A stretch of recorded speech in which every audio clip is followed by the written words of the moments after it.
Welcome everyone to this, the 35th episode of the Lookout Sir 40k podcast, a Warhammer 40,000 podcast made, produced, developed and now delivered to you, our fine listeners, via the magic of the internet. What a wondrous, technological wonder it is. My name is Dan, and it is my job to do this whole weird rambly intro, but I'm not alone in this duty, because I'm joined as ever by my good buddy Phil. How's it going, Phil? I'm very good.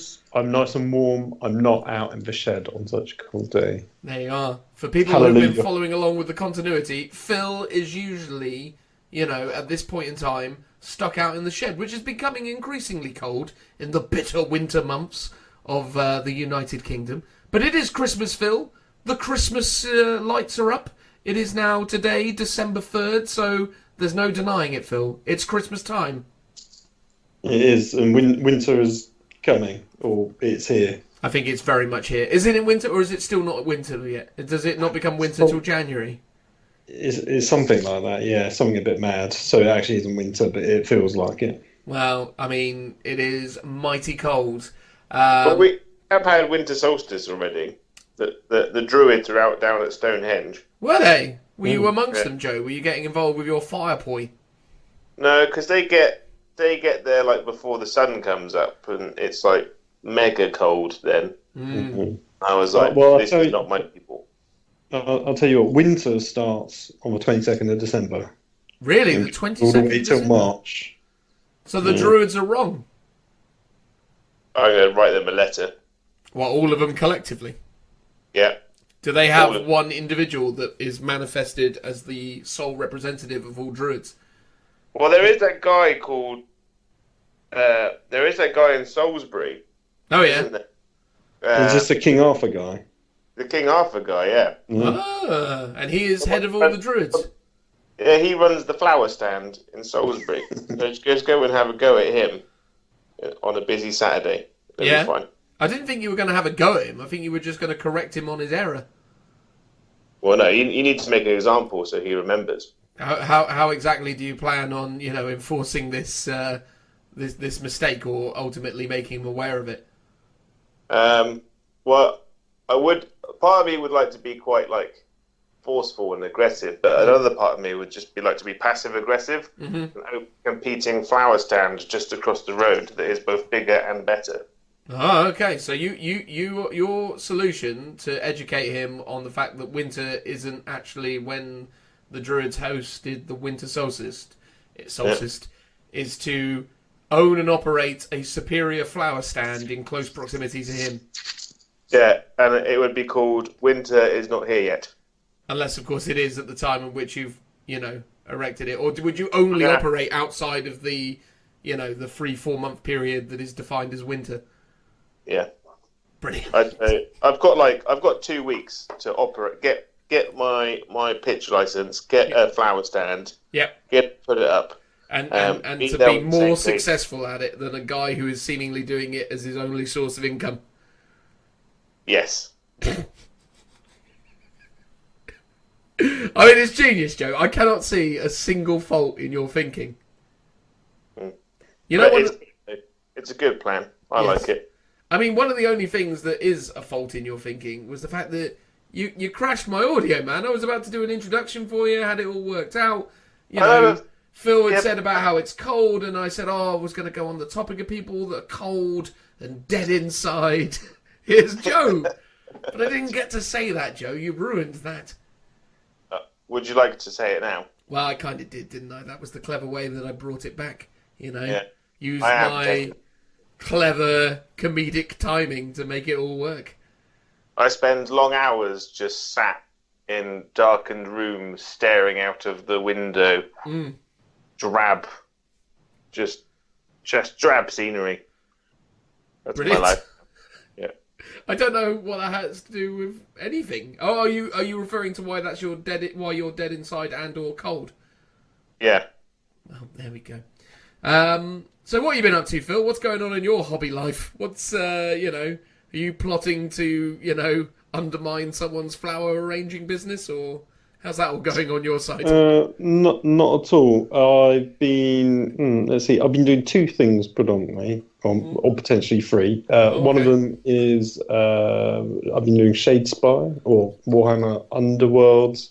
Beastgrave is the newest edition. So I've been doing that locally with a couple of people in Oxford, Nice. and we did a recent painting day down the local Gameskeeper, it's called, which is the local sort of independent hobby shop.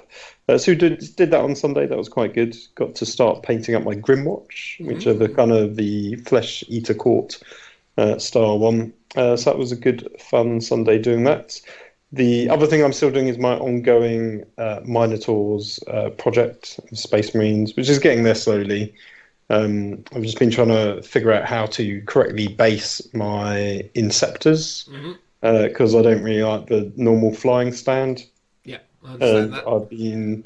So what I've decided on is I've got the Imperial, what is it called? The Imperial sector stuff. Yeah. The new range of ruins. So I basically bought an extra sprue off of eBay yesterday, which has like single columns, like standalone ones that go as like big central supports. Yeah. So I can basically put a load of those together and then cut them all up to be like short, broken columns sticking out the ground, and then I can attach them to that. Okay. So it should hopefully look like they're floating around rather than Standing up on columns. Well, yeah, they'd be standing around but looking like they're floating, I guess, is what I'm going to try and do. And hopefully that'll be a bit more robust than the little flying stands. They are quite terrible. Joe, your experience with little flying stands has been pretty abysmal up to this point, surely. Yeah, I hate them with a passion. I've often found with a lot of people, what they'll do is they'll do the pillar thing and the rock thing, or the rock thing, and then and then they'll pin the model, but through like a random section, so it looks like they're hovering next to the pillar. Go through like the backpack into the pillar, or they're like jumping off the top of it. Yeah, because normally, I guess you would just have a bit of foot sort of resting against the column and sort of pin it in place. So it doesn't look like it's literally stood on it. But I guess what you could be a bit more clever and have a tiny bit of gap between the two. So it looks like it is floating a bit more. When you sit from the front, you don't see that bit of rod poking out, but then maybe from a certain angle at the back, it would be visible, but then the illusion's maintained, which might be a clever way of doing it, especially because I'm doing so many, I think I'd have to try and mix it up to try and make them all. Because basically I've noticed with the Inceptor kits, you got the easy build kits, and then you've got the kind of professional kits, and the bodies for all three are pretty much the same. So actually, it might be a clever way of making the legs and stuff look a bit different. Yeah, interesting. And what was the third thing you're working on potentially, Phil? Well, yeah. So this is a project I won't be starting till next year, but it's something I've gotten involved in. Basically, our long-time listener Toke and good buddy has got me involved in a narrative-driven campaign called the Augustine Crusade, and the idea is everyone involved is telling a story about this imperial crusade where the Astra Militarum are going to reclaim an area called the Red Hand sector, and the idea is a lot of it is mostly sort of story driven, where each of us are writing individual stories about our own sort of particular regiments. And it's to give a focus on each Astra Militarum regiment, because each one's from a different world that's been raised for the Augustine Crusade. So the idea is we each create a couple of units that will be representative of the regiments. Okay. So it's not necessarily create a whole brand new army that we're intending on playing against each other. No one's really, because it's mostly people all around in different countries. So there's no chance it's a physical campaign that we're actually going to play through. But the idea is you just create some key units to visually represent the armies that are taking part. Wow. So which armies or which, regiment are you doing? So the one I created, so I kind of came up with this concept of this world called Mornvale, which is it's like a cemetery world, basically. Okay. So lots of mortuaries or mortuary world, and it's like on the edge of the sort of the main sector where the crusade is raised against, and in between there and the Red Hand sector, which is sort of where they go to invade. And it's like a desolate world that's gone a bit backwards. So the technology level is very sort of medieval feudalistic style with a bit of technology behind it. So the idea is the regiment that's raised there is actually sort of going to be using like the Empire greatswords, and the handgunners range from the old fantasy / Age of Sigmar line. Okay. So they're going to be looking very old tech, but they're going to have things like power halberds and swords and plate armor. So a really sort of interesting use of mix of technologies, but trying to make them look very historical. Yeah. But with some technology. So the idea is I'll just create 1 or 2 units and maybe a character, and then later on, I might do sort of an opposing force. So for this, I'm going to bring in my old Apostles of Phalos kill team and have them as a force. And then just write, each time you create a few units, you can write a narrative story about them in terms of what campaign missions they've been on, what's happened to them. And it'll just be a good excuse to create some interesting models like over the course of the year, I guess. Yeah. I'm trying to remember. I swear there was an established name for those kind of more feudally old school ones. Were they the something like the Semtex something or others? Do you know what I'm talking about? The Semtex Bombardians or something mad like that? Oh no, I don't think I've heard of that. Well, there you go. Look at. Yeah, there was definitely something. Anyway, I don't know. I remember reading about it years ago. There was like. They have in the not in the rules, but in the old book, like they have talked about those kind of medieval sort of tech worlds, but they've always been like a sort of 1 paragraph description when they talk about different planet types. Yeah. Being particularly explored. I mean, potentially I should dig out a Rogue Trader book that I've got, because there'd be almost more information in there about what sort of things go on. And I'm taking a lot of inspiration from different like movies and stuff in terms of how I want them to look. One thing I've noticed is I was trying to look for sort of not like kind of miniatures that look like knights on foot in full plate armor. There isn't really anything in the current Games Workshop lineup where they have that. So the Empire greatswords have some breastplates and stuff, but they also just have. There is.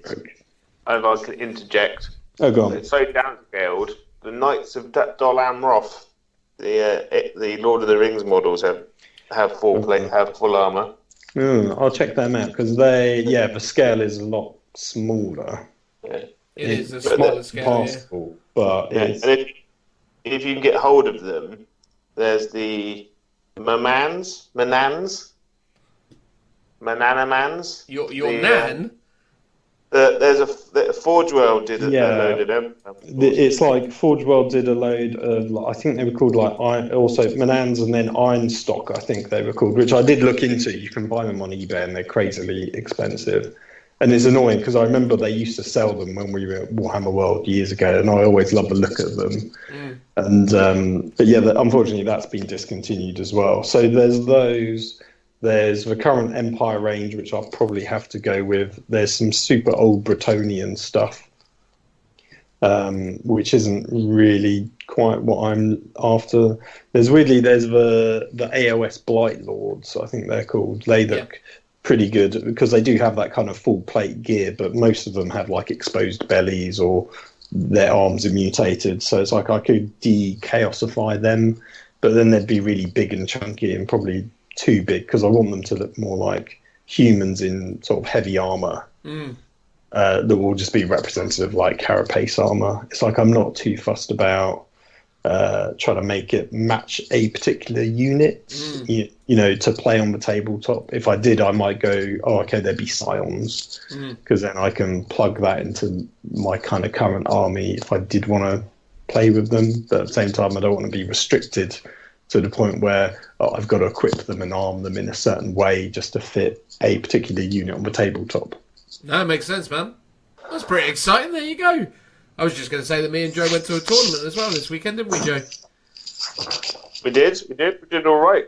We did all right, yeah. We both got 2 wins and a loss, didn't we? Yeah. Yeah, we did all right. We didn't play each other. No. I haven't actually played against you at any of these tournaments yet. I know. And to be fair, this would have been one where you probably would have really appreciated that. I would have. Given the fact that who I lost to, I was just like, I probably could have beaten Dan's army. But no. You definitely could have done. Definitely could have done. But there you go, that wasn't the case. We both lost 1-2. Joe came slightly higher than I did. I think, what was it, 5th for you, 6th for me, or 4th for you? It was 4th for me, 5th for you. That was the words. So Joe's still the reigning big dog out of our group. Yeah, no, absolutely. His ITC prowess is far greater than mine. Although I suppose the big test will be in a few weeks' time when we're up in Nottingham again for the Grand Tournament Finals. Whee! Yeah. Looking forward to that one.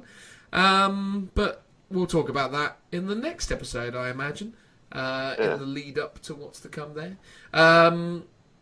So yeah, and in that next episode, we'll probably also clarify what and how our Christmas schedule will work in terms of, you know, those of you who listen to us on a regular basis, when you can expect to get episodes and content from us over the holiday period.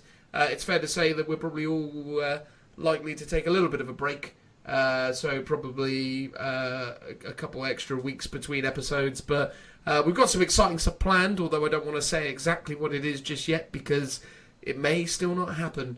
But all of the signs are pointing towards positive, fun stuff for the Christmas year of 2019. But anyway, so what are we going to be talking about in today's episode? So there's a lot of stuff going on, as always, in the game of Warhammer 40,000, or the hobby of Warhammer 40,000. The things we've chosen to talk about is we're going to kick off by having a general chit-chat amongst the three of us about the state of the game. Chapter Approved 2019 is about to drop this coming weekend, which will be the weekend that this episode goes out. So we really wanted to sort of talk through where we felt the game was at, what kind of comments and things we've heard from the communities that we kind of, you know, live within, and our own perspective on things. So that should all be very interesting. So we'll kick off with that. We're also going to talk about a few of the things that came out from the Warhammer Open Day, or the Warhammer 40,000 Open Day that took place at Warhammer World. So we want to just talk through all that stuff. There were some new miniatures, stuff about their new TV shows, so have a bit of a conversation around that stuff. And then we're going to close out with a bit of a deep dive into the Black Templar force that has been unveiled or made available through Faith and Fury. Phil had aspirations of doing Black Templars once. It doesn't seem that he's all that bothered now that the Executioners, or sorry, the Minotaurs, are in full force. But nonetheless, we still wanted to talk through the Black Templars. They look like an interesting army list that we've not really heard too many people get all that into. So we wanted to, you know, give our perspectives on that. So unless I'm missing anything, gents, I will move on and say the ceremonial words of like and subscribe. Tell your friends. Obviously, we appreciate everyone who listens to the show, and hopefully you enjoy us enough that maybe you'd consider telling your friends, because, you know, Joe needs more people to know who he is on the internet. Isn't that right, Joe? I do. I want to be spotted. No one's spotted me yet. That makes me sad. No one's gone, you're that guy from the telly. But it's not really the telly, it's the internet telly. But yes, get my drift. That is true. How can we make that happen, Joe? What we've got to do is we've got to put your face out there. Yeah. Should I on the YouTube version of this where I can put videos, I'm just going to have your face up right now. Yeah. Do you remember the Gabbo is coming? I do remember the Gabbo is coming. Yeah, that was the another fantastic Simpsons reference right there. Yeah, I feel like we need that. Just like Joe is coming, and then just a picture of me with no context whatsoever. Just a picture of you coming. Yeah, just just walking, Yes. walking towards the camera. There we go. Good. And then just put those on everything. Good. The internet, television. Yep. Not radio, obviously. Obviously. Lampposts, trees, a lot. There you go. We will make that happen with all the millions in advertising spending that we've got ahead of us. But yeah, look, there you go. That's the show. That's what we're going to talk about. We hope you enjoy it. Like and subscribe. Tell your friends. Transitional noise. Woo! So in this part of the show, as hopefully you already know by listening to the intro or potentially clicking on the timestamp below and ending up here, we wanted to have a conversation, a debate, if you will, about the general state of Warhammer 40,000 8th edition. So joining me for this conversation is Phil. Hello, Phil. Oh, hello. And Joe. Hello, Joe. Hello. There we go. So we're going to be embarking upon this exciting journey of talking about the Warhammer 40,000th 8th edition. Now, obviously, ourselves here, the collective, have been playing Warhammer 40,000 for a considerable amount of time. We've gone through fairly, reasonable amounts of editions. I started playing in 2nd edition, so, I've pretty much been there from the beginning and have played all incarnations of Warhammer 40,000 bar the very, very first edition. Phil, you were somewhat of a late bloomer, weren't you? You came in around sort of 6th, 7th time, didn't you? Well, I reintroduced myself at the end of 6, but I was a 2nd edition gamer, and I can't quite remember when I stopped playing. It would have been around sort of 99, 2000 when I went to uni, but I still dabbled a little bit. I remember having an Necron army whenever they came out. But yeah, so I, from I guess 2nd to probably 4th edition, I did play as a wee child. But yeah, then back in since 6th edition. There you go. And Joe, you've pretty much been a diehard ever since the olden days, right? I have, yeah. I was abandoned at Games Workshop stores since I was a child. Amazing. You were found in a cardboard box outside of a Games Workshop store. Yeah, like Lister from Red Dwarf. They found me underneath a table. There you go. With whatever that symbol is that signifies a never-ending cycle or loop that I've forgotten. Yeah. Yeah, that thing. Much. Anyway, so there you go. So we've been through the rigmarole. We've done many an edition of Warhammer 40,000. Now, obviously, from the outset of Warhammer 40,000 8th edition, Games Workshop made this is certainly how I remember it anyway, a number of lofty promises and, some very bold statements to the player base. First of all, we got rid of templates, which was initially a bit of a strange change of pace because, those of us who've been playing Warhammer 40,000 have been, in something of a love affair with templates for the last 20-something odd years of our existence. I remember the early days of 2nd edition, wanting to know whatever gun it was that fired the biggest template possible, because immediately the thing that was biggest was clearly going to be the best, although it not always was the case. But, obviously they removed templates early doors, and that was all in the, in an attempt to back up their statement that they're streamlining the game, that they're simplifying it, reducing the amount of gaming accoutrements that you need to be able to play the game, but in place of templates and scatter dice and other strange artifacts that we may or may not remember from earlier editions. Sustained fire dice, anyone remember those? Oh, for when your assault cannon fired and then jammed on you and then it was useless. That was the one, yeah, absolutely. The good old days.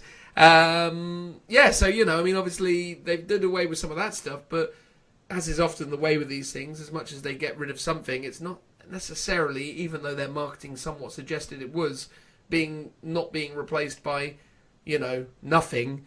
Probably one of the biggest and craziest changes to 8th edition has been the addition of stratagems. And I think, again, probably a great place to start would be talking about the stratagem system as it's matured from the initial 3 that we got in the rulebook to the ungodly amount of stratagems that exist, now. I mean, 2.5, 3 years, how long's it been now? 3 years, I want to say, into 8th edition. How are you feeling about stratagems? Do you feel that they fulfilled the promises that GW made? What's the vibe? They're good and they're great, but they also massively complicate the game, because not only do they, you'll be playing along, you're playing a happy game, and then your opponent throws one of those "I gotcha" kind of moments on you, which is a bit disheartening.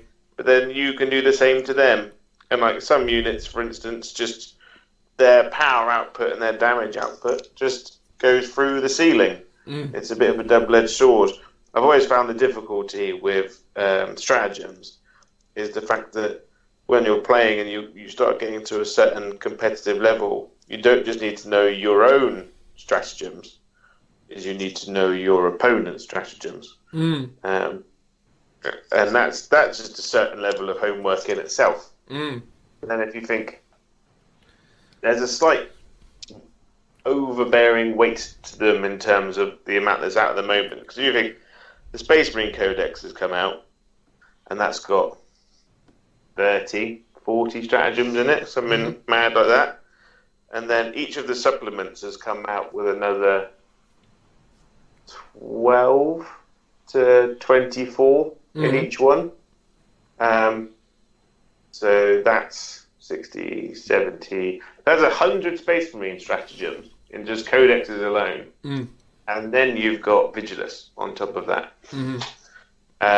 So yeah, they are brilliant and they're a lot of fun, but they can sometimes unnecessarily complicate the game. That's mine. Yeah. What's your feeling on the stratagems, Phil? You thinking they've done them in a good way consistently throughout this edition, or have they got a bit balmy for you? Well, my favourite time for stratagems was back in the indexes where there were only 3, and out of them there was only really 2 that you ever used.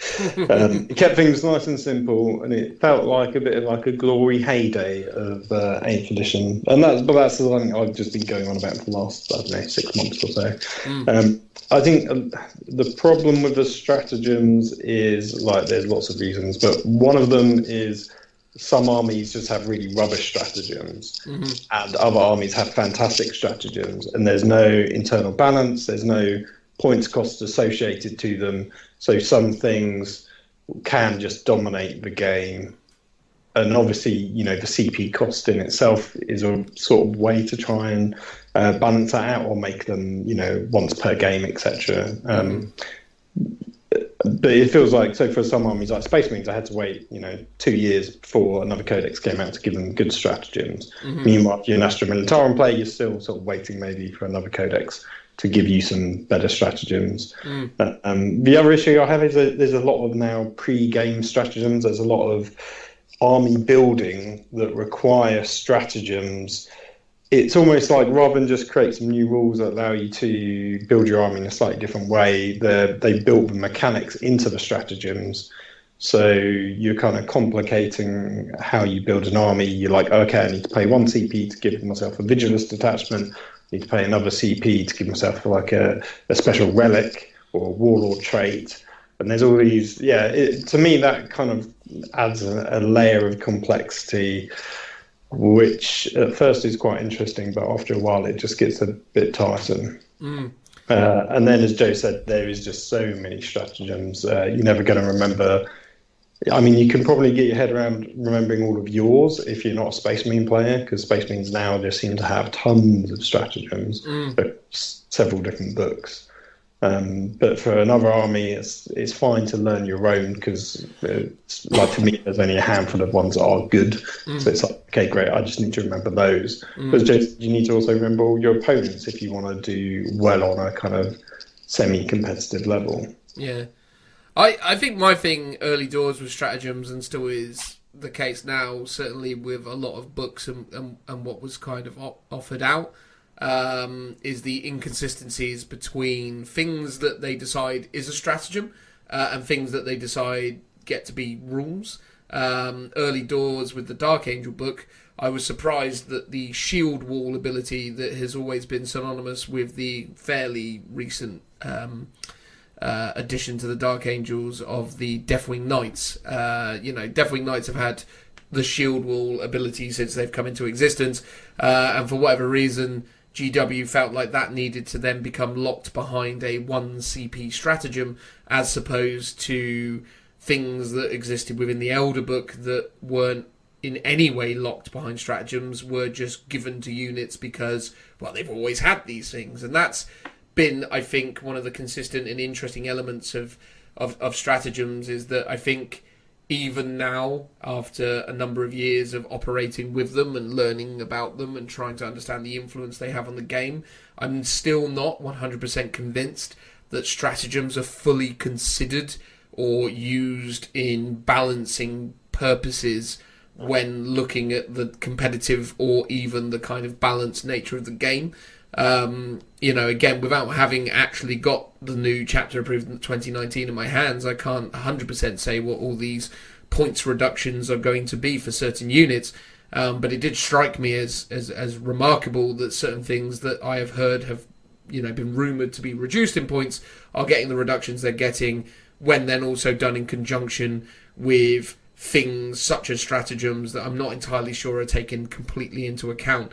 And I think those layers upon layers upon layers within the game adds a lot of the really awesome, fun, exciting stuff about it, but at the same time it creates a lot of confusion and and bizarre moments. One of the things I think as well with stratagems, and something I'm surprised they still haven't resolved, is a more kind of formal and more appropriate wording and or kind of activation sequence to stratagems. Now, if anyone remembers the psychic phase in early 6th edition, in fact it didn't even have a psychic phase in 6th edition, but in 6th edition psychic powers had I think it was 3 variants to them. They would either be like a conjuring or a magic missile or a spell of that nature, or it was something else entirely. And based on what the spell related to, I can't remember all the names of them now, meant which phases you could activate them in. So they gave spells specific, specific wording so as they could be activated in specific phases.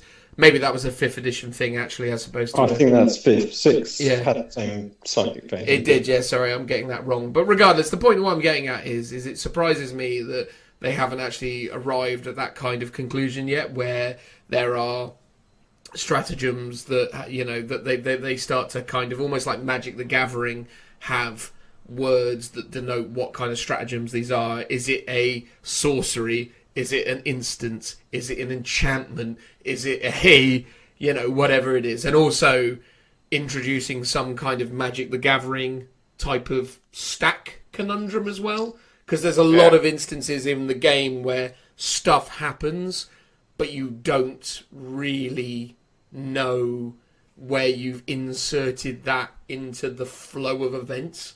And I find that's very weird. So I think there's a lot of work still to do on stratagems, personally. Yeah, they're a little bit of a way off, but I think with some refining they need to sort it out. And I think there's some stuff that is currently an ability that should become a stratagem, so the other way around, if that makes sense. Mm-hmm. So, for instance, you've got Crotch Shield, which is a stratagem, where if you've got a unit of grots near a unit of orcs, then I think it's like 2 CP. On a 2+, you can pass those wounds off over to the grots and it kills them. Whereas if you look at the Tau army with shield drones, or just drones in general, that's just an automatic thing that happens. And drones are a lot better and a lot more survivable together, and they're better at shooting. They've got guns. They could benefit from marker light, all these abilities. Then that's something that needs to be addressed, because things like Space Marines have it as well. So Salamanders have now got that ability, but that's a stratagem. So it's inconsistency between rules and stratagems kind of thing. Yeah. And don't get me wrong, there's nothing necessarily bad about having all these different types of delivery mechanisms for, delivering certain types of advantages or abilities, but there is something to be said for consistency. I've seen consistent complaints from a number of people about a stratagem in one book costing 1 CP that for another army costs 3 CP, and or a stratagem being one use versus the same stratagem being multi-use, for example. And these inconsistencies are everywhere in the stratagem system, and I dare say, GW don't probably necessarily feel a huge amount of pressure within the community right now to address it. But I do think long term, if stratagems are to be their continued direction for the 40k hobby, or the 40k gameplay experience anyway, I do think, personally, great idea, interesting mechanic for sure, definitely something that unlocks a number of new and interesting opportunities within the game, but at the same time, very inconsistent and very very muddled, I suppose, is the way I'd look at it. And also, I also think there are certain stratagems that probably just need to go away now as well, as we've kind of continue to move forwards. I think the reroll stratagem is way too powerful and probably just needs to go away, because I think that's probably the most egregious stratagem of all of them, is the reroll. I think that can get quite a while, and it's sort of, if you get that lucky shot off on a character and you're just about to kill him, and then he's like, "Oh, I failed my 2 or 3 up save. Oh, I just re-roll it. Oh, I'm good now." Yeah. So I've heard lots of people doing tournaments or events where they don't do the re-roll stratagem because it's a bit more narratively correct, and I think actually that it increases the randomness in the game in a good way. Whereas by having that reroll stratagem, it kind of increases your odds of getting that lucky save, getting that critical, 6 damage hit on someone and things like that. Whereas I think it might be a bit more fun without. It's definitely worth something exploring, just in a friendly game setting, to see is more enjoyable without it. Yeah, I find that 8th edition is a lot more forgiving as well than the previous editions. So having the stratagems do the re-rolls, the ridiculous amount of re-rolls that are inbuilt within armies as well, in the form of characters and stuff. Whereas in 7th edition, the only way you could get re-rolls to hit and wound is if you had preferred enemy or hatred, and those were pretty rare rules throughout most armies. They weren't just freely handed out like they are at the moment. And also, when you're being shot at, you can just take whatever models you want and end up in a weird situation where you've got massive units split out at 3 different points of the table. Whereas before, it was a lot more tactical from your side and your opponent's side, because the direction for where you got shot from, you removed models from there. So if you had a tactical squad and you put a missile launcher and a melter gun at the front because you wanted to get that maximum range to try and kill a tank or whatever, or then you knew that when you got shot at, those guys were going to die, kind of thing. And it was always a risk, because you go, I'm going to put these out here, but it's not guaranteed I'm going to kill that tank. And also, if I don't kill that tank, I've lost that unit, kind of thing. So that's kind of a thing that's been lost from the game, which I do kind of miss a bit. Yeah, I mean, I'm not too worried about that side of things per se, but I think, in terms of the stratagem stuff, it's an interesting system. I'm glad we have it. It's definitely added a certain level of interesting nuance to the game. But again, I think there's just a few things they need to clean up on that. And again, one of the things we'll probably consistently say throughout is I think it's gotten bloated to the point of a little bit of silliness now, because it is It is definitely a very abundant feature within the game now. And though that is obviously really, really cool, it is also one of those things that because it's so massive, it's very difficult to maintain a solid understanding of what is and what isn't actually available to you in the game. And, you know, people can naturally make mistakes all over the place because there's all sorts of interpretation based on these things. And do you trigger this at the end of your movement phase? Do you trigger it at the start of your movement phase? Do you, you know, are you re-rolling all your hits, or are you just re-rolling ones? Are you doing this? Are you doing that?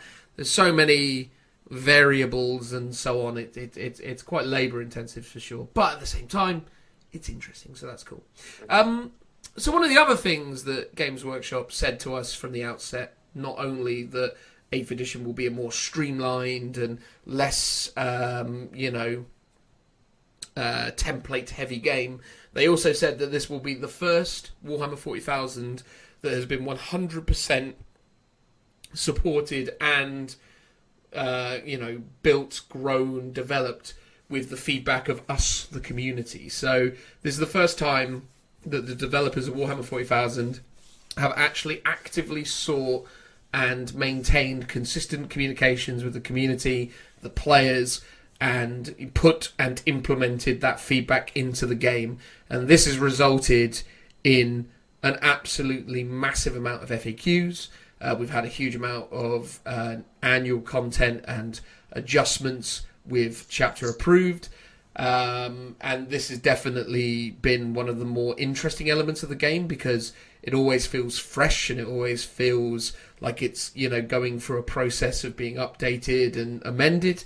But, I mean, how do we feel that process is working in practice, and where do we feel it is right now based on that process? Joe, what's your feelings?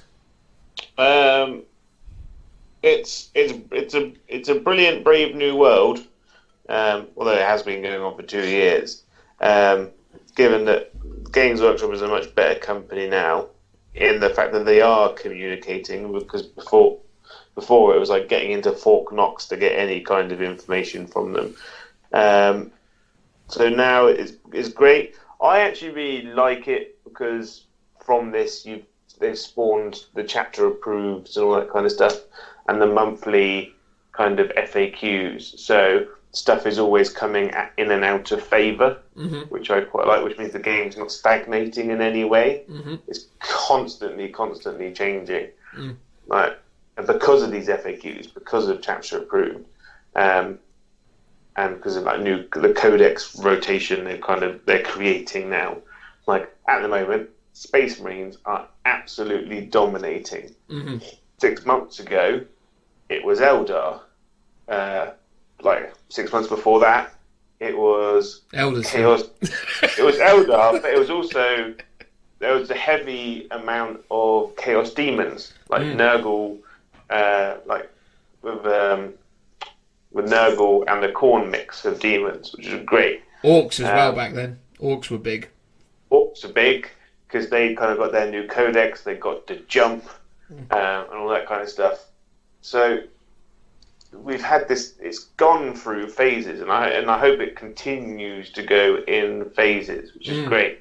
The only downside by having a relentless amount of these books and FAQs is that we're now buying codexes that are out of date the moment you pay for them. They're actually on the shelf, out of date, which is something that they need to address. Because, for instance, they're even releasing codexes that are day one FAQ'd. It's like going to Game or CEX, whatever, buying a computer game, taking it home, and then downloading a 100 gig update. Which is pretty common practice within video games, to be honest. Which is pretty common practice, but that's, and we're used to that. We're not used to it in the wargaming side of things. Yeah. So a kid goes into a shop, picks up a book, and his parents are like, "Can you start playing now?" And you'd be like, "Yes and no." Yeah. If you can learn to play the game with the rule book and his codex and get to know it, But if he wants to go and play anywhere outside of your house or his house, then you have to go online and read all the new rules, which he's going to have to learn.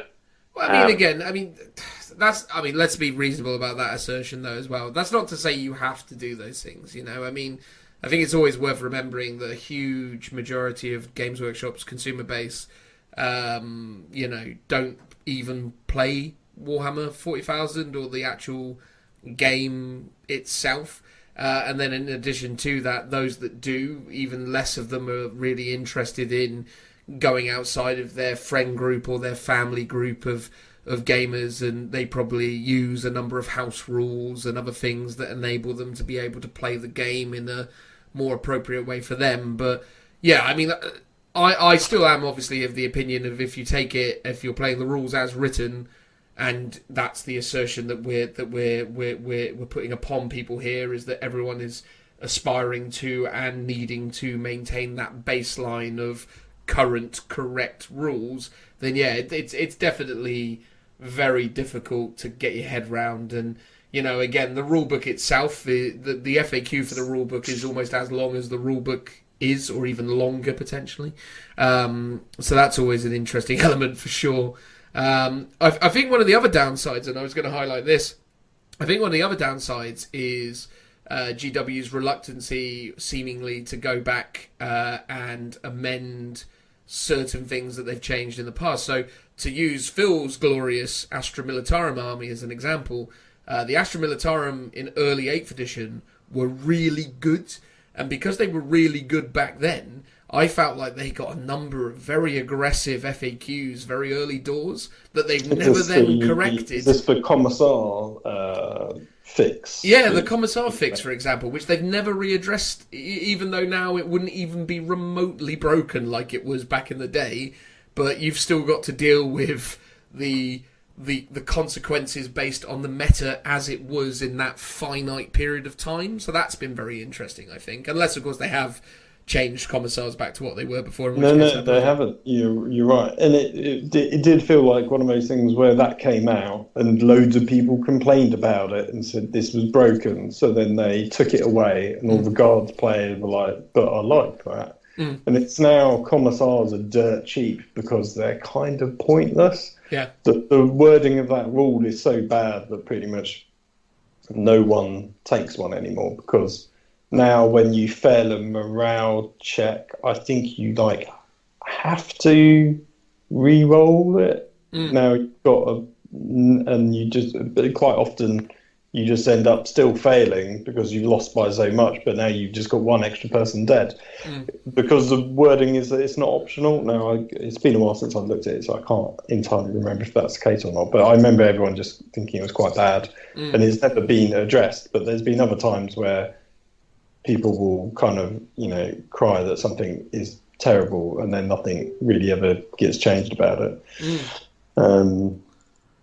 Yeah, it's an interesting one, that, for sure. Yeah, because basically what you're seeing there in the case of the Astra Militarum is that, at that moment in time, it was sensible to make that adjustment for that particular period of the game when there were only, 3 codexes out: Chaos Space Marines, and Astra Militarum.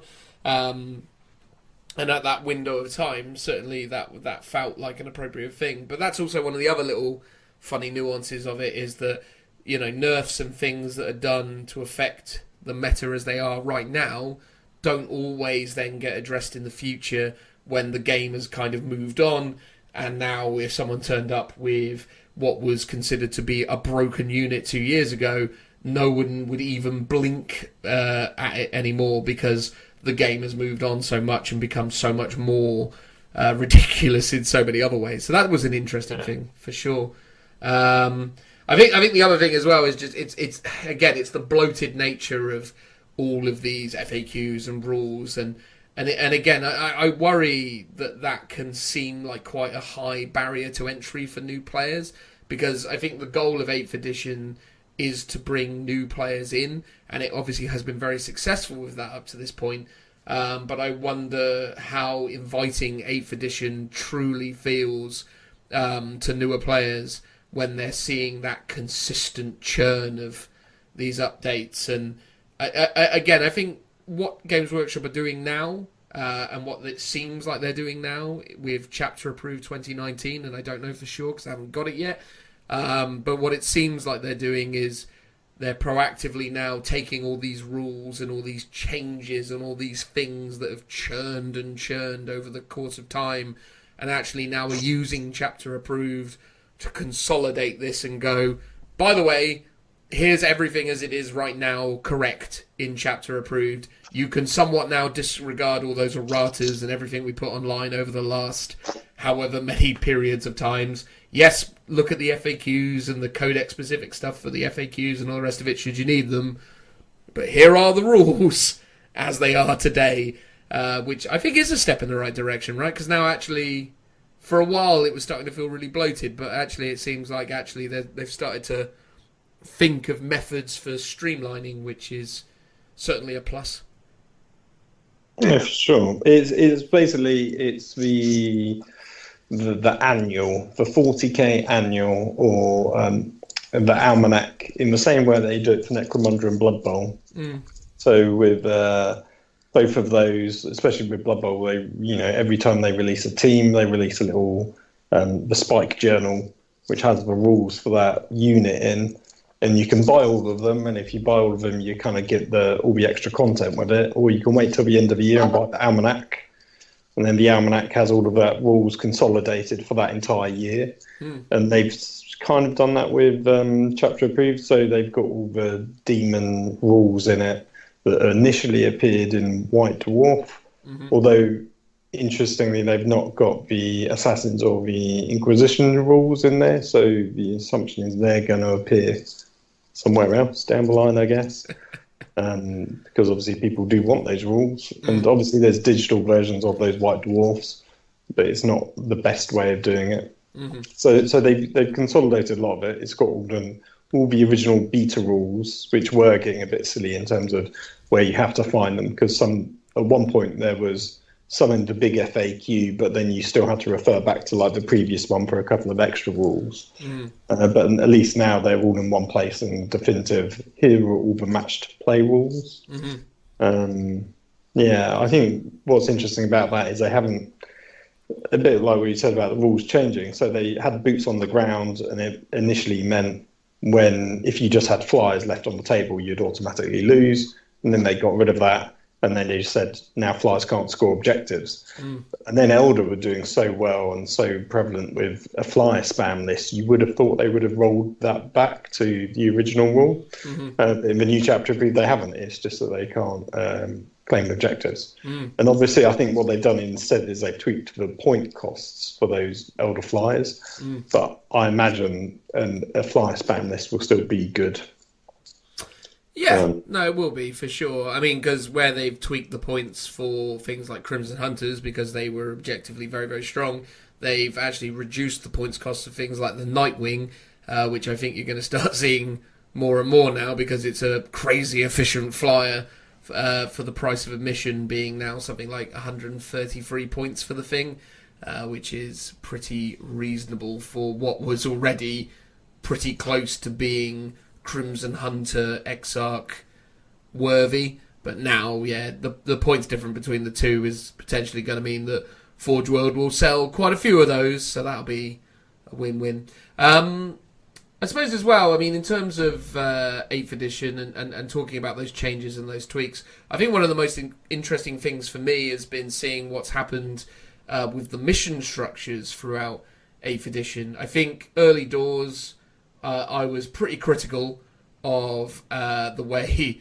the deployment and or who goes first parts of Warhammer 40,000 actually took place.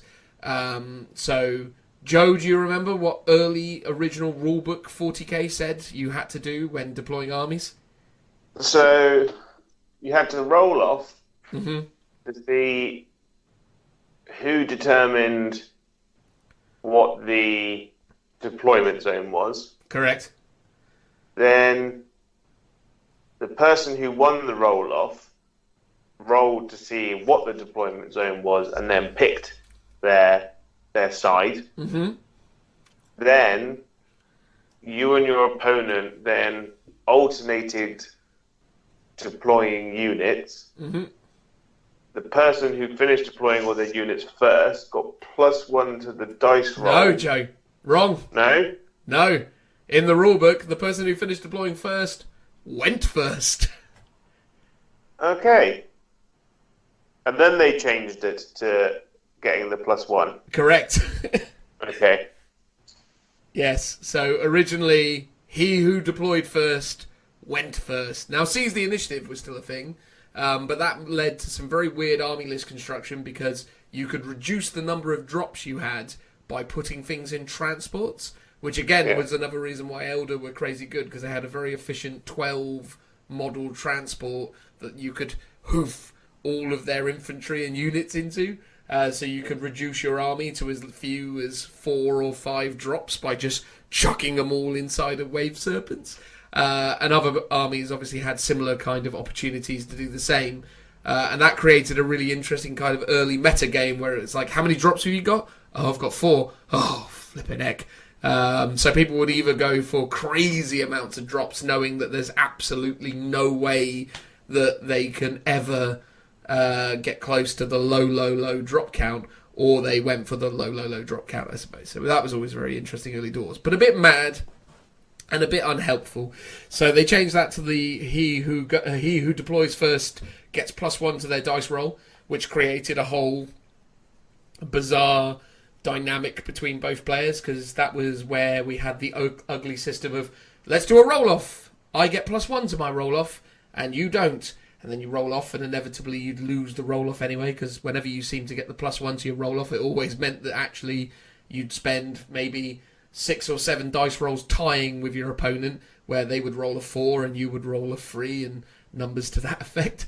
And then finally you'd lose to them. You'd be like, brilliant. But don't worry, because if I pick up this dice and roll a 6, I go first anyway. Ha ha!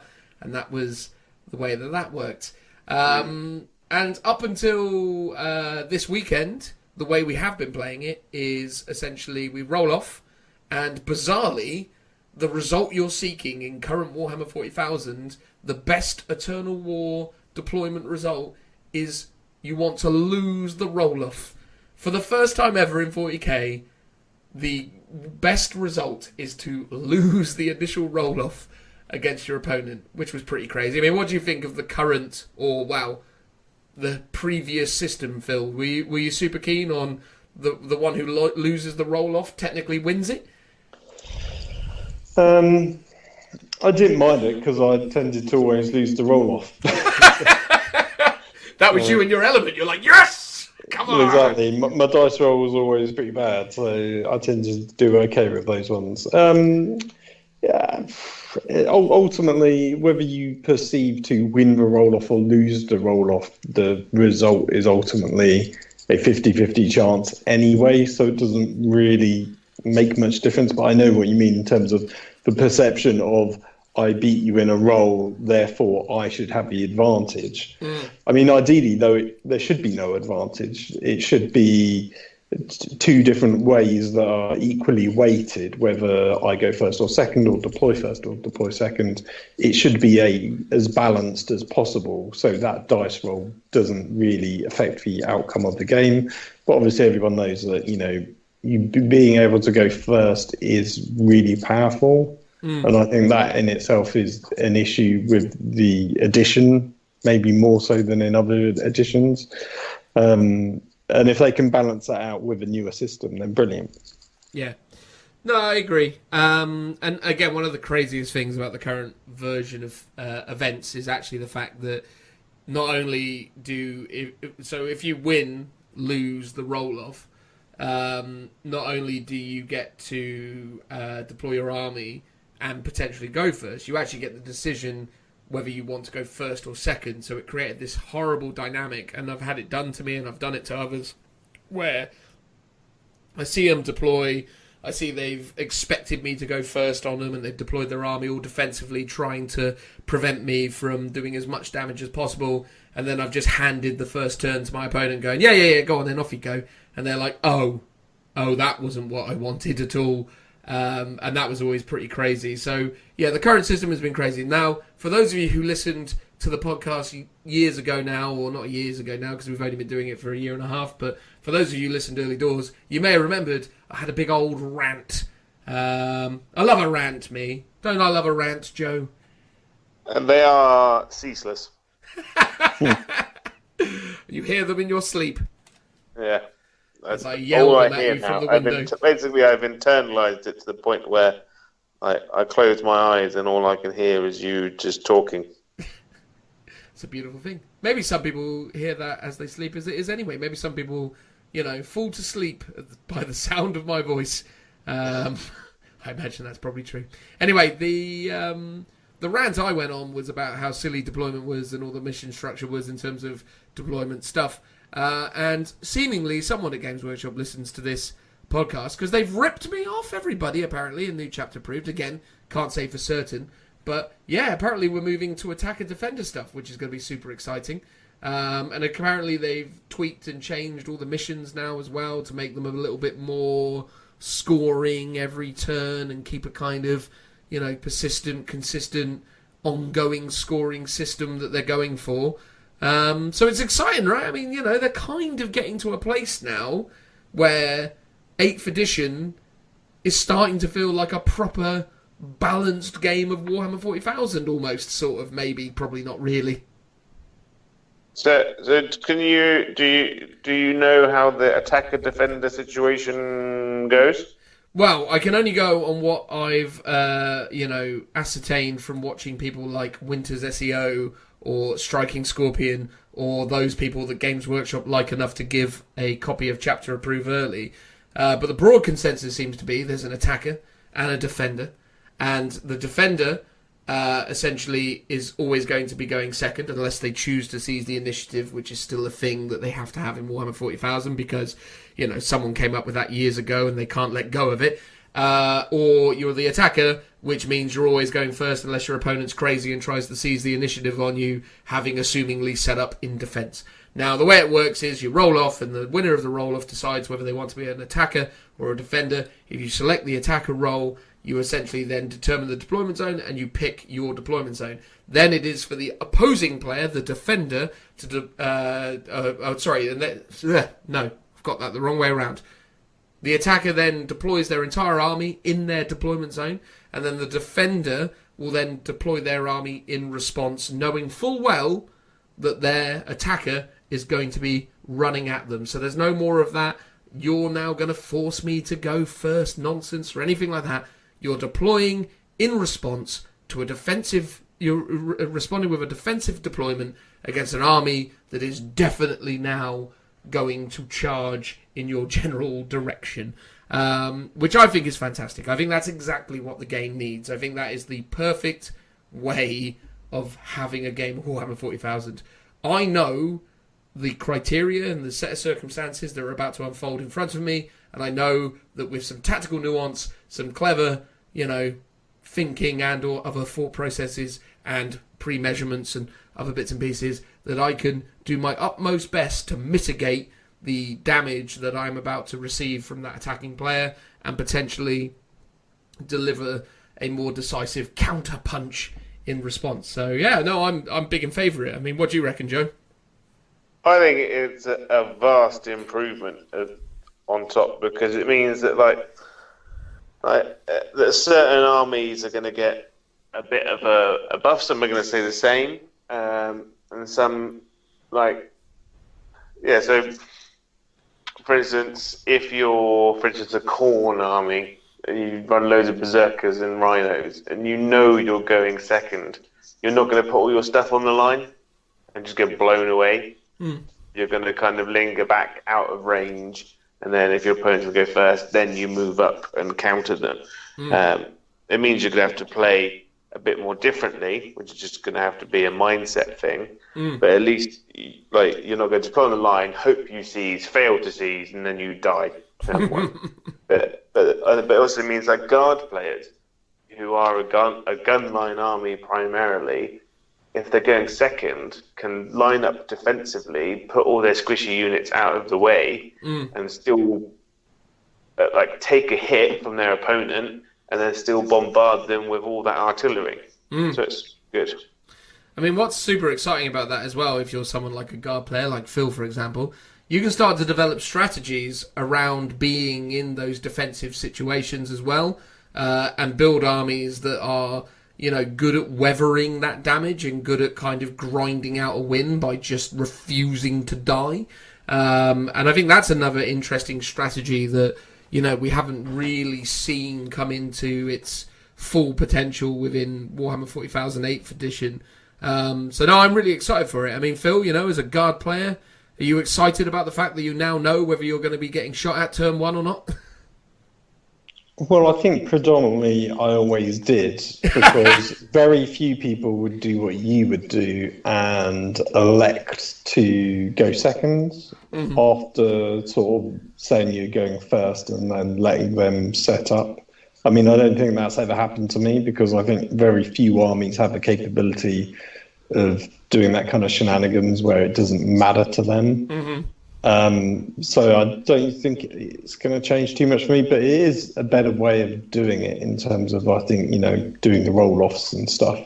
And hopefully it gives a bit of a better buff, like depending on the mission types, because the latest or the previous chapter approved missions tended to favour going second in terms of scoring the objectives. So the last tournament we did, the last GT heat, I went second. 3 out of maybe 3 or 4 out of the 5 games, and I still managed to win those ones. So yeah, I'm sort of used to going second, and I always found that almost like better in terms of the way the objectives work. So depending on how these new ones work, hopefully it'll be a similar kind of mechanic. But now, hopefully, yeah, like I said, the way the deployment works is a bit more fair and balanced.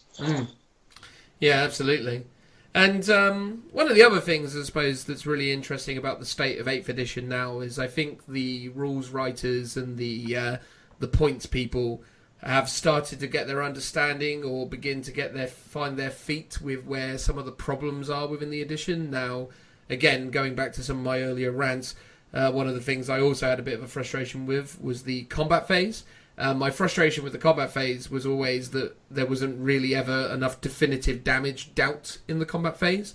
I felt like they had subscribed to an old school combat model in terms of the number of attacks, while not then taking into consideration what the old combat system had in terms of the impact on morale, and as well as obviously the sweeping advance scenario. So in older editions of Warhammer 40,000, if you lost combat by suffering more wounds than you dealt in the combat phase, you were required to take a leadership test, and that leadership test suffered a negative modifier based on the number of models that you had lost. So essentially, if you lost 4 models, you'd have to roll 2d6 leadership against your leadership value of 8 or 7 or whatever it happened to be, minus 4. And if you failed that leadership test, you'd then have to do an initiative test, which was based on your initiative characteristic, and then add that roll to the overall result to then ultimately see whether or not you got overrun by your enemy. And that essentially meant that really elite, powerful units that had high initiative and high weapon skill could run into hordes of, orc boys who had low initiative and relatively low weapon skill, kill 4 or 5 of them, soak up the damage in response, and then cut them all down as they fled. And I always used to feel like that mechanic was really interesting and something that added a lot of tactical depth to the earlier versions of Warhammer 40,000. But it was never anything that was really represented in 8th, and as a result we ended up in situations where this model's got 1 attack, and this model's got 1 attack. They're smushed together. That's where they're going to stay. So the way they seemingly are addressing that now is that they're drastically increasing the amount of attacks that things have in the game, but also they're hugely reducing points as well to reflect the relative issues that combat units have. So in Chapter Approved 2019, we're seeing lots and lots of point reductions for combat-specific units. And based on that, I think that's probably one of the best parts of this situation is I think Games Workshop is finally starting to understand what the game is that they have now and starting to do away with their historical precedents and understandings of why something should cost as many points as maybe it did. I mean, what's your perspective on that, guys? Do you think they're getting their heads around it now and we're starting to see points that actually reflect what you're using on the tabletop? Oh, God, yeah. Like, one of the things that kind of annoyed me at the moment is Chaos Space Marines are incredibly close to the same as what a Primaris is, but their abilities are not reflective of each other at all. And what they gain by being part of their armies is not reflected in those points either. So one of the best examples I've seen is Chaos Space Marine currently is 14 points a model, and a Primaris Space Marine is 16 points a model. Yeah. A Primaris Space Marine has 2 wounds, the same stat line as a Chaos Space Marine, but his main gun has got an extra 6-inch range and has a -1 AP. And then if you look at you compare chapter tactics against Legion traits, someone like Imperial Fists and Iron Warriors, for instance. Iron Warriors ignore cover. Imperial Fists. So if you're running a pure army of Iron Warriors, you get to ignore cover. If you run a pure army of Imperial Fists, you get to ignore cover. You get exploding 6s. So for each roll of a 6 to hit, you get an automatic second hit. You get +1 damage when you're shooting at vehicles, and you get an additional -1 on your heavy weapons because you never leave the Devastator Doctrine, and that is crazy. And you're going to have just as many Primaris Space Marines as Chaos Normal ones. Now they're dropping the Chaos Marines by 2 whole points, and they've given them a few extra stratagems and stuff to keep up, which means that they're not outnumbered anymore, and the whole Chaos Space Marine line is getting a drop. So you get a bit more of everything. Yeah. So although they don't have as much cool stuff, they at least have a weight of numbers to them, which is good. No, I agree. And you see that reflected across the board in most armies now. So Necrons are the same. They're very high points army. You don't get much on the table. Now Games Workshop have looked at them and gone, no one's playing Necron Warriors because they don't work. So we're going to drop them and everything else in that army, and hopefully that army will start to pick up and be more popular because it will work against them. So yeah, I think we're getting to a stage now where Games Workshop is reading the game and looking and becoming more self-aware of what people are buying and why they're buying them. So yeah, I think it's good. Awesome. I think it's good. Yeah. Phil, what's your thoughts and feelings on that? Well, I agree to an extent. I think it's very easy to do like-for-like comparisons between Space Marines and Chaos Marines. But I imagine there's also some internal balance within the armies. So, for example, within a Chaos army, you've got Chaos Cultists, and it's Space Marines don't have that, and it's they've got different stratagems. So I think the balance there might not.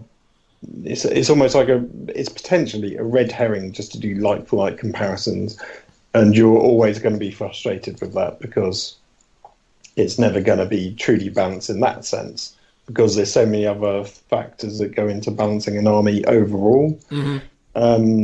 Also, Chaos had like a 2.0 codex, but really it was more like a 1.5 update.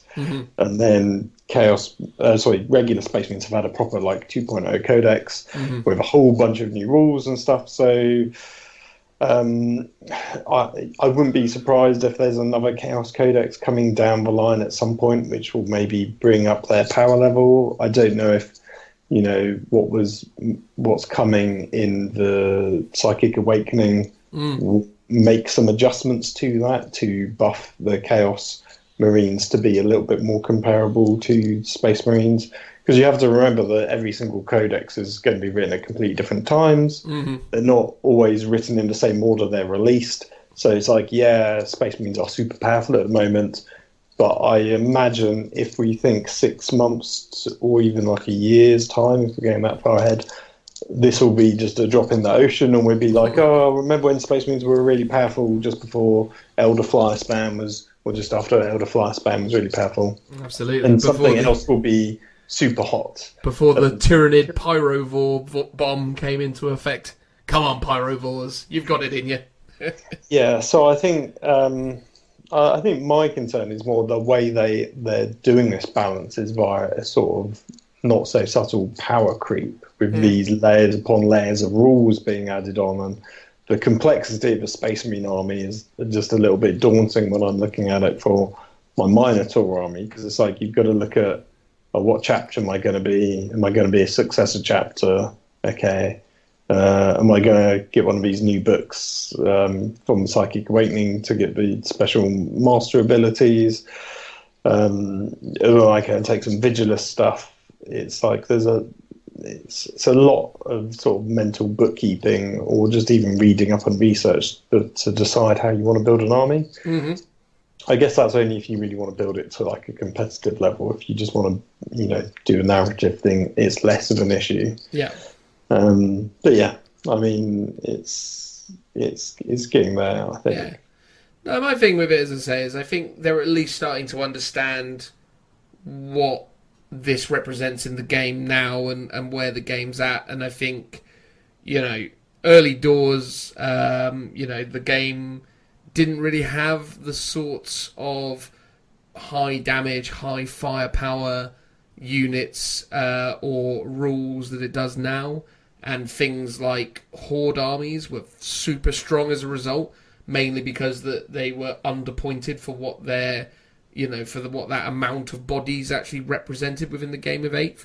But as time has gone on, again, they've tweaked things and changed things to to reflect certain things, and I think it's certainly getting better.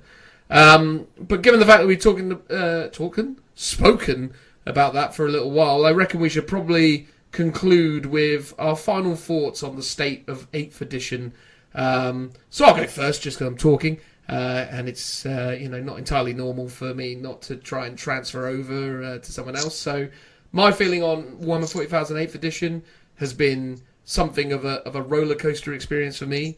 Early doors, I didn't like it because I wasn't very good at it, and I'd been playing what was essentially 3rd edition for the best part of must have been getting close to 20 years, if not maybe 17, 18 years or whatever it was, between what was fundamentally the base concept of 3rd edition taken through to 7th. But yeah, early doors I didn't get on with it. Certainly throughout the process I've had my frustrations and issues with it.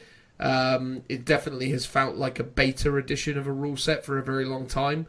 But finally now, with what's on the horizon with Chapter Approved 2019, I think this could very likely be the best version of Warhammer 40,000 that we've ever had. I think Games Workshop have done a great job of addressing the issues with the game. They've done a great job of addressing the balance problems and some of the other kind of army issues. Yes, right now we're in a Space Marine meta, which is terrifying and really, really frustrating in equal measure. But at the same time, knowing how these things go and what history has proven, we won't be here for long, and we'll find ourselves neck deep in some other nonsense before too long.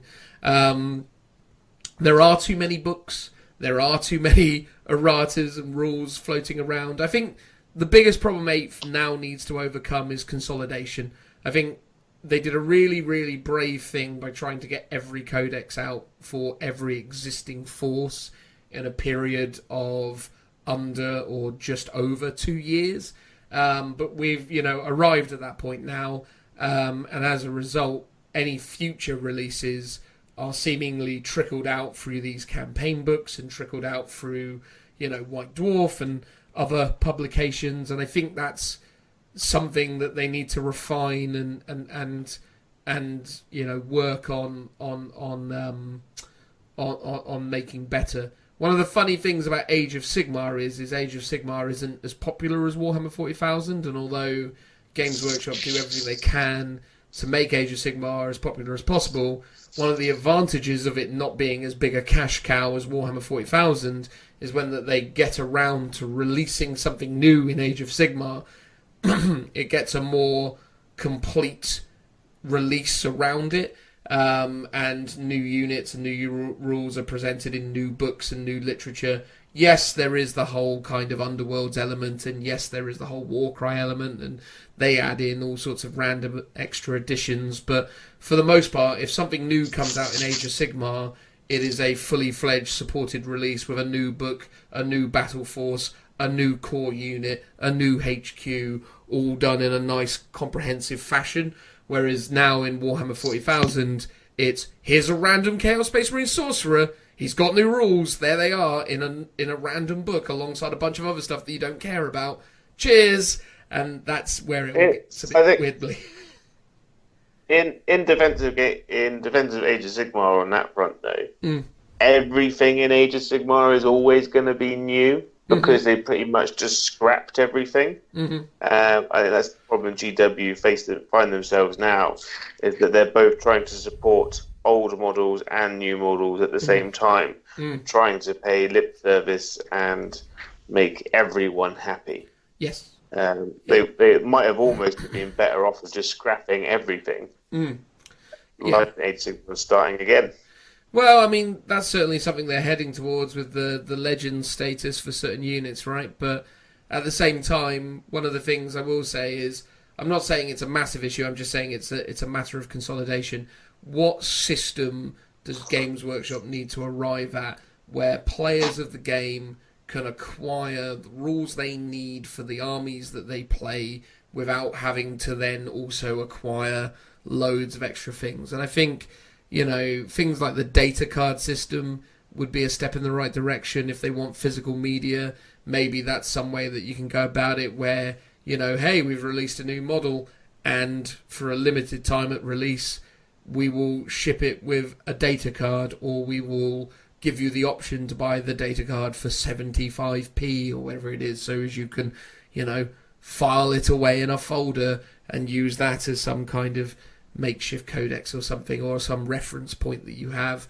Or they'd use a digital solution and give you a subscription service where you can, build army lists and using all the rules and things for a nominal fee. I know they already do that for Age of Sigmar as well, so I think, that would be something that could be really interesting for 40k whenever they come around to working out how they're going to do it. But that's the thing with 40k. It's such a cash cow for Games Workshop. They have to keep releasing books and they have to keep releasing this stuff because it sells. I own every Warhammer 40,000 book because I'm mad, but at the same time, because I do that, Games Workshop are going to keep releasing this stuff because everyone out there is buying as much as they possibly can. But there you go. A bit but bloated. To be fair, I was going to say, how else would you want them to release rules? It's like they need to release physical books because ultimately that's what people want. And just releasing, you're talking about the rules in particular, but Psychic Awakening is like, a whole lot of story and artwork, and there's a lot more to it. It's not just, I need some stats or some special psychic powers or what have you. So they need to release stuff to keep the game fresh because otherwise it would be a lot more stagnant. Totally. I think to an extent Age of Sigmar, while a lot more consolidated and every time a book comes out it's a lot more of a solid army, I think the game meta is probably a lot more stagnant than 40k. I mean, I think 40k is going at a blinding pace, which is maybe overkill. But I think potentially Psychic Awakening is trying to address some of the balance around the Space Marine Codex, or they're just trying to make sure every army has something new in the shortest space of time, so there isn't a massive power creep. But obviously the Space Marine Codex is a bit of an outlier where it has caused some power, like a power dynamic towards them. Yeah. If it wasn't for that, everyone's going, oh great, I get some new stratagems this month, and in 3 months' time someone else has got some stratagems, and in between that everyone else has got stratagems. So whereas Age of Sigmar, I think you get a codex and that's pretty much you done for like the year or 2 years until your codex comes out again, or they do something like malign sorcery, or something else. But it predominantly is your book comes out and then that's you done. Whereas 40k is, yeah, you get your codex, but in between your next codex is a bunch of campaign books. I mean, where you get some extra rules. So Phil, if I'm completely honest with you, what I'd love them to do is what they do in Age of Sigmar and just give me the rules for free. Just give me the data sheet for free. Or a subscription method, yeah, like that would make sense. Because with Age of Sigmar, it's free to the point of your formation type stuff isn't free. You've got to buy stuff to unlock that, or you do a subscription service which gives you all the points. I think you can buy books with those things in, or you can pay for them on their app and all the other bits and pieces. But the core data sheet to use the unit is free. So yeah, if you want my honest answer, yeah, sure, that's what I want them to do. I want the rules for everything to be, not for everything, but I want the unit rules to be freely available to download and use digitally. Is how I'd like it to happen. But again, it's one of those things, right? I don't want to go off on a tangent on it. All I'm saying is it's not my problem to solve. It's theirs. The game is the game is fragmented at the moment in time. If you're a kid and you don't know that Faith and Fury, although all the kids always know, it's probably one of the adults who hasn't got their head around it. If you don't know that Faith and Fury has a bunch of extra rules in it for your Space Marine army, you're missing out on something that other players have access to. Now, okay, fair enough. True, but it is optional. Choice. Yeah, it's optional and but it's still there, and and it's not obvious. And that's what I'm saying is like you should make it obvious. You should make it understood. You shouldn't have to be as switched on as we are to know where all your rules are. Because at this moment in time, if you're playing Space Marines and you want to play Salamander Space Marines, at this moment in time, you've got to have the book. You got to have, if you want to get the full range, you want to have the supplement. You want to have the supplement. You also want to have the Forge Worlds index, because there's a special apothecary in there for salamanders. You also want to have this Faith and Fury book, because there are special rules in there for chief librarians and all this other stuff that you get. So there's a thing. It's like if you don't know that, I presume. Plus Vigilus. Plus Vigilus, because they've probably got formations in there as well. That's the thing. It shouldn't be so hidden away. It should be sort of more accessible, because you might find yourself in a situation with 8th edition as it is now, where you turn up to an event and you're playing someone in even a friendly event or a tournament, and they can turn around to you and go, right, okay, cool, this is my chief librarian, and someone could legitimately turn around to you and go, I'm sorry, what, mate? A chief librarian? How'd you get one of those? Oh, it's in Faith and Fury. You're not seeing it. No, I had no idea Faith and Fury had chief librarian rules. I would honestly be surprised that someone was going to a 40k event to be clued up enough to go to an event, but not clued up enough to know about, Games Workshop has a website, and on it you can click on Space Marines or the Salamander tab or whatever and see the rules that are available for your army, or within any kind of online community where you can ask these questions. I honestly don't think it's as big of an issue as you're making it.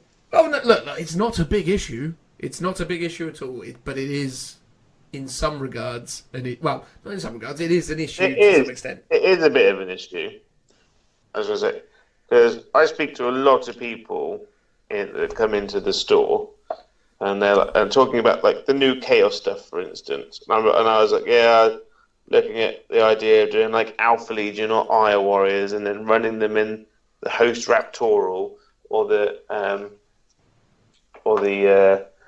Devastation Battery. And they're like, what are those new rules that come in the new Faith Fury? I'm like, no, those are from Vigilus. And they're like, I didn't even know there were rules in Vigilus. And I have this conversation twice a week, 3 times a week with different people. Madness. And you go to tournaments and they're like, I don't even know these were a thing.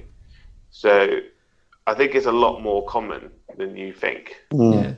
I mean, to clarify, right, I've just gone on to Games Workshop's website, and the only 2 books they tell me I need to run Salamanders is Codex Supplement Salamanders and Codex Space Marines. So it doesn't tell you that Faith and Fury's got a bunch of new rules for them. Doesn't tell them that Vigilus had a bunch of rules for them. Doesn't tell you that that's what I'm saying. It's not. I'm not saying it's a big deal. My goal was to simply point out the thing that I thought was a problem with the game. I genuinely I've been turned around on many things with this game. I was a much more negative person about this game system 2 years ago than I am today. I think they've done a lot of really great stuff. I love the fact that Games Workshop support it the way they do. I love the fact that there's loads of content coming out for it. Although I am bamboozled by it now. There's more than I can handle. It's gone too far. But at the same time, it's not a bad problem to have by any stretch of the imagination. So there you go. That's my summary on it. I think it's good. They just need to solve the problem of how they consolidate all these rules. So there you are. Joe, what do you reckon of 8th edition? What's your closing sentiment on it as of this moment in time? So since 8th edition's been out, I left my job as a van driver to go work at a Warhammer store because I love it so much. And I took a pay cut for it. Admittedly, I'm on more money now because I'm just so brilliant at my job and wonderful. But, ooh, check you out. But at the time, I wanted to be closer to my hobby because I was really enjoying it. And I probably love the hobby now more than I have in a long time because of the variations and what you can do.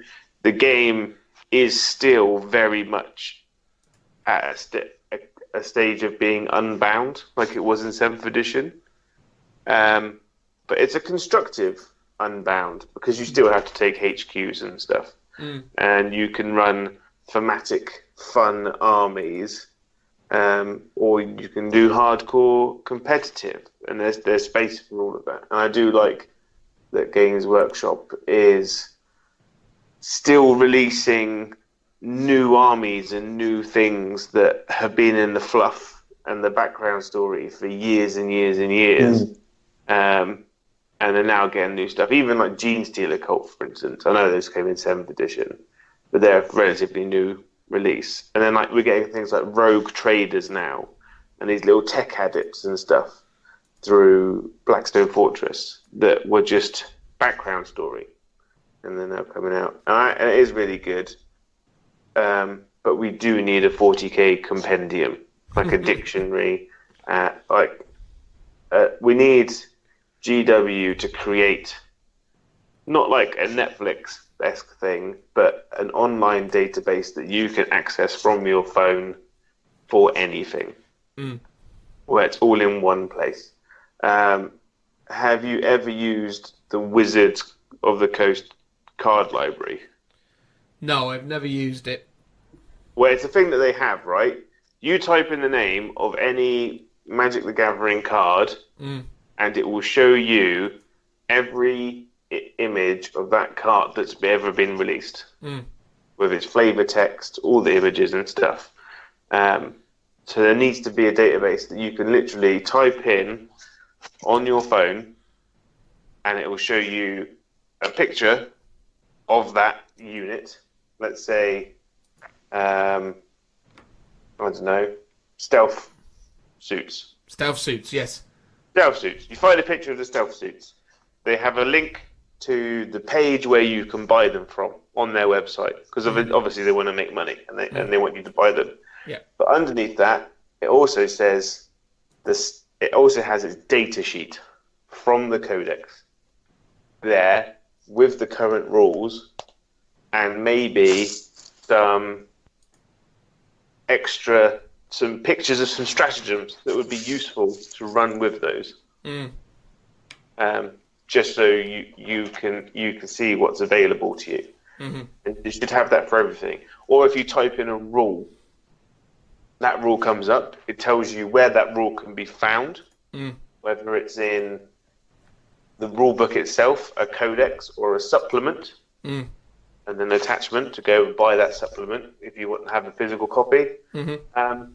But it's up to date. That's always available for you.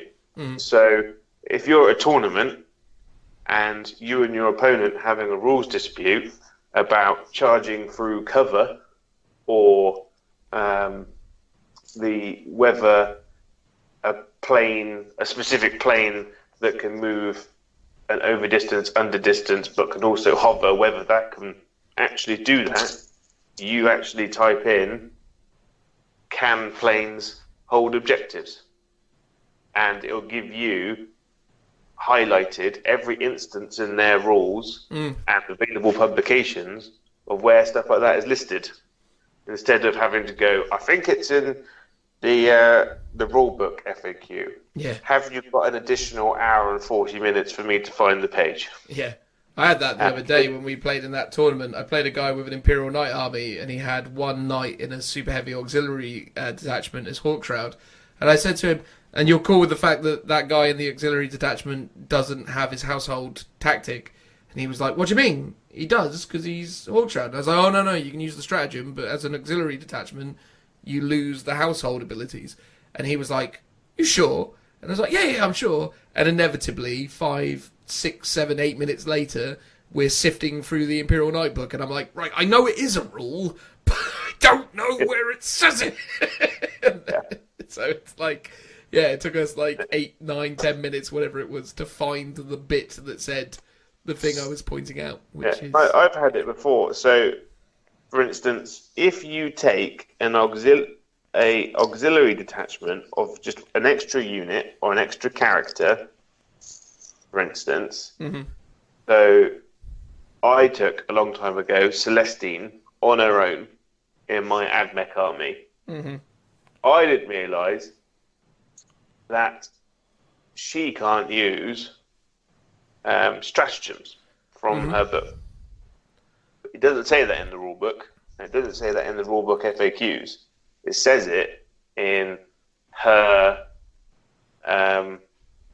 in the index FAQ, which is then subsequently put into each codex that comes out now says that those auxiliary attachments can't take them. But that's not a piece of blurb that anyone ever reads, ever. Yeah. So big time, man. You wouldn't know to look there. Indeed. But broadly speaking, Joe, based on what you're saying, you love it. I loved it, and I loved it so much. I openly said to myself that I'm probably unhealthily addicted to this game. And, I would agree with you. and I am addicted to creating and making new armies, though not being very good at running them. But you're getting better and better, Joe, mate. Yeah. That's better than me, anyway, eh? Yeah. I am reigning supreme within our group. There you go. How about you then, Phil? 8th edition. What you reckon? Well, I'll start off with good stuff. As Joe was saying, it's definitely a better game than 7th edition. It was taking me back down memory lane about all the different rules, such as arguing over what was under a template and what wasn't, or how it scattered correctly, because everyone argued about the direction of that arrow on the dice. Yeah, it didn't seem to matter what direction was on that dice, did it? It always seemed to miraculously, when being manipulated by the opposing player, still sort of gravitate towards your units, didn't it? It's like, I swear it's pointing the exact opposite direction to where you're going. No, look, mate, from this angle. So there was that. There was, D weapons or abilities that would just instantly remove your models, and even things like, I never learned the sort of the weapon skill table or the strength and toughness table. So whenever anything came to shooting or doing combat, I was like, I don't know what this is. Let's look it up. Or I would rely on my opponent to know, which on the whole they tended to. So, but there were times where neither of us knew, and we just then had to either just guess and come to a consensus or look in the book, which was always time consuming. Okay. So there was all these horrible things that have now been streamlined. So, positively, playing the game is so much better. As I mentioned earlier, I do have slightly rose-tinted glasses for when it was just all indexes, because it felt reasonably balanced. I don't know if that's because Guard were perceived to be half decent back then, when it was just an index or not, or just people were struggling with not having completely... I'm sure that had no influence over anything, Phil. Well, it was the first time I remember actually winning games, and it wasn't necessarily because I wasn't necessarily steamrolling people. I was still losing games as well, but I was definitely winning more games than I was ever before, and against tough armies when 8th edition came out, it was Elder with, was it Wraith Knights? That were so prevalent in 7th edition, and they would normally steamroll you, and I was actually beating them, and I was like, oh wow, I've actually beaten an Elder army with a Wraith Knight. This is amazing. So that felt really great. But now is the time to get out your tiny violin and play a little tune. And we're going to talk about Forge World, the little sister of the big brother of Games Workshop, and talk about how I sort of feel like a slightly abused child being a Dev Corps of Krieg player within 8th edition. Everyone's got new codexes, everyone's got new stratagems, and it's a bit like I'm still running an index army, predominantly an index army. Yes, I've got access to the Astra Militarum Codex at least, and I can use 4 out of the 10 or 20 stratagems that they've got, and it's yes, I can use the relics and the warlock traits. Aren't you essentially, though, just running a supplement army? Yes. Not to burst your bubble. Well, no, that's true, it is, but they're not very compatible because the index was written before the codex, and the Death Corps of Krieg supplement, so to speak, is very specific on what units you can take. So imagine having a Salamander supplement but with no stratagems in it, and imagine if half of the stratagems in your Space Marine Codex don't apply to the units that you can take in your army. So a lot of the stratagems in the Astra Militarum army book are for units that you can't take with the Death Corps of Krieg regiment keyword. So there's no synergy within my army because there's no stratagems for the Krieg army. There's only generic Astra Militarum ones. And again, with the Vigilus special detachments, they came out and was like, oh, brilliant, there's some new rules, I'll be able to use it. And it's like, you can't take the artillery one because they don't affect the keywords for the Forge World artillery units. They only affect things like the generic Basilisk or Manticore or Wyvern. And it's like, so the only one I can take is the Spearhead tank one, because that one affects a generic Lehman Russ keyword, which thankfully the Lehman Russes on the Death Corps of Krieg army or throughout Forge World you can still take. But they haven't really ever updated the index, the Forge World index at all. Not just in terms of my rules, but in terms of all the Forge World models. I've seen very little rules rewrite. A lot of the tanks, like the Thunderer, don't have the grinding advance rule when it clearly would. So it's a one-shot demolisher cannon that costs more than a Lehman Russ that can fire its demolisher cannon twice a turn. So there's all these weird things where stuff has never been updated, and even the points don't really get updated in the same way that the core codex, the core Games Workshop stuff do. So there's a massive hoo-ha at the moment in the Death Corps of Krieg Facebook group about how some of our units have gone up in price. I mean, admittedly, So the Death Rider hunting lance has gone up 1 point. So that suddenly makes our Death Riders more expensive. And while 1 They point... were broken, Phil. You can't have, a moderately... Horses. Yeah, That's the thing. moderate cavalry unit. Unbelievable. I know, exactly. But that's people's complaint. People are saying, why has it gone up in points when it's not a broken or overpowered unit? It's like people take it because they like it, not because it's necessarily any good. Meanwhile, everyone's comparing Scions to Grenadiers. And again, I always say you shouldn't do like comparisons, but the Scions have gone down in points in the newest edition. Meanwhile, Grenadiers haven't. And it's like, but they are comparably similar. So why is that the case? And, I've got my own theories about that. But what it seems to be is all the Forge World stuff has only had its points ever changed. And this is even going back the last 2 years. Has only ever had it changed to bring things that are comparable with, say, for example, the Astra Militarum Codex to be in line with their points changes. So if a las cannon goes from 20 points to 15 points, then the Krieg las cannons will go from 20 to 15. But they won't internally balance or clearly do any playtesting with DevCorp Krieg units in particular to change them, to reduce them down in points when they're overcosted. And actually, I think Forge World took a massive hit when 8th edition came out because so many of the units, when compared against the index units, were of like Games Workshop models, were really good. So you saw loads of Spartan tanks, you saw loads of Basilisk carriages being proxied at American tournaments because they were undercosted. And then what's happened since then is they bumped the points of all the Forge World stuff up to be not competitive at all. And then they've not really addressed that again ever since. They've sort of just been stuck in this weird eternal limbo. So for me, it's been a mixture of I've enjoyed 8th edition, but it's kind of a bit sad at the same time because I'm not getting the same love that if I just picked a Games Workshop army, I would be getting every so often. You should have just played Steel Legion, mate.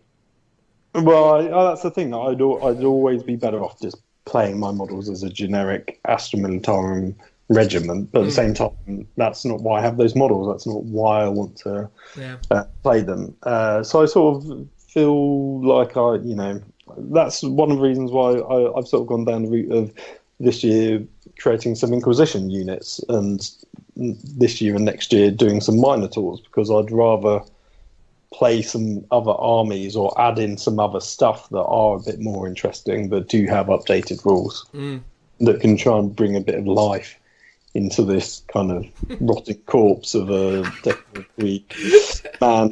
That's where the corpse in Death Corps comes from, yeah? Well, exactly. So, yeah, it's a bit sad on that. And I think everyone's living in hope that we'll get a codex, we'll get a supplement at some point, and it gets more frustrating every time Chapter Approved comes around and we haven't had any rules, tweaks or changes. And, maybe 1 year, maybe by the time 9th edition comes around next year, maybe we'll get something. Yeah. I think there's obviously lots of internal politics between Forge World and Games Workshop. So Games Workshop now has taken over the Forge World rules writing duty for Age of Sigmar and 40k. So, it might be something will happen down the line, but who knows when. And it's just, it's a bit of a long time coming, really. So it's, being good but not great at the same way that other people might be enjoying 8th edition. There you go. So the main bugbear is sort your Forge World rules out, mate. Get it sorted. Well, I mean, even if, for the Space Marine players, like, wouldn't you love it if they updated all the, Forge World units to be a little bit better? I want my Hornets to cost less, for God's sakes. They're too expensive. No, exactly. Terrible. Yeah. But there you go. All right, guys. Well, I think that perfectly summarises our thoughts and feelings on Warhammer 40,000 8th edition. Broadly positive, but with a few little quirky little bits that hopefully we expressed in a engaging and or constructive way. At the core of it, it's a great edition. We love it dearly, but it's just a little bit further away from perfect than we'd like. But there you go. Thank you very much for checking that out. We'll move on now to the next segment. Here's a transitional noise. Woo! Hello again, everybody. In this segment of the podcast, we're going to talk about things that were revealed at the Warhammer 40,000 Open Day that took place at Games Workshop's headquarters in Nottingham sometime in the arse end of November, I believe. 30th of November? That sound about right? Correct. It was on Saturday, wasn't it? Yes, which was, by my recollection, the 30th day of the November month. 'Twas. The final day before Christmas begun. Yes. Brilliant. Thank you for the quick and thorough response. So yes, anyway, Games Workshop had a Warhammer 40,000 Open Day where they celebrated and revealed all manner of exciting new things for Warhammer 40,000. And joining me here to talk about that is Phil. Hey, Phil. Yo, yo, yo. Yo, yo, yo. Good Phil in Lord. the house. Mate, You're super energetic now that you're allowed in the house again. It's No, true. no. The warm heat. Star Trek Chance 2 last episode. That's it. Yeah. That's it. Phil in the house. And obviously Joe as well. How you doing, Joe? That's twice I've crashed your audio now. Well, it's fine, mate. It's fine. It doesn't matter. There's no real necessary need to introduce you guys in every segment, but I work on the assertion that, you know, people might be skipping around, going to specific segments, so I like to remind people who's here. Because sometimes you're not here, Joe. Sometimes Phil's not here. But I'm always here because it's my ball and we can't play without it. It's more true than we care to admit. Exactly. And like all the kids who own the football, I don't really know the rules of the game. But there you go. It's just to have friends. Yeah, exactly. You have to have me because it's my ball. But you know, you'd rather I wasn't here. Anyway, That's not untrue. I mean, true. oh, brilliant. He's close. He's cottoning onto us, Joe. We need Exactly. We just like him because he pays for everything. That's how it goes. Yeah. Anyway, so the Warhammer 40,000 Open Day 2019 at Warhammer World had a number of new, interesting additions. Some less exciting than others. So I will leave it up to you, the audience, to decide how excited you are about this initial announce that came out of the event. But it relates to Aeronautica Imperialis. Ooh. Technically, Mephiston came first, but Phil doesn't want to talk about it because he doesn't know Blood Angels. Well, because it's just a book, Phil said. He didn't care, did he? Because it was just a book. It's just About cover. about the M-Man. The M-Man. Big M. Yeah, Big M. Big Daddy M. Yeah. And his Angels of Death, or Lord there are of. Yeah. Well, yeah, there was a book about the Lord of Death. It's probably not one of their best books, and the cover art is a little bit lackluster as well. I'm not overly sure I like the imagery of the Thousand Sun Space Marine reloading his bolt gun. I always assumed that there was some kind of weird ethereal energy bolt thing going on with these guys, but to see them actually, you know, reloading their guns sort of feels a little bit silly to me. Yeah, it's. I think it's depending on who's writing the book. I find. Yeah. It changes. A few continuity issues there, but that's fine. Well, exactly. But, you know, I'm sure the Mephiston book is wonderful. It's probably about how he descended from being the best at magic from the Blood lot, and then one day he decided to become a Primaris Marine, and for whatever reason, the MacGuffin of Primaris Marine didn't, you know, strip him of all of his previous, you know, gene-manipulated, you know, transgressions that took place beforehand, because the whole thing about Mephiston before was he was hugely undone by the Black Rage, and then kind of got it under control using all of his, you know, willpower and psychic might and all the rest of it. But the effects of, you know, taming the Black Rage warped his genetic makeup into becoming this monstrous version of a Space Marine that was kind of, you know, a super powerful, over-the-top Space Marine Astartes creature. But as we know from the Primaris Marine upgrade, it just turns you into a regular Primaris Marine. But for whatever reason, Mephiston still stayed all monstrous and stuff because it's too inconvenient to do that.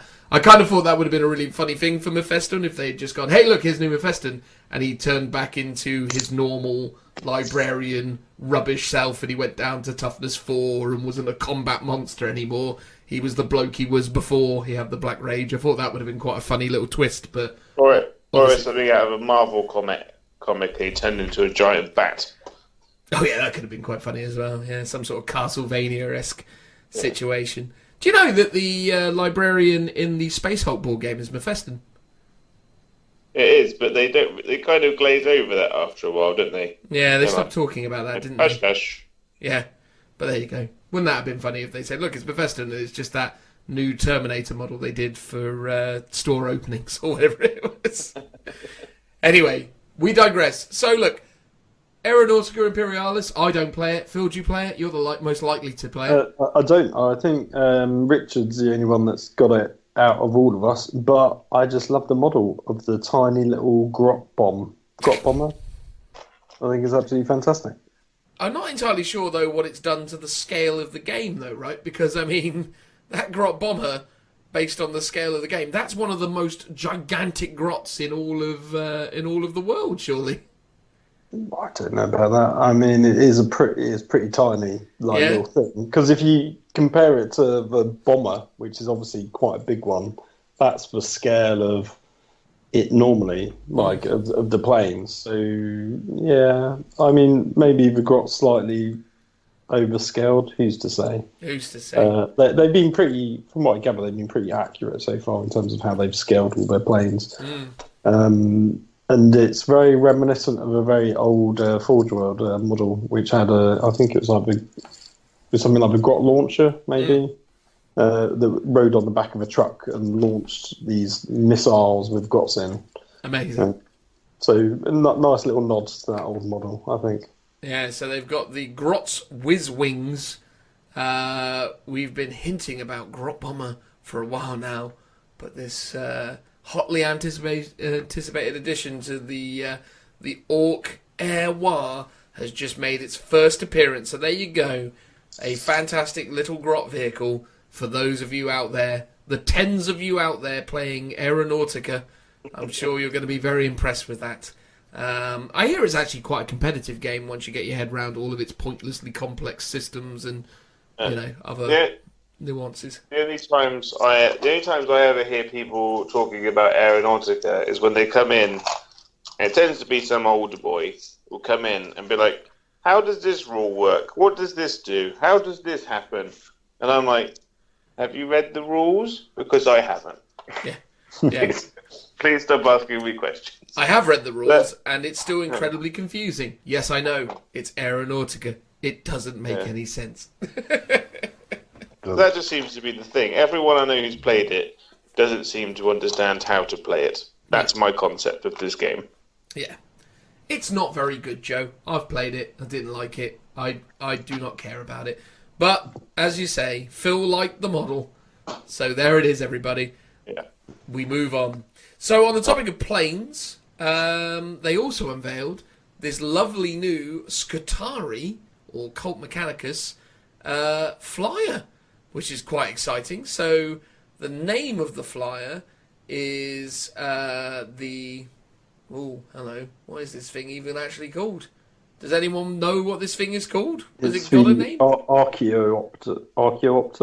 The Archaeopter? Or Archaeopter, because it's meant to be like an ornithopter. Oh, okay. So I presume it's the Archaeopter. How it's pronounced. I actually saw a picture of someone at the open day who took a picture of the concept art for this, and it was actually drawn in 2015 by good old Jez Goodwin. So that's how long the lead time is on this stuff. Well, there you go. I mean, I quite like the fact that it's got legs. I mean, that's quite a fun little addition, isn't it? It seems to be based on like a mosquito or something, some kind of insect. A dragonfly. Well, it's got that kind of Leonardo da Vinci style sort of flying vehicle. Better word. Yeah. What's interesting, though, apparently, because one of my mates went there and spoke to them, is the wings don't flap around to make it airborne, because actually if you look on the model, there's thrusters on it, which make it lift in the air. The wings are used to actually steer the plane in the air. Which, when you know that, you go, okay, that makes a bit more sense, because the wings look a bit too piddly to lift up the plane, so to speak.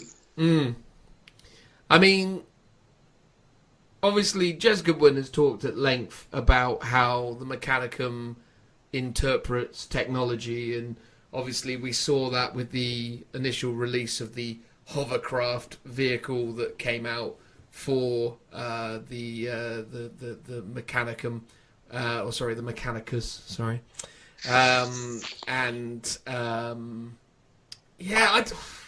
I like it from the perspective that it's really, really different. And I think that's obviously a really important thing when defining and developing a range such as this, to have a unique set of visuals and something that sort of breaks the stereotypical scientific or rather sci-fi tropes. But I don't know, I'm still very on the fence about it. I don't personally think I'd overly like to own one, unless, of course, the rules for it are so superbly incredible that I can't ignore it. But yeah, I don't know. I mean, I don't know how to feel about this thing. I mean, I think what you need to do is replace the wings with the big thruster jets from the greater bloat drone, or the float drone, whatever it is, from Forge World. And then it's the spitting image of the little flying ships from Avatar. Oh yeah, there you go. That's not a bad shout. I mean, yeah, I definitely think the wings are its weakest point, because they're so sort of fragile and thin looking, and it doesn't really fit the aesthetic of the rest of the AdMech range. Well, the more they flush out the AdMech range, from what they've shown us, apart from the toaster, like everything else has got a very insectile kind of look to it. What's the toaster? The little tugboat thing. The hovercraft. Oh, right. Yes. Yeah. And that looked very different from anything the rest else of they've created. everything. It feels like these two vehicles are they sort of step away slightly from the rest of the range. It's like everything that they've got is almost like a misinterpretation of old things that already existed. Yeah. So like the new flyer looks very similar to like the Russian Hind helicopter. You really look at it, and the tugboat is very similar to what they use in World War II for the beach landings and stuff like that. Yeah. It's almost like everything that Mechanicum do is like they've seen a concept from the past and tried to figure out what it was and completely missed the point. I think that's what the whole concept of them is. I think one of the interesting things with this one is going to be when you start seeing people kit bashing this with the Cadron Overlord stuff, though. Surely people are already thinking about that. I've seen people, because I'm on the Cadron Overlord's Facebook page, I've already seen people say they're going to whack the wings onto their boats, onto the sides and stuff. I think it's got a lot of conversion potential. I'm almost tempted to pick one up just for an Inquisition gunship, transport for my Inquisitor. But yeah, I'm not too sure about the wings, or if it would maybe look better in a landing pose and maybe have the wings raised up slightly more, a bit like the old Imperial shuttle, and have them like vertically in the air or something instead. Maybe that would look better. I don't know. I think it's got potential. It's also a multi-part kit, so there's 3 variants: the gunship, a bomber, and a transport. So and they sort of tease some of the details of what those look like, but they've not shown you individually how the 3 variants look. So it'd be interesting to see how much it changes, or if it literally just is swapping some bombs out for a different, weapon option, for example. It would be interesting as well, to see if you could pose it actually standing up on those legs as well, wouldn't it? Sort of seeing it running along on the floor or something in some way. I think I've seen a photo from the open day where it's modelled to have been landed. Oh, okay, nice. So I presume it's got that multi-part option. The other interesting thing about it is it's got a brand new flying stand. Well, you say brand new. I think the Cadron Overlords actually have these types of flying stands as well from Age of Sigmar. Or they have something to that effect. So, but yeah, no, I mean, nothing in 40k has used that flying stand before, as far as I'm aware. So that's definitely very interesting to see.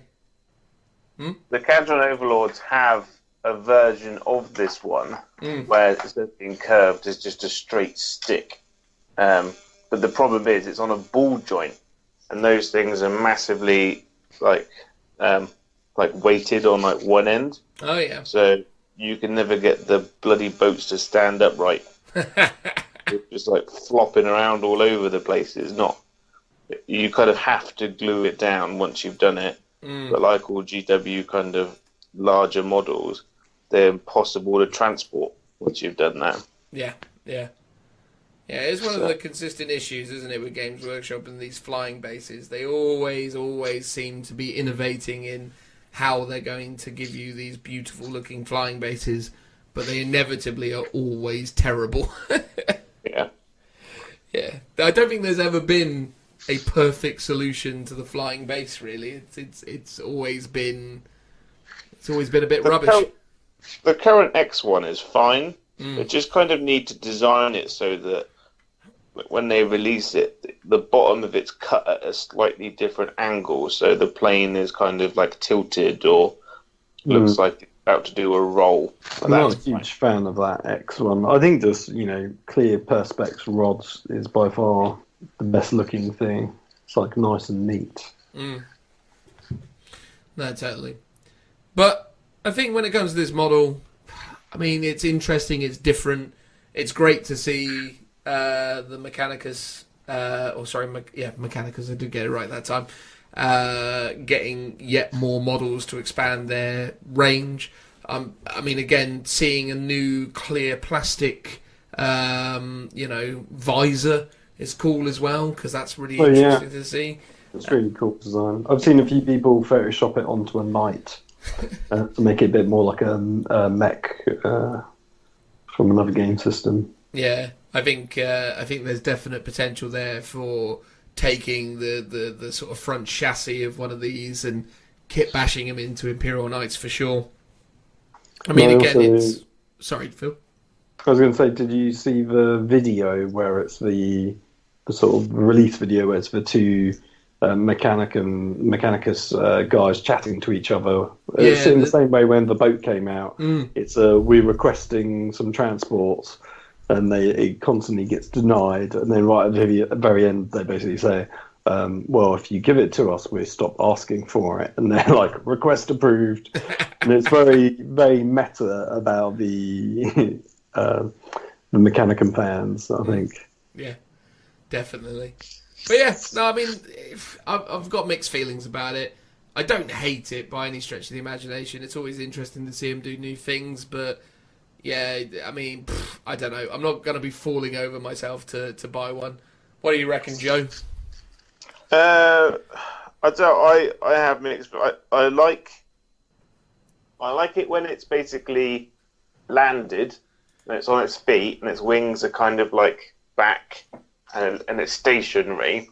I don't like how it looks when they've kind of made it look flying, because the wings are always like at their widest point, and it doesn't look like it's doing anything. It looks very static. It just looks like it's just going to plummet out of the sky. Or like it's gliding or something. Yeah, but it's not very sleek. But then I suppose that maybe that's just the point of it, because that's just the Mechanicum all over.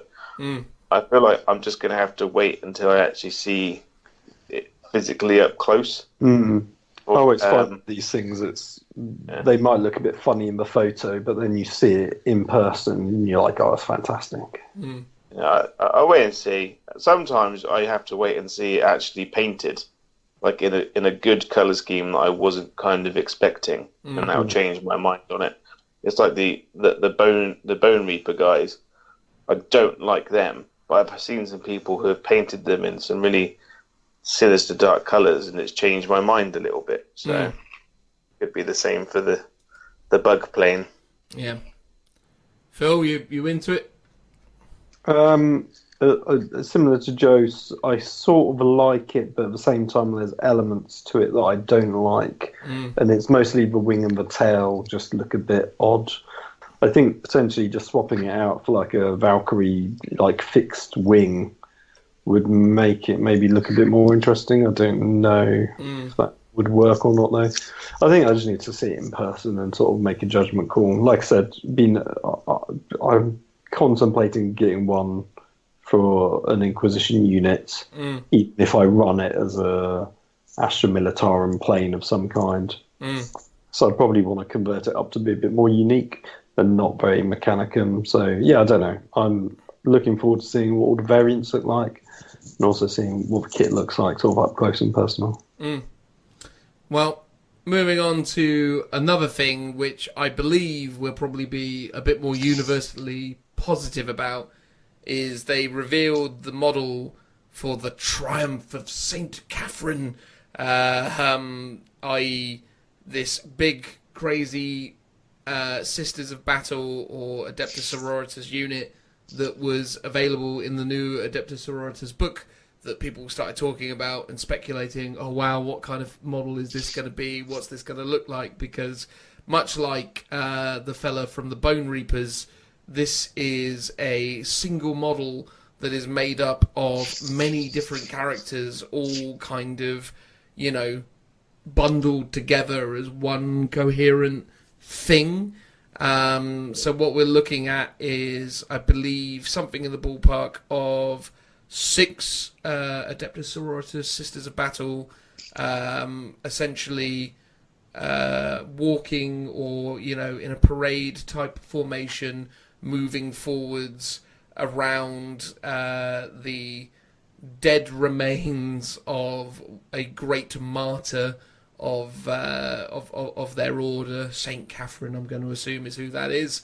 And I mean, it's simply a gorgeous model, to be honest. I think it really, really shows the kind of creative opportunities and direction that Games Workshop is able to take its model making and miniatures building into the future of what they can potentially do. And obviously when we saw it with the Bone Reaper fella, who I keep forgetting the name of, I think that was absolutely stunning. And it's really amazing to already see that in Warhammer 40,000 we're already starting to see similar type units and opportunities coming to the fore. I don't have the rules to hand for this thing, and I don't think it's necessarily important that we talk about that. But what's your perspective on this miniature, guys? Are you a big fan of this, or do you think it's a little bit over the top? I love it. I think it looks amazing. The first thought that I went through my head is I want that scenic base to put a knight on it, or a big dreadnought, because it's amazing. I really like it. It reminds me of there's a really old Bretonian model where there's a bunch of peasants carrying the remains of their king and his dead horse. Oh yeah. Into battle. It kind of reminds me of that a little bit. It's really good. One of the things I have started to realise is the more they've released the whole Sisters range, is that they don't look like a force during combat.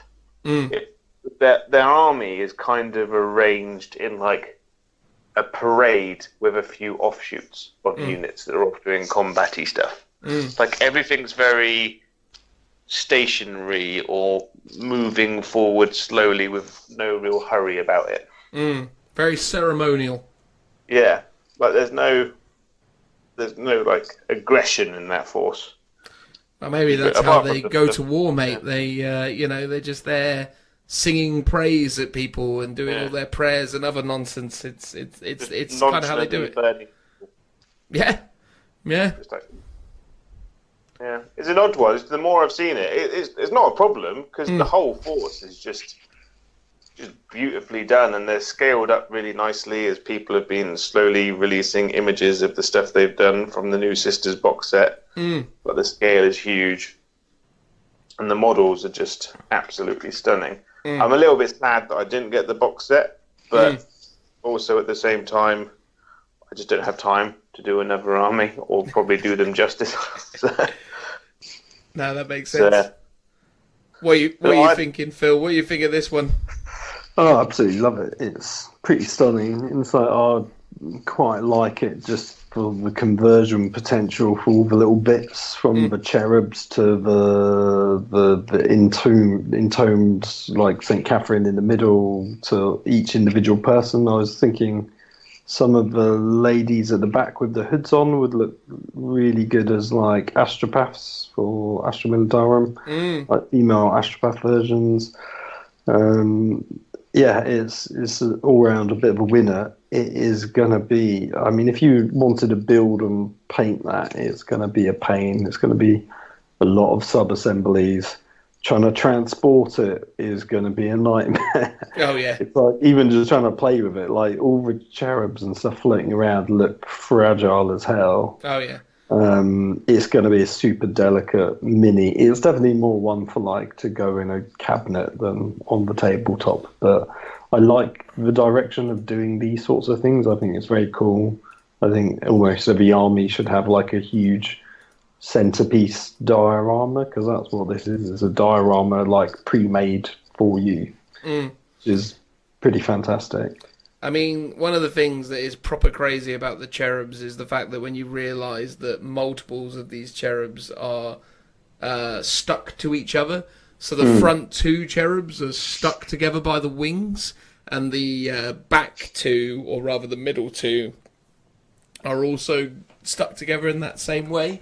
And I do always wonder whether Games Workshop are really, really, really pushing their luck when it comes to weight distribution, because again, it's one of those things where, yeah, sure, add another cherub, why not? But at the same time, it's like, you are just inviting this to break, right? Because I think, as a gaming piece, I can't see anyone who's intending on using this for gaming purposes is almost certainly going to just opt to remove all or the greater majority of the cherub pieces from it, because there's just no way you could transport this thing with all that stuff on it and have it in one piece. I think the kind of the steel tray methods with the magnets on the bases is probably your best bet for this sort of thing, and I'm beginning to come round to that idea in general for most armies, especially non-resin ones. Like, if you've got a plastic army, that's the way to do it. But when it's on the table and you want to pick it up and move it, where do you pick it up and move it from? The base. Push it from the base. You're going to have to pinch it at the front and the back. The sides. The sides are the raised bits, so you grab it from there, like where the rubble cut out. Yeah, basically. But I guess it's going to be quite light as well. I don't know. I wouldn't want to play with it just because I'd be terrified it was going to break. Well, just imagine if you're hard rolling some dice and it just like smashes into it. It's like this is a piece you'd have to be quite precious and delicate around, I think. Well, I mean, again, yes, if it's got the cherubs on it, if you take those off, I don't think you need to worry nearly as much. I think without those, it's just six sisters hanging around on a box, which is fine. But obviously, you could then be, because again, someone could say you're modelling for advantage or things of that nature. Because obviously, it'd be harder to draw a line of sight to this unit if it doesn't have cherubs all over it and all the rest of it. I mean, look, let's not muddy the whole conversation around the gaming implications of these things all the time. I mean, not everything is, needed to be related back to the game mechanics side of things. I mean, it is a gorgeous model. It's amazing addition to the Sisters range that really rounds it out in a really nice way. But at the same time, yeah, it's not without its issues. It's like that.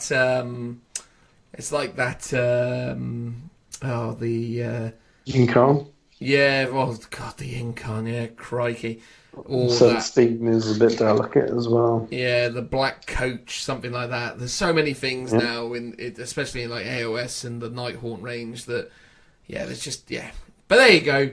Long story short, it's a gorgeous model, and we're very happy that they, quickly announced that to coincide with the release of the Sisters book, because I'm sure there would have been a lot of people chomping at the bit to know what that would have been like had they not taken it upon themselves to showcase it at the Warhammer 40,000 Open Day. In addition, they've also showcased some new Repentia models as well. So in the standard kind of starter box, you got some generic easy build ones, but now to accompany them, you've got some newer, multi-part plastic ones that you're going to be able to build in different ways. Again, it's a unit of Repentia or Repenta sisters, with a new whip person. Is there much that we need to say about that, or are we broadly happy with what that represents? No, they're all good. Like the style, the different details on all the chain swords are absolutely massive. It looks like it'll be a good kit. And they're also quite dynamic in action posed, which is exactly what Joe said they weren't. And so does that make you happy, Joe? No, I said I quite liked them when they first got released in the CAD. I was really happy with their little trainers that they wear when they run around. But these are a bit more actiony for you, because you're saying the rest of the range seems quite static. Yeah, these represent them quite well, actually. But they represent the unit perfectly. That they're just people out there that basically are trying to atone for their sins by either killing or being killed. So, I really like them. The new whip lady has got a very angry face, doesn't she? Yeah, she's got a bit of a grimace going on, hasn't she? She enjoys her work a little too much, I feel. Yeah. Or maybe not enough, who can say? So then rounding out what was announced on the open day, we also got news about the new Psychic Awakenings that are due to drop in short order. So those of you who have been following along at home will know that we've already had the Rise of the Phoenix, or Fire of the Phoenix, or something of the Phoenix that happened, which was Drakari. Phoenix Rising. Phoenix Rising, there Phoenix you go. Bush. I knew there was the word Phoenix in there somewhere. And then, obviously, as well, we've just had the latest Faith and Fury. We're about to have something of Baal. What's it called? Blood of Baal. Blood of Baal, that was it. We've got 3 new books also confirmed. So we've got The Ritual of the Damned, which is rumoured to be, quite likely to be a collaboration of Dark Angels, Thousand Suns, and Grey Knights, I believe. Not really rumoured. They literally show you those faction symbols in the video. Oh, yes, but what do they mean, though, Phil? You can't say for certain. Kukushka. Well, fair enough. So, the Dangles, the Tsuns, and the Granites are all likely to receive new rules, stratagems, and treatments. I think, obviously, Oh, sorry, Joe? What we want is 5th edition Grey Knights. We want them to come back. You want that? What, you want Razorback spam? Yeah, Razorback spam. We want that to come back. Yeah. Running around destroying everyone. Boom. It could be really exciting to see what happens with Grey Knights in terms of whether or not they give them access to, say, the doctrines. That would be pretty amazing if all of a sudden Grey Knights were able to use doctrines and things of that nature. Because it seems like with the Blood of Baal, it's almost like a Blood Angels Codex, because they're giving you all the data sheets that you don't currently have access to. Mm-hmm. Maybe redoing a couple as well. I'm not entirely sure about that. And I imagine for the Dark Angels one, it'll be similar. So it's like a mini codex update. And with Grey Knights, I guess the assumption is they'll be doing the same. Maybe not to the same extent, because they always like keeping them separate. Like, I doubt they're going to get Primaris Marines. Whether they get Doctrines or not, I don't know. I imagine they might do something different for them because they are a bit more unique than the other Space Marines. But it'll be interesting to see what they do, for sure.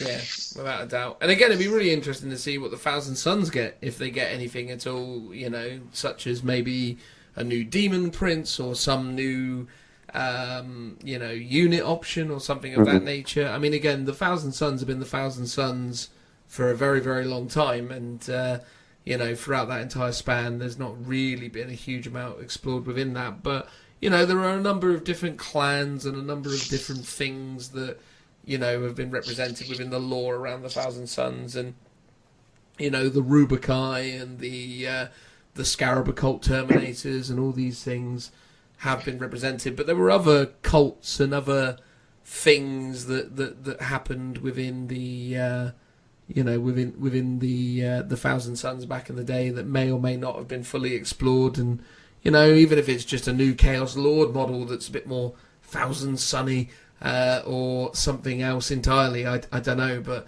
it'd be really cool. Well, they're saying each book there's one faction, at least one faction is getting a new model of some kind. They say each book is accompanied by an epic champion to lead the charge. Either reborn, which obviously means Primaris, or reimagined, or brand new characters. So it could be there's only one for each book, or maybe there's more. And you don't know which faction it's going to be. So for Ritual of the Damned, it might be Grey Knights, it might be Dark Angels, Lionel Johnson, or is it just going to be, like you said, a Demon Prince for the Thousand Sons? I mean, Joe seemed pretty confident that it's going to be Lionel Johnson, didn't you, Joe? Yeah, I am 100% I am willing to put money on it, in fact. My goodness. But it'll be Lionel, because it's coming. They're announcing it on Christmas Day. Well, that would imply that it's a big thing. It's good. Like it's gonna be huge. But I'm pretty sure they announced Magnus on Christmas Day. Oh. Well, by that logic, then it might not be the Primarch. It might be the Legion Primarch or something similar, like Fulgrim. Who knows? Well, no, it wouldn't be Fulgrim because that's not the day of the books. The book's coming out. He's not in the book. No. What's the Thousand Son? Magnus, he already exists, mate. Magnus, he's already got one. Yes, of course. Well, who knows? Araban's already been redone. Yep. They could do a new model for Loken, or whatever his name was. Potentially, we could maybe get something like the Knights Errant, like the original ones. Yeah. Because, I think Sevatar disappeared, and some of the other ones kind of went into the warp hunting. Some of them stayed on Mars, so they could be potentially have been put in stasis or something. Or they could give us a brand spanking new unit of multi-part plastic Primaris Grey Knight Terminators. That would be cool. That would be super cool, wouldn't it? They specifically says each book's got a champion, not new units. Okay. And I do believe, from what but Phil, the Rise of the Phoenix and Phoenix Rising has 2 special characters and 2 new units. I mean, they imply here that there's only going to be new characters for these ones. You're so sure. That's what they say. But I mean, there might be more for sure. There might be more than just those models. But I do remember, what was it? The guys from Frontline Gaming talking about Grey Knights, saying at one of the developer chats in America that they were saying Grey Knights were never going to get Primarisified because they were always going to keep them separate. Obviously, that might have changed. Maybe they're not going down that route, but maybe that's the implication. Potentially. But I find it strange that they're going to do a big release on Christmas Day, given that Christmas Day is a Wednesday. Well, so Well, it makes sense just because it's Christmas, though, isn't it? It's like but they'd want something big, like as cool as it is. Primaris Terminators isn't Christmas Day worthy. Is it not? It has to be Lionel Johnson or nothing for you. It has to be Lionel. Not a Primaris Azrael. No. No. Fair enough. No. Maybe they will have... Azrael wasn't overly keen on the Primaris, so maybe the Primaris Marine has killed Azrael and then replaced him as Chapter Master or something, and then that'll be a weird wibbly secret. The Watchers in the Dark came out and pulled him away into the night and let a Primaris Marine pretend to be... It would be funny if Games Workshop turned around and said that Azrael has banned all Primaris from Dark Angels, and you're allowed to use any Primaris models whatsoever. Exactly. Or Lionel Johnson come back leading the Fallen, and it turns out that, they were Chaos after all. Oh, big twist. But there you go. Anyway, you've also got the Greater Good, which will be Tau, obviously, because they're well into the Greater Good. Do you know what I reckon we'll get for Tau? Nothing. Plastic Vespids, mate. Come on now. more Kroot. Nah, mate. Plastic Vespids. Come on now. Give them some love. What we want is, you remember the Krutox and the mini Krutox? That's what we want. I do, yeah. The Kroot Hound, you mean? Not the Kroot Hounds. There was the greater Krutox. Yeah.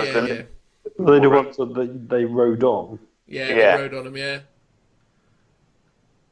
And they were great, because if you rolled like a 1, their movement, they'd like eat a handler, that kind of stuff. They were cool. Look, they're inevitably going to get some new swanky mech that does something else, isn't it? That's what they're going to get. Yeah. Who do you reckon's going to be going up against them? What, the Greater Good? I reckon it's going to be Mechanicum. Oh, I think so too. I think they're going to nick the... What was it called? The old Forge World book that never got released. I think they'll nick that and stick it in this. There you go. And then you've also got Saga of the Beast, which I think will be Orcs, because obviously the Beast once rose. Which versus will Astra Militarum, I reckon. Nah, I reckon Space Wolves. It'll be Orcs, Space Wolves. Because the Saga is very Space Wolfy. Beast is very Orky. Yeah. So I think you're talking Space Wolves and Orcs there. I was thinking it's more Armageddon focused. It would be, because that actually is where, spoilers, the Beast Arises comes from. It's true, but I still think it'll be Space Wolves and Orcs, and it'll be plastic Gazcol, surely. I hope so. That'd be amazing. You need plastic Gazcol for sure, and you need to bring back Makari, the Grot Bannerman. Yeah. Who in second edition, where he was still available, had the 2+ invulnerable armor save, because he had 1 wound and a 2+ invulnerable armor save, and that invulnerable armor save was just, he's the luckiest man alive. Or rather, the luckiest Gretchen alive. So yeah, Gazcol Fracker's banner wave just happened to have an armor save, which was just called something like incredibly lucky. That was it. So, the thing is that if it was Armageddon and you had Space Wolves and Orcs, then the potential for Guard is there. Yeah. And you could get maybe something like Plastic Yarrick, which would be cool. I think that's probably too many, because if they're going to do what they've done with Blood of Baal, where they're releasing loads of stuff for Blood Angels, I think that's too much to do basically a mini Space Wolf Codex and a mini Astra Militarum Codex. Well, it'll just be what they did with Chaos, and then just give them a few stratagems and a few new little rules, and be done with it. I think Astra Militarum is overdue a massive update, though. Surely, I think there's another option as well that could go into Beast Arises. Xenos Hunters. Yeah. But I don't know. I think for Saga of the Beast, I think you're probably looking at Space Wolves and Orcs, because they need to close the loop on successor chapters for Space Marines, because obviously they will have done Blood Angels. They're just about to do Blood Angels. They will have done Dark Angels. You really, really need to get the Space Wolves done and dusted, just so as you can kind of draw a line under all of that successor stuff. So I think one of these 3 books will definitely have Space Wolves in it. It may end up being the Greater Good, but I think Saga of the Beast is the most likely candidate for sure. But there you go. So that's exciting. More and more books. I guess once those books are out, who have you got left to do? You've got Necrons. Harlequins, potentially, because they weren't really... No, Harlequins were technically covered by... they weren't actually covered, but yeah, Harlequins. Imperial Knights. Jean Silicon. Yeah, Imperial Knights need some love. Chaos Knights. Guards. As well. Death Watch. And Admech. And Custodes as well, I guess. Yeah. Well, they haven't really picked up on what Abaddon's doing yet, have they? After Vigilus, where he's been brought off to. So it might be that they're going to continue the story onwards and take him towards terror. I guess there's no Chaos Demons in that Faith book. Demons need some TLC for sure. And I mean, Death Guard potentially as well still haven't been done. Yeah, Death Guard could do with something. There's still a lot of books that can come out even after those 3. Oh yeah, still plenty more to go for sure.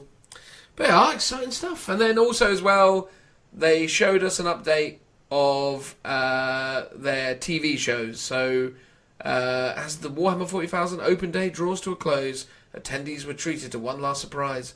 A compilation of action-packed animation from freshly forged Warhammer media team. Ooh! We're not going to talk about this on this side of things beyond the fact that, or rather we're not going to try and describe it, I suppose, because at the end of the day it's a lot of animated short filmness that is probably a little bit too much to get into in this instance. But did you like it though?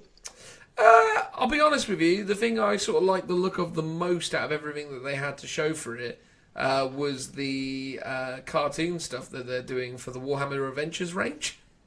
Yeah, that looked the best as well. I actually preferred the look of that one. There was another one that was like 2D but slightly more anime that wasn't for Warhammer Adventures that also looked really good. Oh really? Well, maybe that's in my mind. I assumed that all the colourful animated stuff is all kind of merged into Adventures, but you're probably right. There's probably the anime variant of it as well, which would be quite cool. The anime one was more of a black and white kind of thing, like almost like a Sin City-esque look to it. Yeah, it was odd looking at it because obviously I watched it and I was like, oh, the Blood Angel stuff looks a bit rubbish, but the bit with that lady, that looks like super good 3D graphics. And then I realised it's all the same video because it's all part of the Blood Angels storyline. And it goes to show that Space Marines in armour always look a bit rubbish. But when you see actual humans, it just instantly is a bit more relatable and interesting. But then maybe that's just me.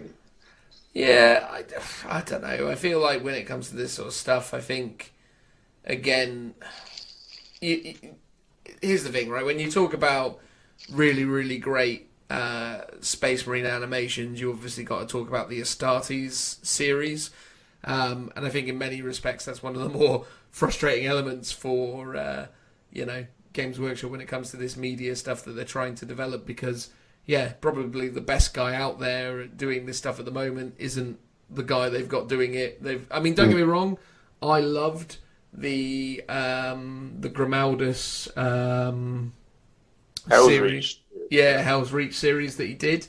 But at the same time, it doesn't compare to the Astartes stuff. And, I think, we'll see what happens. I mean, obviously, this has got the clout of Games Workshop behind it, so it's going to have the people, the story writers and the Black Library novelists and all the rest of it working on it. But then, so did the Ultramarine movie, and the Ultramarine movie is terrible. So, it doesn't necessarily mean it's a guaranteed success, does it?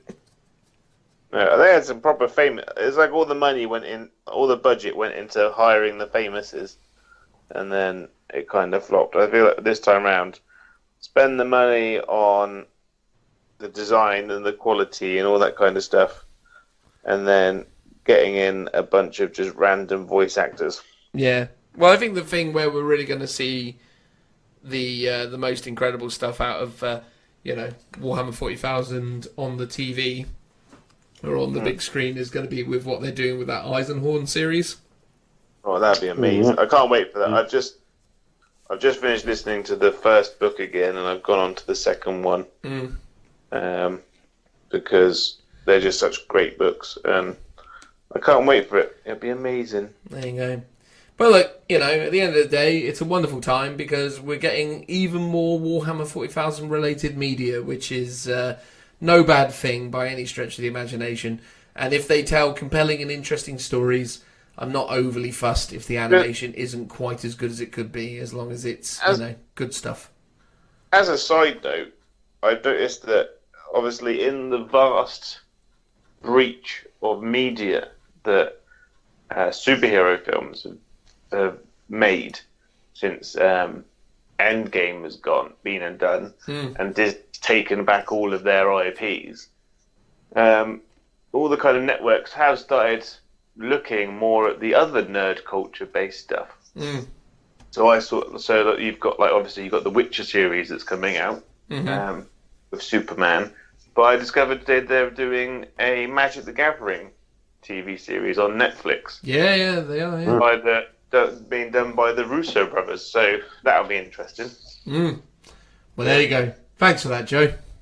I just more of a case of hopefully this will lead on to more nerd culture based stuff, and then if these series do well, then maybe more GW books and products might make their way out onto the streaming services. Well, exactly. We want to see Brian Blessed dressed up as that dwarf he plays in the AOS novels, running around with an axe and hitting people, much like he did back in the day. Surely we want to see him as Eisenhorn.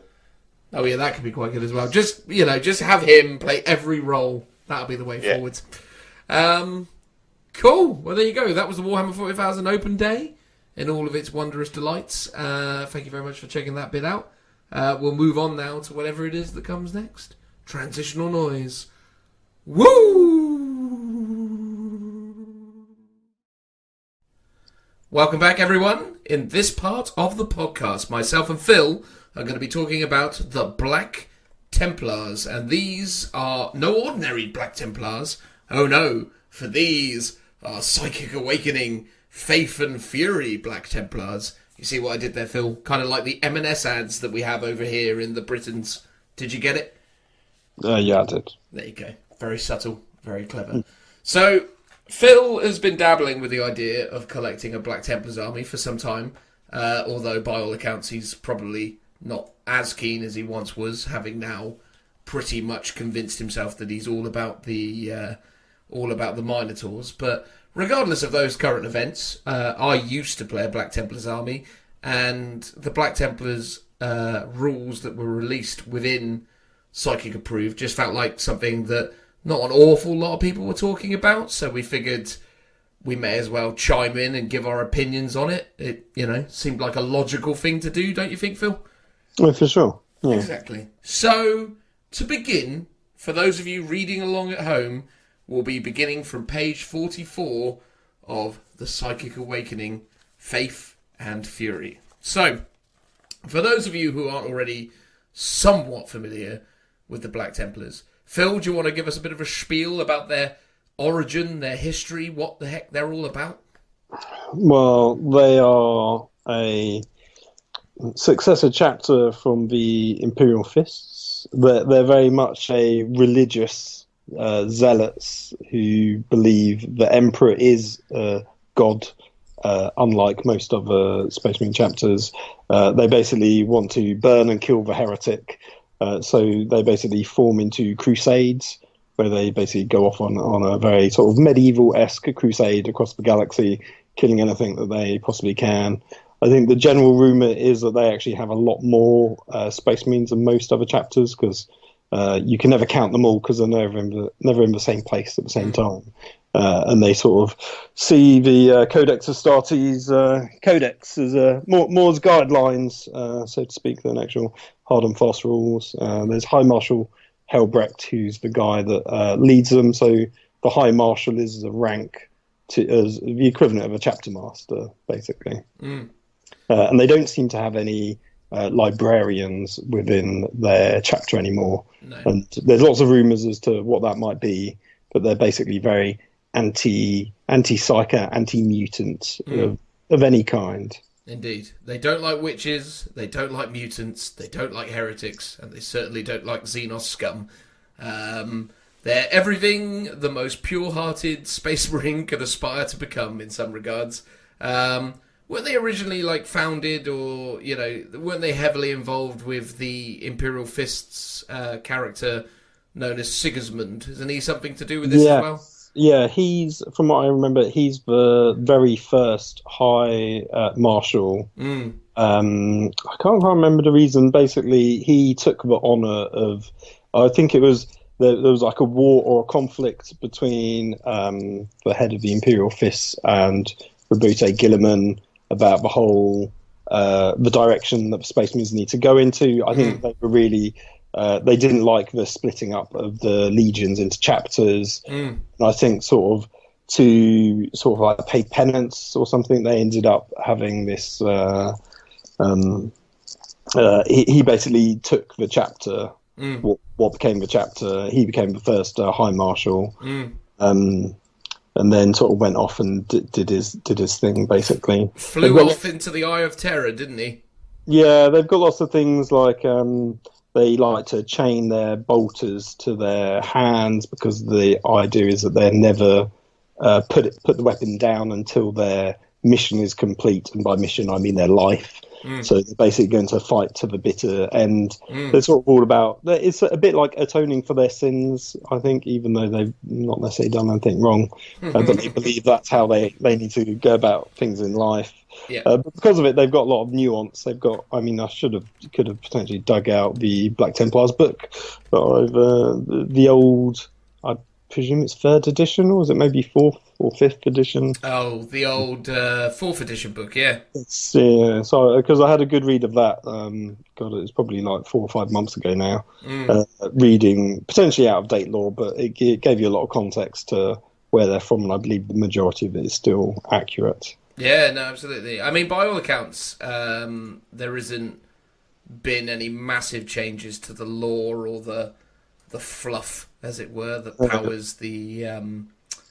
powers these guys. But I think that's because there just haven't been much new lore for them, with the exception of the Gathering Storm, where they were sort of introduced at the very tail end of 7th edition as kind of accompanying Guilliman on his crusades to Terra and having to hang out with the Xenos Eldari or the Yunari, as I guess they actually were. Yeah. They were quite heavily featured as well within the Talon of Horus and Black Legion novels as well.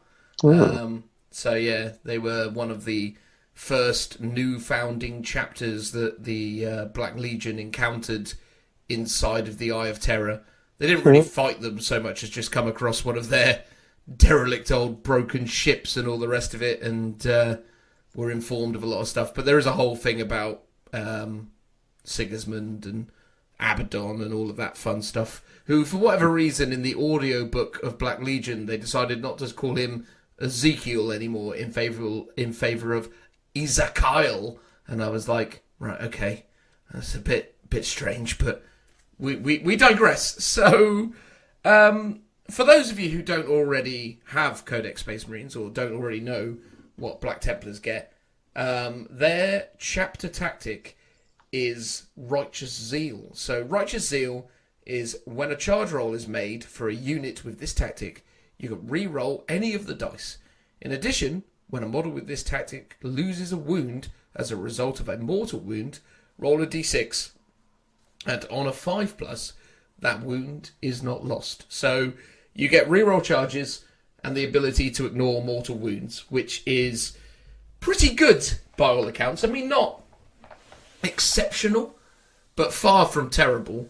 So this rule is not present within Faith and Fury, or at least I don't believe it is, but this is what you will find for Black Templars as their generic chapter tactic within Codex Space Marines. So from the outset, you already got a pretty big emphasis on what they're all about. They don't much like things that do mortal wounds, so weird alien technologies alongside, psychic powers and whatnot. And they're also well up for a fight. So that should hopefully frame the narrative for everything else that is to come. So before I start getting into what's here and reading out some stuff, have you got any specific thoughts or feelings from the outset, Phil? What sort of things you're expecting or things you're interested in on the old Black Templars? Well, I guess, they've got a lot of special units that are specific to them. Like, they were very much fleshed out on that, we said, 4th edition Codex. So you'd hope they would all be there, given some bit more oomph. Obviously, there's no unique model coming out with this range. It would be nice if they updated some of their units, such as the Crusader Squad, to somehow be Primaris specific. But if you're after that, you're going to be deeply disappointed. But what I would like is some really thematic, but also some competitive trait stratagems. I mean, they're inherently expecting them to be Iron Hands level, but you do want them to be good.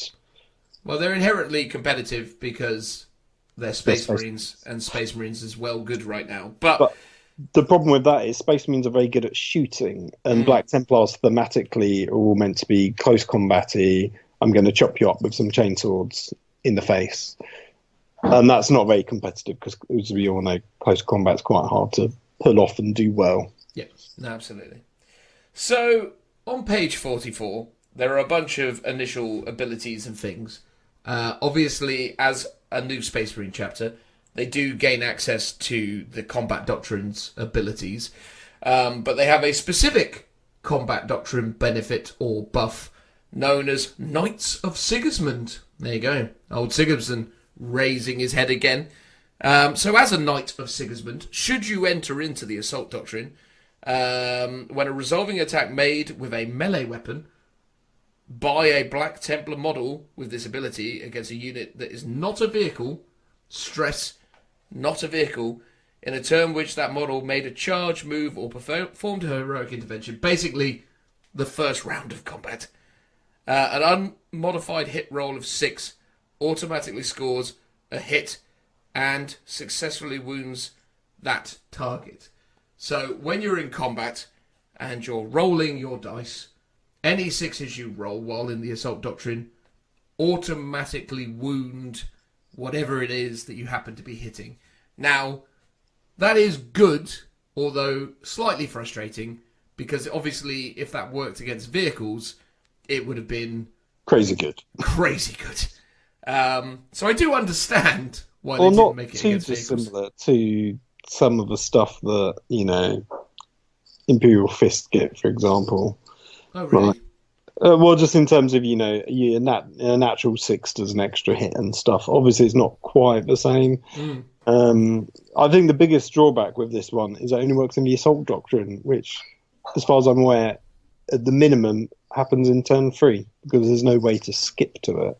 Yeah, no, that is true. It is very difficult to bring those things into effect, but obviously once you do bring those things into effect, or once you do enter into that turn 3 timeline, your army really, really transforms. And again, it depends, I suppose, what sort of strategies you run, because I guess if you're running a Black Templar army, maybe it becomes a case of trying to, maintain and, grind out the game to turn 3 onwards, where you just start mopping people up.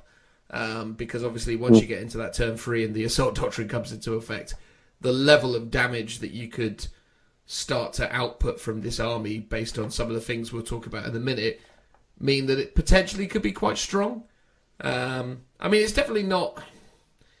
It's definitely not as powerful as some of the other traits that are available. Certainly not as powerful as, say, the abilities that are buffed by Devastator Doctrine. So the Iron Hands being able to re-roll ones with heavy weapons, or Imperial Fists having bolters or heavy weapons that do an additional damage, is all pretty incredible.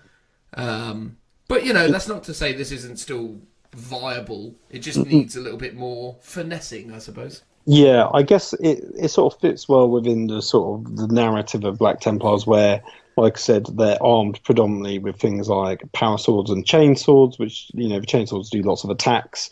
You're not equipping them with things like thunder hammers, and it's like, this is an ability that allows a unit with lots of attacks that aren't very good. They don't have high strength. They're not going to be wounding things on 2s and 3s to actually wound things a lot easier, especially, I guess, bigger things like monsters that you might struggle to wound otherwise. So this is sort of rewarding you for taking things that can do lots of hits.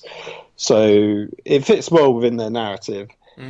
It's just a bit of a niche ability to like pull off, I think, or to use to be super effective. It just sort of more makes your average unit be able to deal with stuff that it might otherwise struggle with. Well, again, I mean, we'll get into some of their specific units in just a moment. In terms of other abilities, they can't take librarians, so they've got the Lost Librarius. So there's no set of circumstances where a librarian is able to join the fun. Librarian unit cannot be from the Black Templars chapter. In addition, they cannot use the chapter champion stratagem, which is also located earlier in this book, which we won't be talking about today, but it's essentially one of the various stratagems that you can use for your Space Marine army to buff certain characters and make them even better. But you can't use chapter champion because Black Templars have a very, very specific chapter champion, which we'll talk about in a moment. So there we go. That's their abilities. Now let's talk about some of their unique units, starting with High Marshal Helbrecht. Helbro? What are we going with there? I would say Helbrecht, but yeah, I also say I've Helbrecht. not listened to an audiobook to work out the correct pronunciation, but I assume that's how it's done. Well, like I said, with their recent pronunciation of Ezekiel, I was a bit sort of confused. So I don't know if they're entirely to be trusted, but... I mean, there could be some kind of word-generating lottery machine when it comes to their pronunciations that maybe varies from audiobook to audiobook. I'm not entirely sure, but sometimes Custodes, for example, was quite the eye-opener, because I always assumed it to be Custodes. Or custodians. Custodes. Custodes. Anyway, yeah. High Marshal Hybrick is a single model equipped with a combi melter, the sword of the High Marshal, frag and crack grenades. That's it. You can only have one of these in your army. He's got a movement of 6, a weapon skill ballistic skill of 2, a strength and toughness of 4. He's got 6 wounds, which makes him pretty damn reliable, or pretty damn livable by regular Space Marine standards. He's got 5 attacks, a leadership of 9, and a 2+ armor save. A combi melter is a combi melter, so I won't waste my time going through the details of what that is. But the Sword of the High Marshal is a melee weapon with strength +1, -3 D3 damage. When the bearer fights in a turn in which it made a charge move or heroic intervention, it makes D3 additional attacks with this weapon. So that's 5 attacks plus the charge plus D3. So a potential 9 attacks for the High Marshal. Not too shabby. He is an Angel of Death, which means a bunch of stuff that you'll hopefully be familiar with from Codex Space Marines. But essentially, it's the +1 attack on the charge, the ability to use rapid-fire weapons as their rapid-fire profile if he elects not to move. And there's one other bit that I've completely forgot about. Oh, it's combat squads, potentially. Oh, no, not combat squads. What's the other thing that Space Marines get now? Oh, they shall know no fear. So yeah, that's it. If you fail a leadership test, you can re-roll the result. or you can reroll the result even if you pass, because that's how rerolls work these days. He is a chapter master, even though he's a high marshal. He's got the chapter master ability, so you can reroll hit rolls for attacks made with models in a friendly Black Templars unit whilst they're within 6 of this model. He's also got the Crusade of Wrath. Add 1 to the strength characteristic of friendly Black Templar models whilst the unit is within 6 of this model. And he's also got a 4+ invulnerable save. So he's a chapter master with a 2-up armor save, a 4-up invulnerable save, and a strength 7 sword. No, not strength 7, sorry, strength 6 sword, because I was overzealous with my calculations there. Because +1 strength for the weapon, and then obviously he himself is a Black Templar model within 6 of himself, so he will give himself strength 6. So there you go. A pretty reasonable character, all things considered. Yeah, pretty solid. He's just got a bit of a crap model. You think his model's a bit crap? Well, it's one of those old fine cast ones that were originally metal. It sort of looks okay, but it's not great. It's one of the reasons that kind of put me off the Black Templars, because there are no Primaris models for them, but I'd preferably want to do a Primaris army. It'd be quite fun to convert them up, but that's obviously going to be a bit time consuming. And for him, yeah, it would have been nice if he got to cross the Rubicon like all the others from pretty much every other Space Marine supplement that's come out. But it is what it is. Yeah, I doubt they would bother having High Marshal Halbrick crossing the Rubicon. He's not really that sort of level of iconic Space Marine character. I imagine they just replace him with a new Primaris version. There'll be a lot of Black Templar fans out there that will disagree with you. But then I'm sure there'll be lots that don't actually want them to be Primaris. So, swings and roundabouts. But I think that's the thing with him. I mean, he's 150 points, which, for what you're getting, is actually pretty tidy, because you're getting a Chapter Master, which is no bad thing. You're getting the +1 strength, which, again, is pretty reasonable. But it's the Chapter Master thing that's really going to make him valuable, because, as we said already, if you're rolling all these attacks in the combat doctrine stage, every one of those 6s that you roll is going to be an automatic wound. So if you're able to re-roll, then all of a sudden, obviously, that drastically increases the amount of 6s that you're going to get. So, yeah, I mean, again, pretty good character. Nothing necessarily remarkable, but plenty survivable and pretty good. I mean, he'll by Space Marine character standards, he ain't bad, but nor is he remarkable, I suppose. He's very middle of the road, but yeah. I mean, we haven't got into talking about Warlord traits yet, so we'll talk about that at the end. But obviously, if he's your Warlord, you can also give him a Warlord trait, and we'll tell you what that is in due course. So there you go. That's High Marshal Helbrecht. Phil, do you want to tell us about the Emperor's Champion? Yeah, he's probably my favourite model or character, so to speak, out of the range.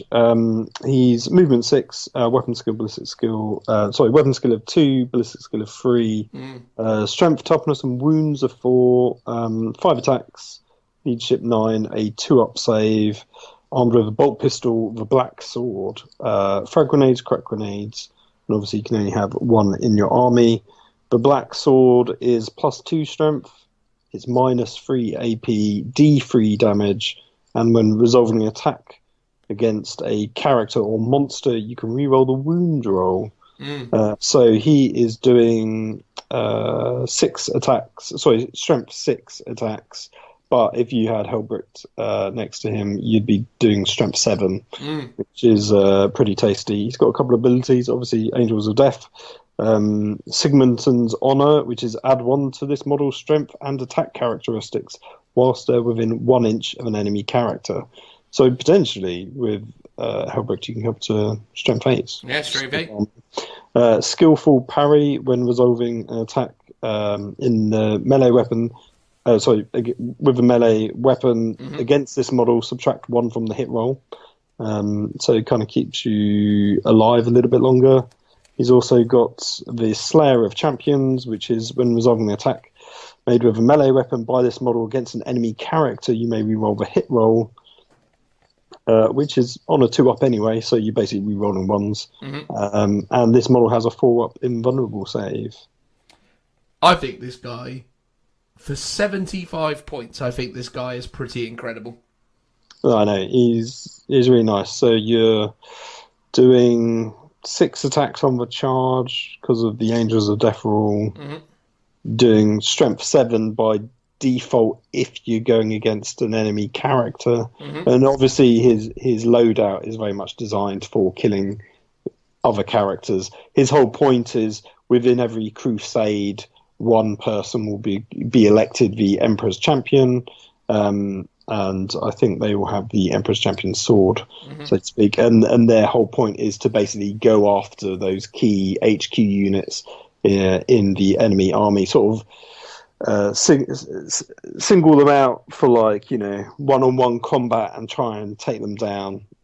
So that's why the rules are sort of themed around characters basically in close combat. I mean, when you factor in the fact that this guy is obviously going to be charging with a re-rollable charge, and then obviously when he gets stuck in, he's going to be doing 6 attacks with quite a high-strength weapon. -3 AP is very, very good, and then obviously D3 damage is definitely a pretty good situation to find yourself in. I mean, yeah, he could really mess up a lot of things for a lot of people. No, I really like him. I think, for 75 points, you can't go far wrong with an Emperor's Champion. Yeah, I would say the only downside is, so this was like one of the most iconic and unique characters for Black Templars. No one else had anything like it. But in this book, you get the special upgrade for the Chapter Champion, am I right? And within that, you get a bunch of abilities and relics, which kind of make them very much comparable to the Emperor's Champion, if not better. And it's a bit like, that's a bit disappointing that you can almost have a better version of the Emperor's Champion by not being Black Templars.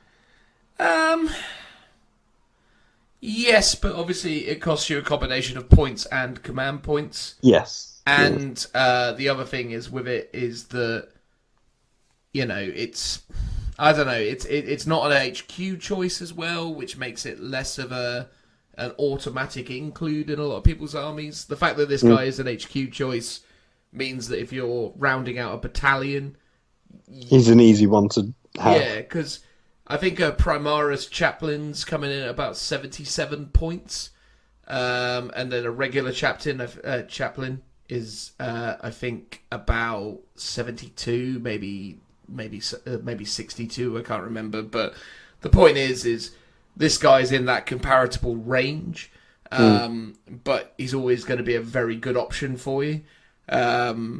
So yeah, I don't know. Because he's an HQ, I think you'll see him quite a lot. I don't think too many people will be falling over themselves to take the company champion or whatever it's called in regular Space Marines. But true, I think if you're a Black Templars player, you're pretty much always going to take this guy. And in fact, there's a very cool Primaris model which is very easy to convert into the Emperor's Champion if you want to Primarisify him, and that was the new lieutenant that I can't remember what box it came out with, but it only got released recently. Came out with Wake the Dead. Was it Wake? It was Wake the Dead. Yeah, it was with that one, and then it came out like maybe a month or two ago. Yeah, it was a single blister pack, and it like the pose is pretty much identical, and he's got the reefs along the helmet, so very easy conversion job there. Yeah, definitely. I think, again, definitely a very good option. And then, I was just going to say, Phil, as well, back in time, more than just the Black Templars could take the Emperor's Champion. There was a period of time where any Space Marines chapter could take an Emperor's Champion. No, really? No. In the rules, anyway. I don't know where it came from a fluff perspective. It was like a White Dwarf rule set from way back when, but you started to see Emperor's Champions appearing from everywhere, basically. But there you go. So let me tell you about the hero of Hell's Reach, the glorious Chaplain Grimaldes. So Chaplain Grimaldes is a single model equipped with a plasma pistol, Artificer Crozius, frag, and crack grenades. There you go. I always sort of feel like there's more to come, but that's all it is. He's got a movement of 6, a weapon skill of 2+, a ballistic skill of 3+, strength and toughness and wounds of 4, very similar to the Emperor's Champion in many, many ways. He's got 3 attacks, which is not very similar to the Emperor's Champion. Not too many attacks for old Grimaldes. A leadership of 9 and a 3+ save. Plasma pistol is a plasma pistol, but the Crozius that he wields is strength +2, -2, flat 2 damage. And his abilities are Angels of Death, Spiritual Leader. Friendly Black Templar units can use this model's leadership characteristic instead of their own whilst they are within 6 of the model. He's got the Devout Puritan. This model can attempt to resist 1 psychic power in your opponent's psychic phase in the same manner as a Psyker by taking a Deny the Witch test. So there you go. It gives you the ability to deny the witch. Ooh. Pretty good. Pretty good. Not too bad. And then he's also got Unmatched Zeal. When resolving an attack made with a melee weapon by models in friendly Black Templar units within 6 of this model, on an unmodified hit roll of a 6, you can make 1 additional attack against the same unit using the same weapon. This additional attack cannot itself generate additional attacks. Now that is pretty good. Right, yeah, combos really well with the Sigmund, Knights of Sigmundson. Yeah. No, it's very, very strong from that side of things. He's also got a 4+ invulnerable save, and he is, being a chaplain, a priest. So this model knows litanies of hate, see below, and either 2 litanies from Litanies of Battle, or 2 litanies from Litanies of Devout. At the start, which is the Litanies of Devout is the Black Templars specific litanies, which we'll talk about in due course. At the start of the battle round, this model can recite 2 litanies it knows that have not already been received by a friendly model that battle round. Roll 1d6 on a 3+, you recite the litany and it inspires. So he can do 2 litanies, he can deny the witch, and he gives your units exploding 6s. Well, not exploding 6s, but more 6s generate additional attacks, which is... Yeah, I really like him, mate. I think he's amazing. Yeah, he's a really good buffing character. Very, very strong. I'd like him to have 1 extra wound. I kind of feel like the guy that lived through, that massive, massive battle on Armageddon should probably have a little bit more survivability. Maybe even be toughness 5. I mean, a church fell on him, for God's sakes. It should quite likely be a bit more resilient than that. But for 90 points, you can't go too far wrong with him. For the ability to deny the witch and do 2 litanies and give you that, may as well be exploding 6's ability. That's very, very strong. Yeah, I guess for Litanies of Hate also is a bit of a stand-in for the Chapter Master / Helbrecht's ability of re-rolling hit rolls. So you can kind of get away with taking Grimaldes and not needing your captain around for the re-rolls. It's always an option. But obviously you're relying then on a free up to pull it off. Yeah, but at the same time you can take advantage of any of these new other ones instead, Black Templars litanies, but you can also use the litanies within Space Marines, such as +1 to wound, +1 to hit. I mean, there's some really, really good stuff in the litanies selection. So, yeah, I kind of feel like, again, much like the Emperor's Champion, again, if you're filling out a battalion, this guy is something of a no-brainer. Also, in addition to that, sort of taking an extra thing, he also has the ability, or rather can be accompanied by some servitors, some Cenobite servitors. So these are the ones that are carrying the relics of the chapel around, aren't they, on their back? Yeah, so they're carrying around the remains of the holy monastery of Hell's Reach that fell on Grimaldes' head as he was fighting a valiant last stand against the orcs. So this unit contains 3 servitors. Every model is equipped with a close combat weapon that is all. They have a movement of 5, a weapon skill, ballistic skill of 5, a strength and toughness of 3, 1 wound, 1 attack, leadership of 6, and a 4+ save. They're mind wiped. Modelled in this unit have weapon skill and ballistic skill of 4+, and a leadership characteristic of 9, whilst they're within 6 of Chaplain Grimaldus. Chaplain's retinue. If your army is battle forged, this unit does not take up a slot in any detachment, which again, I never necessarily see the positives, because a lot of the time... Well, that's also only if it includes Grimaldus as well. Yeah, that's true. So maybe... Yeah. But it's a... What is it? A troop? No, it's an elite, isn't it? It's an elite, yeah. So I guess if you're doing elite heavy, which you might be, because you might be wanting to take lots of, I don't know, like vets or something, then it might be useful, because they're not that great, but I can see that ability just being good for that reason. But also they're very, very cheap. I mean, points-wise, they're coming in at, he says, as he skips around the pages. Hang on. They are... Oh, God, I just lost it. While you're looking at that, let me read out the Relics of Hell's Reach, which is their last rule, which is their main one, the reason why you're taking them. When a model in a friendly Black Templars unit that is within 6 inches of this unit would lose a wound as a result of mortal wound, roll a d6 on a 4-up, that wound is not lost. It's not cumulative with other abilities that allow you to, negate it. Yeah. So basically it turns your 5-up mortal wound into a 4-up, which I guess is okay. I mean, if you didn't get that 5-up, then this would be very good. Instead, it's just more of a nice little buff. Yeah, absolutely. But yeah, they're only 2 points a model, Phil. Well, that's dirt cheap. I mean, what is it, like... 6 points.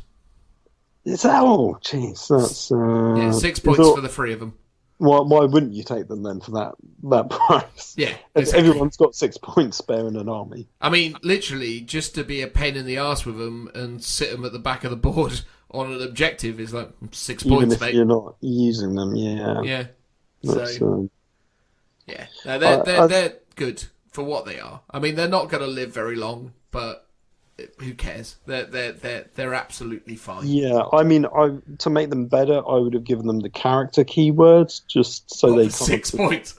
Well, no, just so they can't be sniped. So they're going to be on the board and sort of being a bit more of a buffing unit and a bit survivable, a bit like the Death Corps of Krieg have the Quartermaster Cadre, and actually the squad doesn't have the character keyword, but the Quartermaster does. According to the FAQ, if one model within a squad has a character keyword, they're treated as if they all have it. Okay. So it stops the overall bubble effect that you're creating with them, which is just a sort of feel no pain 6-up. Just keeps them from getting blown off the table easily. Well, if you're doing a mixed army and adding in some White Scars or Raven Guard or whatever, you could always take a Phobos Librarian and give them that psychic power where they can't be targeted unless they're the closest thing. But that's true. But that's not a very purist option, is it? No, of course not. But these are all very good buffing units. I mean, so what the most sort of like famous, I think, tactic for Black Templars is what's known as the Black Tide, where basically you just go for like an all infantry heavy army, like a big blob of them, so you've just got loads of squads all next to each other. Obviously you'd have Grimaldus, Helbrecht, the Servitors, all within like a kind of creating a bubble aura, buffing all of your units to give them all the +1 to strength, +1 attacks. Yeah. A 4-up in one against mortal wounds. It kind of makes them a bit more durable.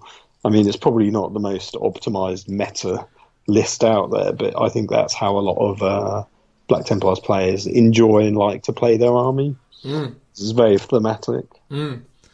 Well, on the topic of thematic, I suppose we probably need to close out by talking about the finest and most exclusive squad within all of Black Templars, and that's the Crusader squad. I mean, Phil, do you want to take the charge on the Crusaders? Yeah, I'll give it a go. So the Crusader squad is, I'll just give you a bit of background. It's like their version of, they don't have scouts, is the way to summarize it. So instead of having a scout company, when they get the new initiates into the army, they... Neophytes. they become neophytes. Is that right? And then so the initiates are the Space Marines. The neophytes are the scouts. Yeah. So basically, each initiate basically takes on a neophyte to like train them up and basically go, this is how we fight, we're going to teach you the ways. And that's how it works. And there's never been an official model for the neophyte, but everyone just uses the scout model to represent them, because they're basically at that same process. They haven't had necessarily all the transplants and organs to make them a full Space Marine, so they're sort of like that kind of halfway house. So you get these interesting mixed squads, which are Crusader squads. So the Initiate has pretty much a standard Space Marine stat line, and then the Neophyte, I'm guessing, has a standard Scout stat line. It's basically one less leadership, so leadership 6 instead of 7. It's, strength, toughness 4, 1 attack, 1 wounds, because they're not Primaris, they're the regular ones. So you can have 1 sword brother and 4 initiates. You can additionally take up to 5 initiates. It can additionally have up to 5 neophytes or up to 10 neophytes. Every model is equipped with a bolt pistol, bolt gun, frag grenade, and crack grenades. In terms of weapon loadout, your initiate may be equipped with a chainsword instead of a bolt gun. A neophyte can be equipped with one of the following instead of a bolt gun. So you can take an Astartes shotgun or a combat knife. If your unit contains fewer than 10 models, the initiate may be equipped with one of the following instead of bolt gun. So you can have a power axe, a power fist, a power maul, a power sword, 1 weapon from the heavy weapons list, and 1 weapon from the specialist weapon list. So you can kind of kit them out quite interestingly. You can obviously give them a special weapon and a heavy weapon in like a 5-man squad. So I see quite a lot of people online sort of making sort of specialist small man units, 5-man units with a heavy weapon and special weapon, which is quite kind of unique for Space Marines.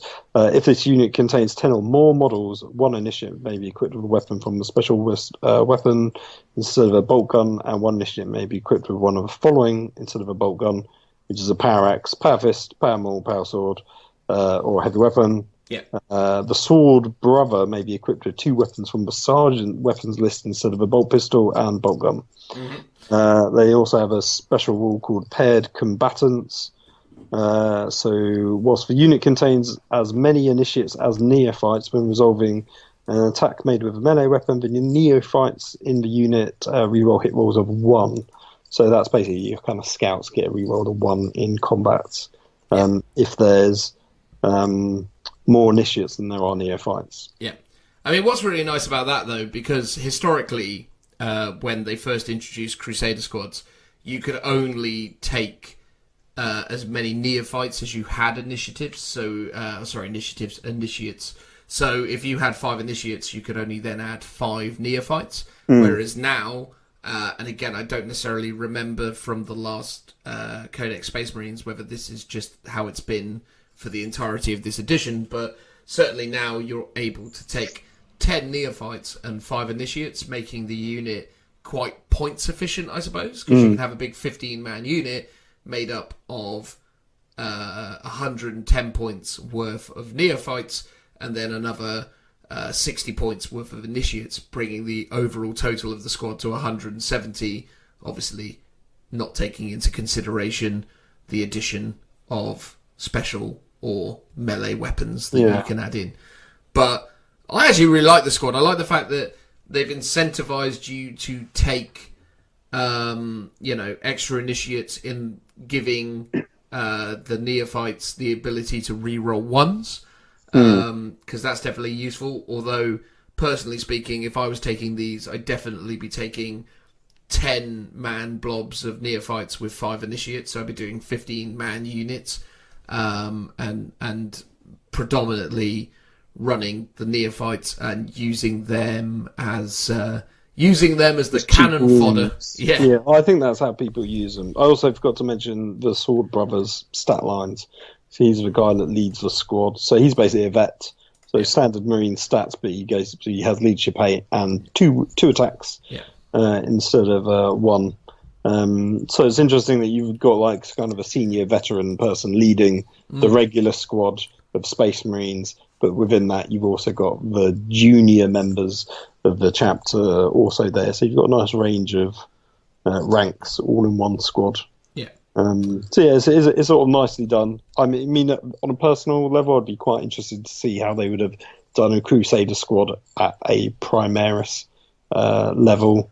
But obviously, I think because Primaris don't really have scouts, it's probably a bit too much of a minefield for them to have created something Primaris-y. But yeah, it's a cool thematic unit, and I think now with the special rules about the number that you can take, I think it works better than how it did before with what you can take, because you're not forced to take any of the neophytes. They're like optional. Yeah. And also as well, there's something to be said for rocking these guys in Land Raider Crusaders, but we'll get to that in a moment. So let's talk about the litanies. So we spoke about Grimaldus and his litanies before, the ability to use 2 litanies from the litanies of the devout. But essentially, if you've got a Black Templar army and you've got yourself a chaplain, your chaplain is able to take litanies of the devout. So the very first one is Litany of Divine Protection. So if your litany is inspired, select one friendly Black Templar unit within 6 of this model. When a model in that unit loses a wound, roll a d6 on a 5+. That wound is ignored. So they have the ability to not only have 5+ ignores mortal wounds. If you achieve this litany, you get 5+ against all wounds, which is pretty good, to be honest with you. Now, if you suffered a mortal wound, would you get to take this 5+ first and then followed by the other 5+, or would you just just do 1? Well, no, because it's specifically... Oh, actually, yeah, so when a model in that unit loses a wound, roll a d6.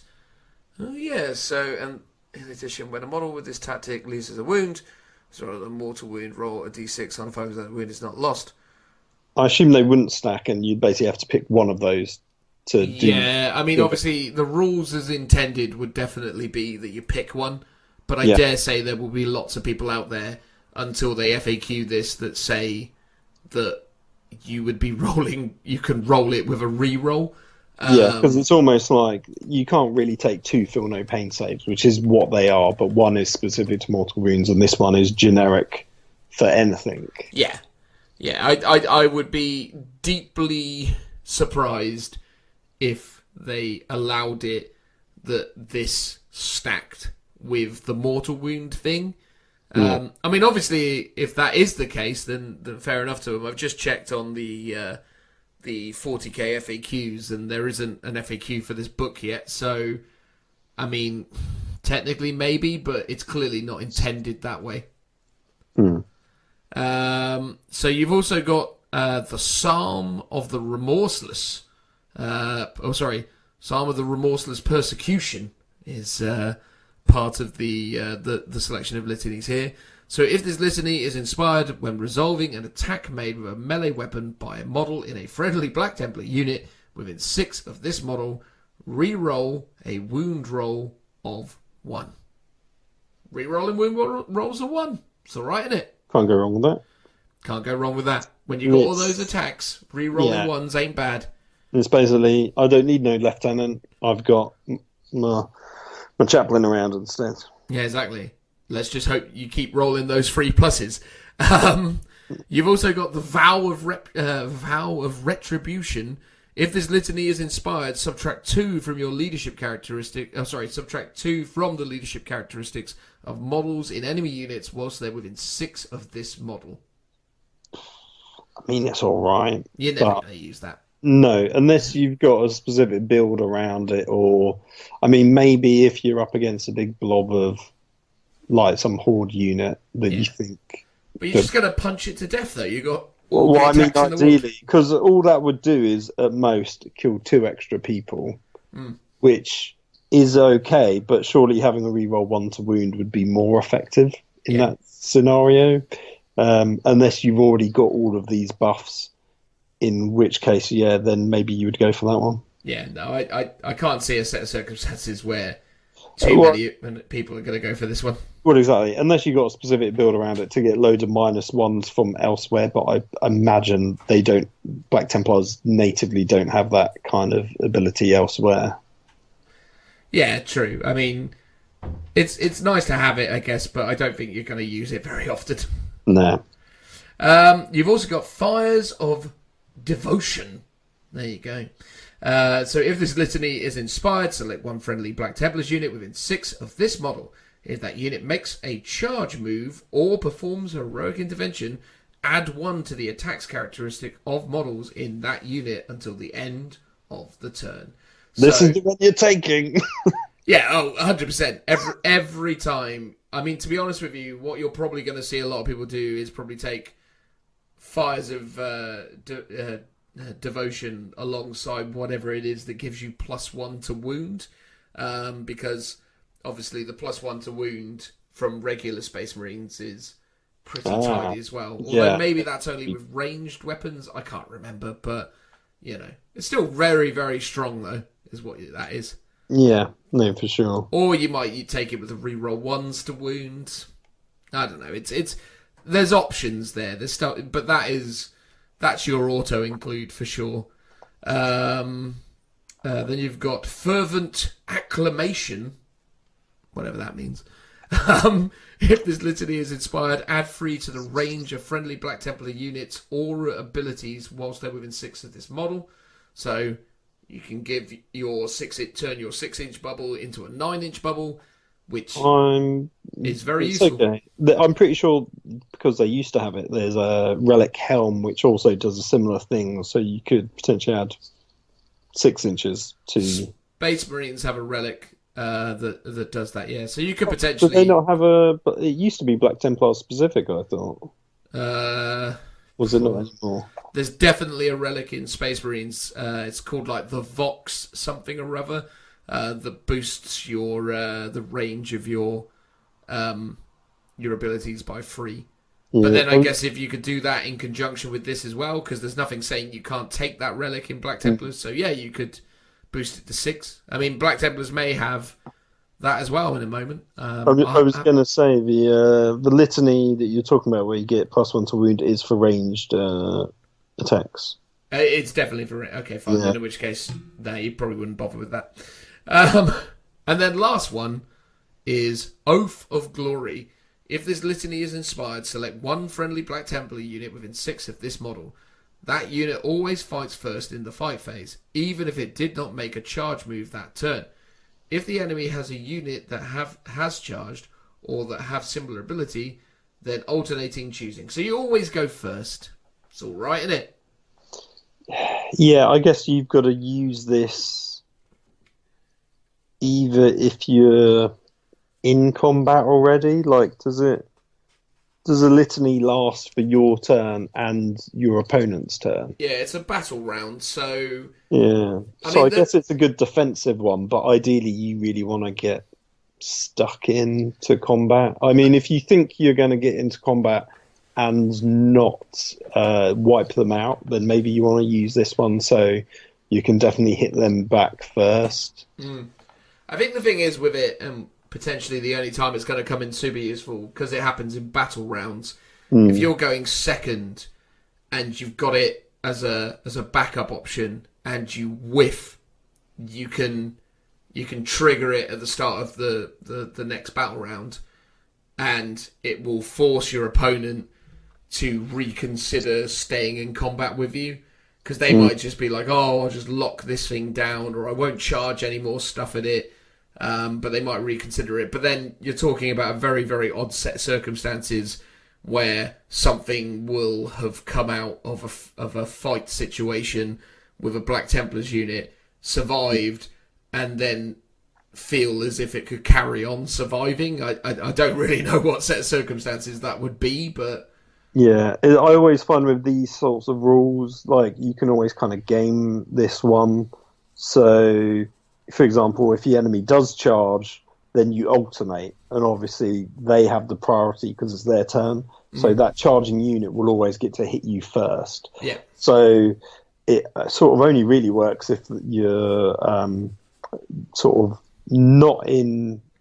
If that unit's in combat already and there's loads of combat going on to the point where you can sort of override the alternation sort of stuff. Yeah. It's a bit odd. I don't think it'll be a very good one. Yeah. To be honest with you, if you were taking Grimaldus, you're going to take the thing that allows you to ignore wounds on 5s and the thing that gives you +1 attack. That's the things you're going to take. And then you're going to take reroll hits because you have to. And depending on the mood, you're either going to be rerolling your hits or ignoring wounds on 5s, but you're pretty consistently going to be getting +1 attack. Because why wouldn't you? I mean, again, you think about the Crusader squad, right? You take 15-man Crusader squads, you give each one of those guys a chainsword, so that increases their attacks to 2 each. Combat Blade does the same, so Combat Blade increases the attack to 2. So you give them Combat Blade and chainswords, so that's 2. They charge in, that's 3. And then obviously you give them that litanies, and then they've got 4 attacks each, which for 170 points is pretty tidy. And then once you factor in the ability that when you're in the combat doctrine, all those weapons will become -1, and any 6s are automatically wounding. It's, it's not bad. I mean, what is that? That's 60 attacks from one squad. So, yeah, not bad. Yeah, it's pretty good. I mean, by the mathematical averages, you should get 10 automatic wounds off. Not to mention all the other ones. And then obviously if you're re-rolling, you should be getting maybe close to 20 automatic wounds off. So, although again, you probably won't be picking up your fails, so maybe not 20. Say 14 automatic wounds, which it's alright, isn't it? So let's talk about Warlord traits quickly. So Phil, can you read through these, or would you like me to do them? No, go through them. Go on then. What we got first, mate? So the first one is Oathkeeper. The Warlord can perform a heroic intervention if there's enemy units within 6 inches instead of 3, and when doing so can move up to 6 inches instead of 3. So, pretty good. Totally fine, I would say. That is also the Emperor's Champions Warlord trait, for those who aren't reading along at home. So. Yes, that's why it feels familiar, because I would have read it for them. So the next one is Epitome of Piety. The Warlord can attempt to resist 1 psychic power in the opponent's psychic phase in the same manner as Psyker would by taking Denied the Witch test. When you take a Denied the Witch test for this Warlord, add 1 to the total. So that is also pretty good, especially since they have very few ways, bar Grimaldus and a stratagem, to sort of stop psychic powers. Bizarrely, though, this is also Grimaldus' Warlord trait. So he basically can do the deny anyway, but can then get +1 to it? Or can he then... Well, he can get +1 to it, yeah. Once? But the thing that's super weird about that is it doesn't clarify that if this thing is a Psyker or has this ability by some other means, that you get to deny twice. Yeah, so does he get to deny twice or just deny once? According to this, just once. It's a bit odd they gave... It's a bit odd that they gave... Oh, well, it does make sense. So basically, he can deny one power regardless of whether he's a Warlord or not. Yeah. If you make him the Warlord, he gets +1 to it, which is a bit weak. If it was deny 2 and get +1 to the total. Yeah. Because this says when a Denied the Witch test is taken for this Warlord, not via this rule, it could be the other one, then you get +1. So if you get to deny 2 and both of them get +1, then that's kind of cool. Yeah. Again, in need of an FAQ, I'd say, but by the sounds of things, not ideal. Yeah. The third one is Paragon of Fury. After the Warlord finishes a charge move, for each enemy unit within 1 inch, roll a d6. On a 2+, that unit suffers 1 mortal wound. It's good. It's perfectly reasonable.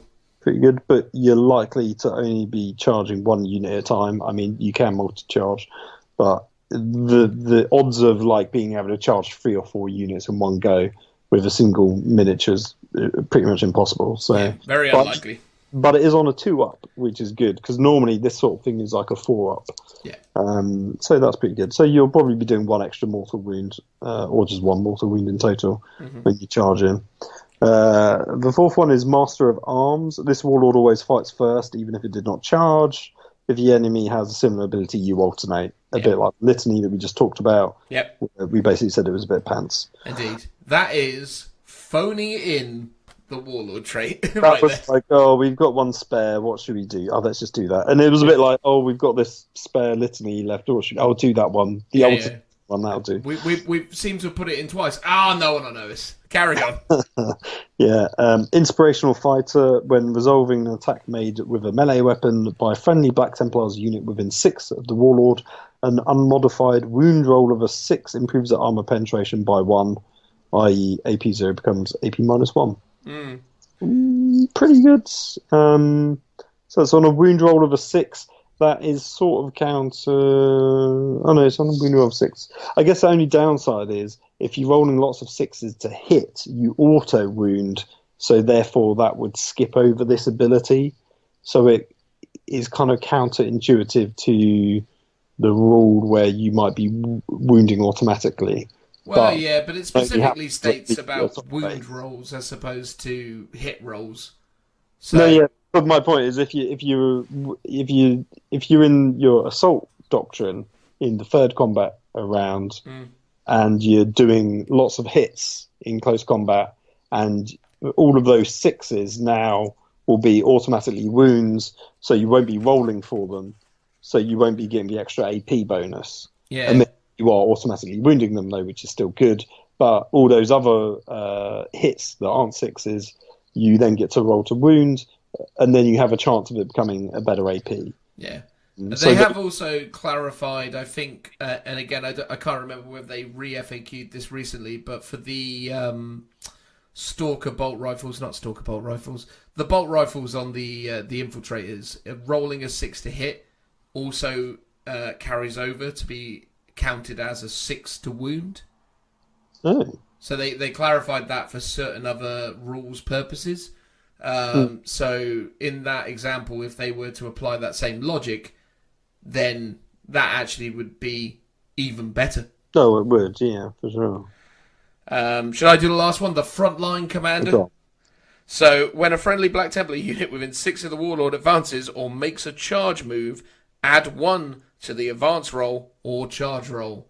Ooh, add 1. Well, if you're going to do that kind of black tide sort of strategy where you're just going to be running up the board, then this is probably what you want, just to get them up there.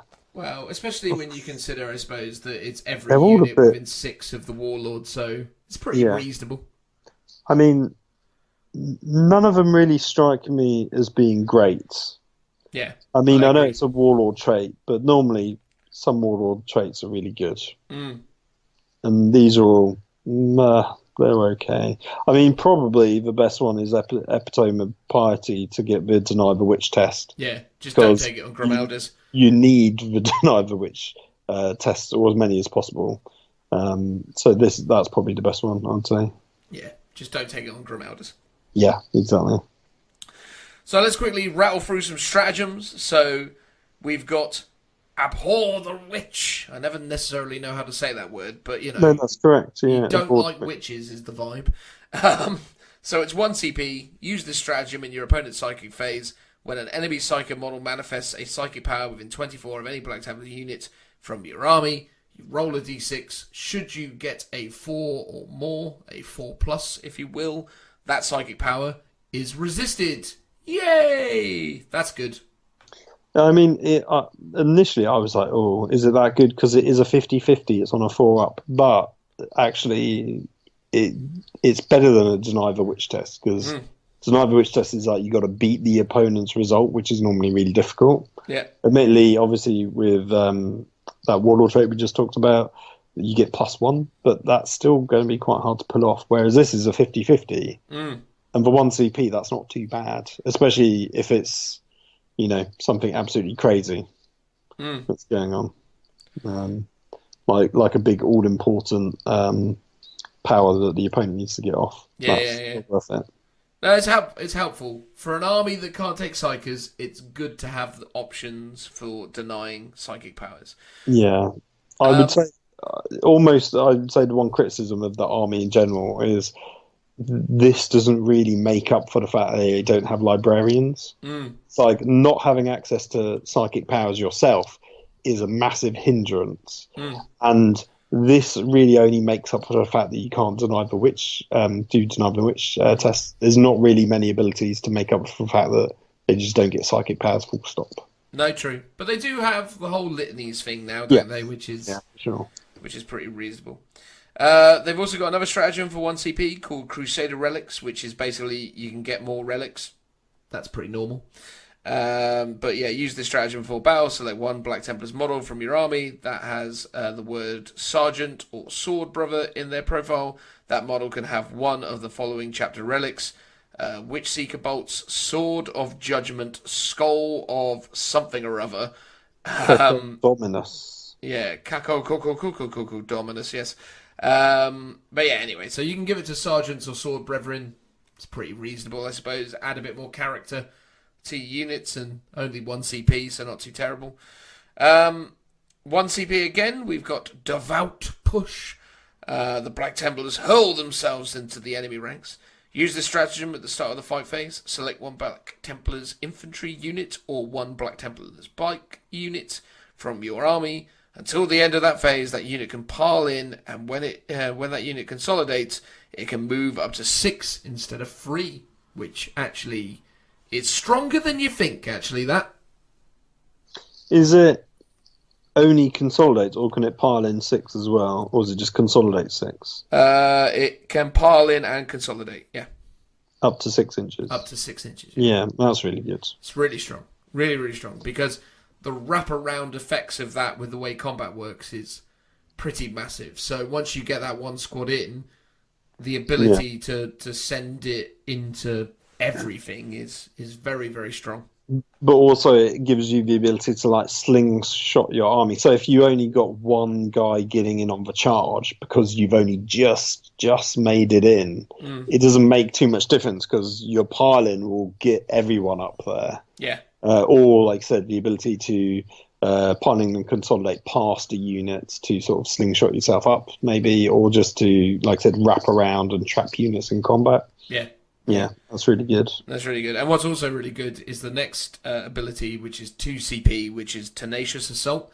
So use this stratagem in the movement phase when an enemy infantry unit that does not have the flyer battlefield role and is within 1 of any Black Templars infantry unit from your army is chosen to fall back. Roll a d6 on a 2+, that unit cannot fall back. That's really good. Really good. So if you think about the fact that you can you don't even really need to be trying to wrap things, although obviously if you can wrap things, it's saving you 2 command points. But the fact that you can create scenarios where stuff might be able to move back and get stuck into something else, you can deny that for 2 CP and a 2+ roll. Yeah, I mean, it's a bit of a shame it doesn't work on infantry. It's interesting because it's not infantry with the fly keyword. It's infantry units that does not have the flyer battlefield role, but only flyers have the flyer battlefield role. So it's a bit of a weird stipulation. Again, GW's had to start doing the weird stipulations because obviously people have lawyered everything to death. If they said, if it does, except for things with the fly keyword, well then, But this means that if you jump into, I don't know, a unit of Storm Boys, they can't just leave combat. Yeah. So what's cool is it works against infantry with the fly keyword. I was expecting it to say only infantry that don't have the fly keyword, but instead it says fly battlefield role. Yeah. I think they're just trying to stipulate it because originally with that White Scar ability that was similar, they worked out that actually you could use it to automatically kill flies because flies have minimum move. And there's another ability somewhere else, and that time it actually stipulates like a unit that does not have a minimum move to kind of quantify that. So yeah, this is cool that it works against those tenacious flying infantry. I mean, it would be even better if it worked against vehicles with the fly keyword, but not. I don't mean as in flyers. I mean things like Primaris, or Elder Wave Serpent, stuff that is effectively a tank that hovers, that can fly out of combat and still shoot and stuff. But against infantry, it's really good. It means you can lock up one or two models so you can't be shot at in their turn, for example. It can be quite powerful, for sure. You've also got the 1 CP ability of the Emperor's Will. Use this stratagem in your movement phase. When a Black Templar infantry unit from your army advances, until the end of the turn, models from that unit can still shoot with their pistol weapons, and they can still charge.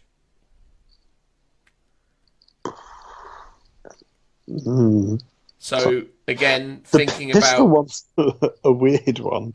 I get it. It's like swords out, pistols out, get a charge in. I mean, it's very thematic. Well, again, though, right? If you take a hero of the Imperium or a warlord that's got the frontline commander ability to buff their charge and advance by 1 inch, that and in conjunction with this is going to be pretty reasonable. And there's some other stuff we haven't gotten to yet, so we'll keep going. We've got Oaths of Honor. Use this stratagem in the fight phase. Select 1 Black Templar scout unit from your army that made a charge move or has charged this turn until the end of that phase. When resolving an attack made with a melee weapon by a model in that unit, you can re-roll the wound rolls. That does confuse me because the Crusader Squad neophytes don't have the scout keyword. No. So it's not for them, it's for just regular scouts, which in the lore they don't have. But obviously you can still take scouts. So I guess that's what it's for. Yeah. I mean, if this worked for your neophytes within a Crusader Squad, which is clearly what it's intended for, then it'd be really good. And because it even talks about it in the description. Yeah, they've clearly bollocks this up, haven't they? Yeah, because they've just not added the keywords into the faction keywords. Yeah, because it's just keywords infantry and Crusader Squad. Yeah. Well done them. They've mucked that up. I mean, hopefully that will just get FAQ'd then, because it's clearly meant to be. Yeah, clearly. Yeah, they can. There's a few grey areas in this Black Templar book. It's clear to say. Phoning it in. Exactly. Let's move on. Okay. So you've got Vicious Riposte. Riposte. Yeah. Yes, the old swordiness. The riposte. Blah blah blah.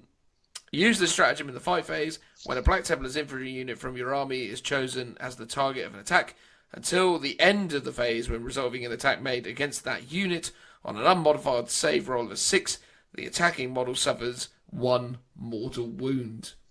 I like that. That's good for 1 CP. Yeah, that's pretty good.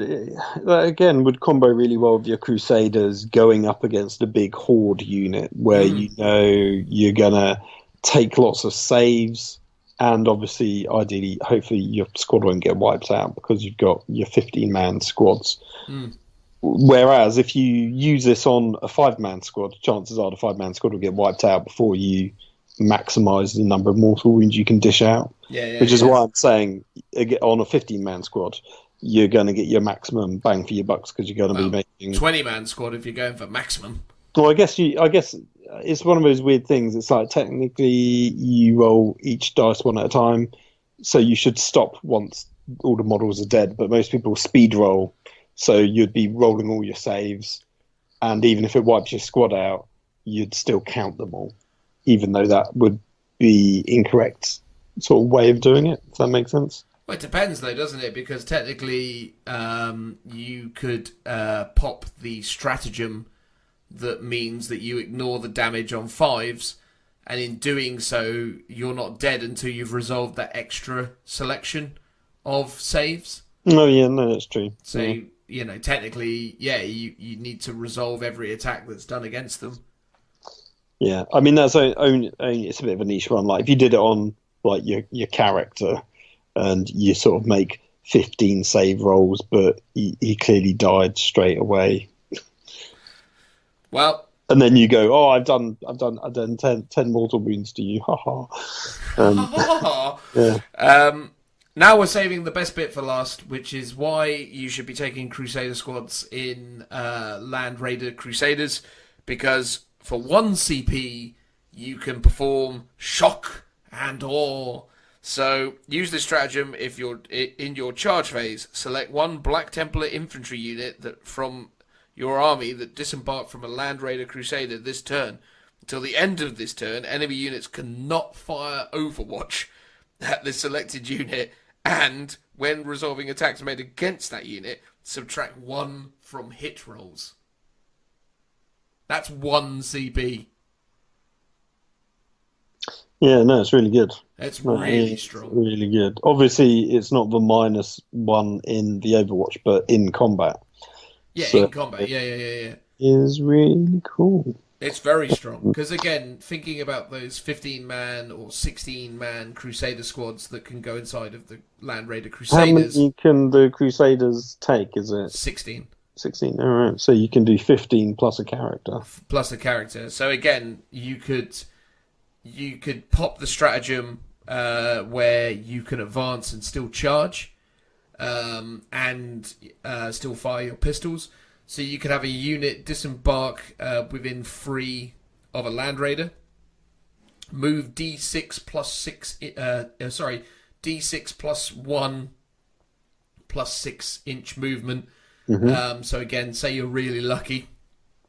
So all of a sudden you're looking at 16 inches of movement, and then you got a 2d6 plus 1 charge with no Overwatch. And a reroll to your charge as well. And a reroll to your charge because you are yourself a Black Templar, yes. Yeah, I guess my only issue with the reroll is it's a flat reroll of rerolling both dice. You don't get to, like with the Orcs, I think that's what they originally had, but now they can pick whether to reroll 1 dice or both dice. Yeah, that's the same for Black Templars. Is it? Yeah, so when charge roll is made for a unit with this tactic, you can reroll any of or all of the dice. Oh, right, okay. Because it's not worded like that, but... It is worded like that, yeah. Oh, is it now? Yeah. Right, I think it was in the Space Marine book where it wasn't. It just was a reroll. Yeah, no, in the new Space Marine book, it's worded like that. Oh, okay. Oh, that is better. Yeah. So, yeah, you got 2d6 plus 1 re-rolling. Nice. Yeah, I do like the stratagem, but it was sort of the thing that put me off doing a Black Templars army, because it basically doesn't work on Primaris transports. No. The problem with Black Templars is it forces you to play old school Space Marines. 100%. And I would be like, okay, I really like the Primaris models. That's kind of why I want to get a Space Marine army. And it would involve kind of converting everything to look Primaris but play them as old school Marines. But then you get to the point where it's like, okay, but now I need some old school transports like the Land Raider Crusader, even though it's a great model, don't get me wrong, but then it would look weird like having Primaris looking models coming out of it and stuff. So that was one of the reasons why I ended up going, I'll do Minotaurs and I'll try and do a like all Minotaur Primaris army. Here's the thing though, right? If you think about it, for Black Templars, you can now take 2 Crusaders, and in each Crusader you can have 2 5-man Assault Centurion squads. And then you can have those Assault Centurion squads joined by Hero of the Chapter guy that gives them +1 to their advances. We know with the way disembarking from a Land Raider works with Centurion bases, that you can disembark from a Land Raider Crusader almost 5 inches away from the Land Raider Crusader because the base only has to be within 3. So, because they're such long bases, you can get like 4.5 inches forward from the Crusader, and then you get your D6 Advance +1, which again for 1 CP you can do and then still charge. So again, if you look at things like Centurions, one of the big negatives of the Centurions, certainly that aren't Raven Guard anyway, is that they struggle to get up the board. But this actually becomes quite an interesting option because obviously people start thinking about this and they keep going, oh, it's going to work really well with my Crusader squads. And it's like, yeah, it will do. But again, Centurion assault squads are still a completely valid option for all these stratagems. Yeah, because they're the hotness at the moment. Well, exactly. And also bear in mind, you could give them that litany that gives them a 5-up, feel no pain, which is bonkers on a unit that's got a 2+ save and 4 wounds and toughness 5. Yeah. Yeah, so that's crazy, man. Like, this is the thing. Like, you talk about Crusader squads. Don't bother, mate. Just take Centurions all day long. And Centurions can go inside Land Raiders. Yep. Yep, they count as free models, so you can get 5 of them in the Crusader. Man, that's pretty good. So that's the thing, man. Like, genuinely, with like Black Templars, there's something to be said for taking 2 5-man units of Centurions and Crusaders, because you ain't going to get... It still gives you room for a character as well. Yeah. Yeah. Like, take either your chaplain and hope you get all your rerolls off. Yeah. For your litanies off for your rerolls, or just take like a captain for the rerolls. Yeah, I'll be honest, I'd probably just take 2 captains, or whatever they're called, marshals and all the rest of it. The only reason I say that is because the problem is with chaplains is that the litanies only go off if they're on the board, because if they're inside of the transport, they're not on the board, so they can't do it because they're technically removed from play. Yeah. But that being said, I'd probably still think about taking Grimaldus, because Grimaldus has got the whole 1 additional attack scenario. Yes. Yeah. So again, with Centurions, all of a sudden you've got like 5-6 attacks a dude, which is bananas. That's true. Should we go through the relics as well? Let's quickly finish up on the old relics, shall we, before we start, convincing everyone that Centurions are the only ways to go. Do you want to start, Phil? Yeah, this is one I mentioned before, the Crusader's Helm. Oh, yeah, you did, yes.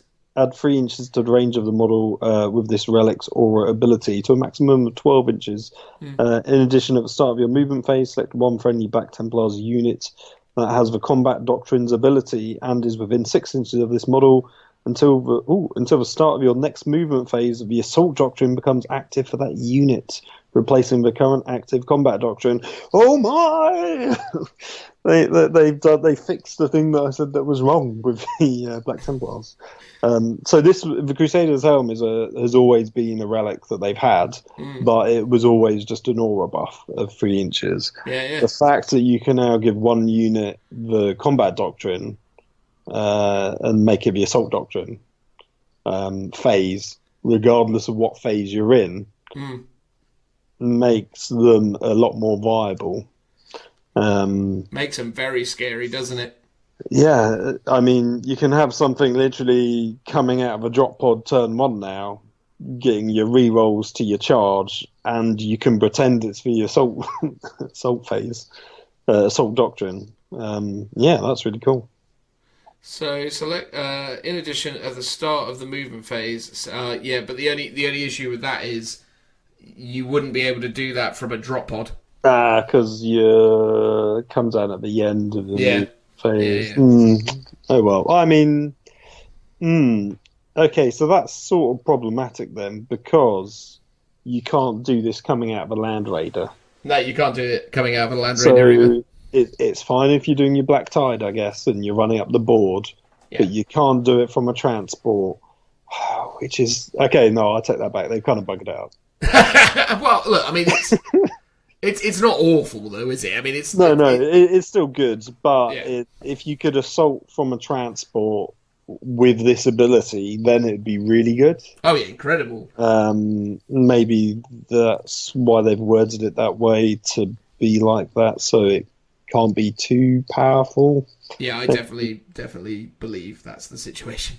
But yeah, it's still good. But you just got to run them up the board now, or run up, sort of start in a transport, run up the board for one turn, and then charge the following turn, I guess. Maybe. Yeah. Anyway, the next one is Witch Seeker Bolts. Mm-hmm. Sec 1 bolt weapon. This model is equipped with. When the bearer shoots with that weapon, you can choose for it to fire a Witch Seeker round. If you do so, you can only make one attack with the weapon, but you can target a Psyker character, even if it's not closest to enemy units. A little bit like Greyfax, I guess. When resolving that attack with the Witch Seeker round against the Psyker unit, if you score a hit, if a hit scored, the target suffers D3 mortal wounds in addition to any other damage. Woo! Wow. Oh, that's pretty good. I mean, you just do a flat, like if you hit, you just do D3 mortal wounds. Like, it's just a shame that it only does one attack, though. That's the frustrating thing. Yeah, so you can't. But I think people would be like, "Oh, I'm going to do it on a storm bolter and get like 4 shots off." Oh, totally. Or game That'd be it. amazing. Well, exactly. So you're gonna do, and pretty much the best thing to do it on would be a stalker pattern gun, because that's rifle will do 2 damage, and you've got the range of 36 inches, isn't it? Mm-hmm. So you're doing D3 mortal wounds plus a possible 2 damage. So up to 5 wounds, you could kill a psyker if you're lucky, depending on what it is, I guess. I think I'm trying to think now. There's no characters in Space Marines that use the Infiltrator bolt rifle, is there? I wouldn't have thought so. The one that when you roll a 6 to hit, you. No. Oh, no, because that's just a sniper rifle. Yeah, no, I'm getting confused now. Sorry, I got all Imperial Fist there, where I was like, because if you roll a 6, you get an extra shot, but you don't because you're not Imperial Fists, are you? You're a Black Templar. So I'll be quiet now. Should we talk about the Aurelian Shroud? Yeah. Okay. So once per battle, at the start of a battle round, a model with this relic can unveil the Aurelian Shroud. Until the end of that battle round, models in friendly Black Templar units have a 4-up invulnerable save, whilst their unit is within 3 inches of a model with this relic. It's good. So basically, how long until the end of the battle round? So you've got to pick a battle round, and you might not necessarily be going first. So you've got to think quite tactically about it when you're going to use it. But like I said, if you've got a big squad coming out of a transport, or you're about to get into combat, then that's when you do it. Thing is, as well, to remember with this is if you're going second, the start of the battle round is your opponent's turn. So actually, the litany stuff that we were talking about with some of its defensive measures, you can get them off. Yeah, the invuln that this gives, you can actually start to do some really interesting stuff with that stuff. So if we went back to the Centurion example, if you had gone second and charged into the enemy and mullered like some of its stuff, like some of its squads and all the rest of it, your Centurion squad's left out there in the open, but then all of a sudden you're like, yeah, but here's the thing, I've got a 4-up invulnerable save, I've got Feel No Pain 5+, I've got a 2-up armor save, I've got, all this other stuff going on. I always go first if you decide to charge me. So, it's that thing, man. I mean, it could be pretty mad, but the only thing is that it's only for models within 3 of the bearer, not for units. I mean, I'd almost be tempted to use this on your vehicles if you've got some, because it works on any unit. It's not just infantry. I mean, I'm surprised if they FAQ'd it to be infantry only. But, turn 1, if you've got a couple of tanks that you want to keep alive, just use this on them. And what's the thing is, if your opponent's going first, you can still use this because it's at the start of a battle round.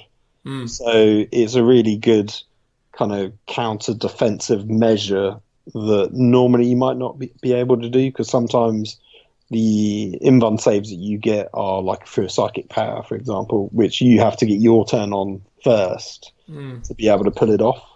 Whereas even if you're going second, you can still do. But again, like if you're doing that black tide concept, you're just running a big blob up the board. This could be the one you use it on. Make sure at least one model is from every unit is within 3 inches of this guy. Yeah, but it only be that one model that gets it. Oh, wait, is it... within 3 of the model. Oh, is it models within 3 inches, not... Yeah. Oh, no, you're right, yeah. Models in friendly battalion units with... Yeah, no, sorry, no, you're right. So it's units, not models. That's amazing. Yeah, so you can like daisy chain it a bit, so you don't have to have everything within 3, but you've got to have one model from that unit within 3. Oh, yeah, so that's very strong then. I apologise on that one. Yeah. This next one threw me a bit, actually, because I've just read it for the first time. So why don't you say what it is, and I'm going to go back and read the litanies of devotion to make sure I'm not missing something. You give me a hard one to pronounce. It's Ancient Breviary. Or Breviary. Yeah, Breviary is. Chaplain model only. When a roll is made to determine if a litany recited by a model with this relic is inspired, you can roll 2 dice and discard 1 on the result.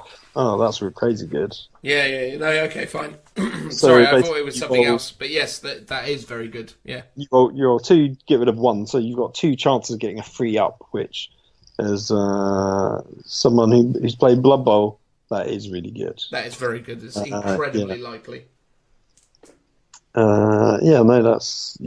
That's really good. Obviously, it can't go on Grimaldus because he's a special named character.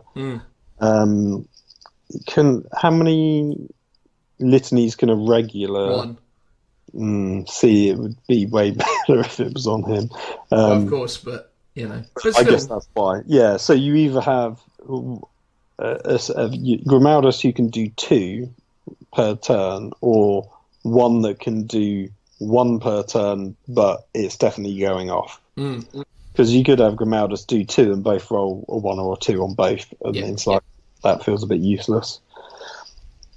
Although that being said, you know, if you're rolling a 1 on 2 on 2 abilities, then you're just as likely to fail still, aren't you? On the that's true. On this one, even though you're rolling 2 dice, you could still you could still muck it up, I guess. But it's less likely. No, that's true. But the next one is Skull of a Cacuminus. Oh yes, old Cacuminus. Cacuminus, whoever he is. Whatever that guy is, yeah. Yeah. It's a trophy taken from a periodic time, known only as the Howling. Okay. The skull of this wretched Xenos creature still echoes with its monstrous psychic death screams. So it is a really funny name because it's a crazy alien creature. Yeah, sounds lovely.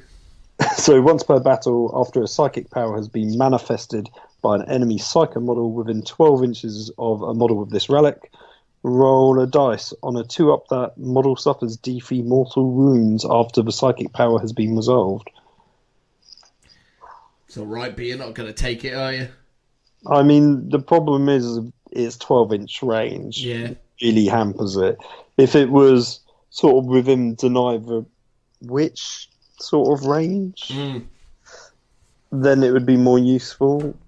But also the downside is the psychic power has to go off for it to work. Yeah. You can't, for example, deny it or cancel it out with your stratagem and pull this on them as well. Yeah. 12 inches is pretty hard to pull off. It's rubbish, is what it is. Unless you're going to put it on like a Phobos captain who's going to be up the field and in the Psyker's face from the get-go. Otherwise, it will be, probably quite pointless. No, I agree. No, I'm not a fan. But again, it's that thing of they don't give Black Templars librarians whatsoever. And then rather than giving them... I mean, they do give them cool stratagems, but half of the stratagems and the relics and abilities are just to try and make up the fact that they can't deny the witch. Yeah. It's like, that actually makes them patently worse than just if you just gave them other abilities or just gave them the ability to do a straight deny the witch test. Yeah, just give them librarians, for God's sakes. Or just gave them librarians. I mean, obviously they don't have that, but it's like they're spending so much of their cool special rules to make up for, like, basically having the I'm an alcoholic special rule in a roleplay game. It's like you're giving them a real hindrance, and then you're trying to give them cool rules to make up for that handicap, rather than then give them even better rules to make up for the fact. Yeah. It is a bit annoying. So, because you've got how many? You've got 2 relics that are Psyker specific. Yeah. So far. Okay. Do you want to do Sword of Judgment, which is the last one? Yeah, sure. It's a power sword that has strength +1, AP -3, and a flat 3 damage. It's pretty tasty. I mean, it's only +1. Yeah. It's alright, but you're probably not going to prioritise it. Yeah, I mean, flat 3's cool. But again, your Emperor's Champion can't take it. Yeah. Which is sort of what it feels like he should be able to have. Yeah. And weirdly, it's a thing of the Emperor's Champion is, I mean, it is a named character, but it's not in the way that it's a title. Yeah. In the same way that you would have, what was it, a company champion or a chapter? It was a company champion in the basic book. That could take a relic. But your Emperor's Champion, I assume, can't, unless there's a specific rule about the Emperor's Champion.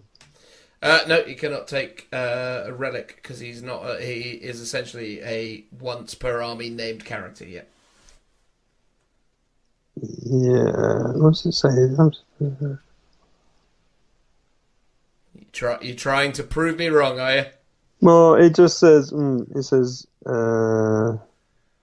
named characters. Yeah. Which he is. Can't. Is he classed as a named character? Because it's a title, not a name.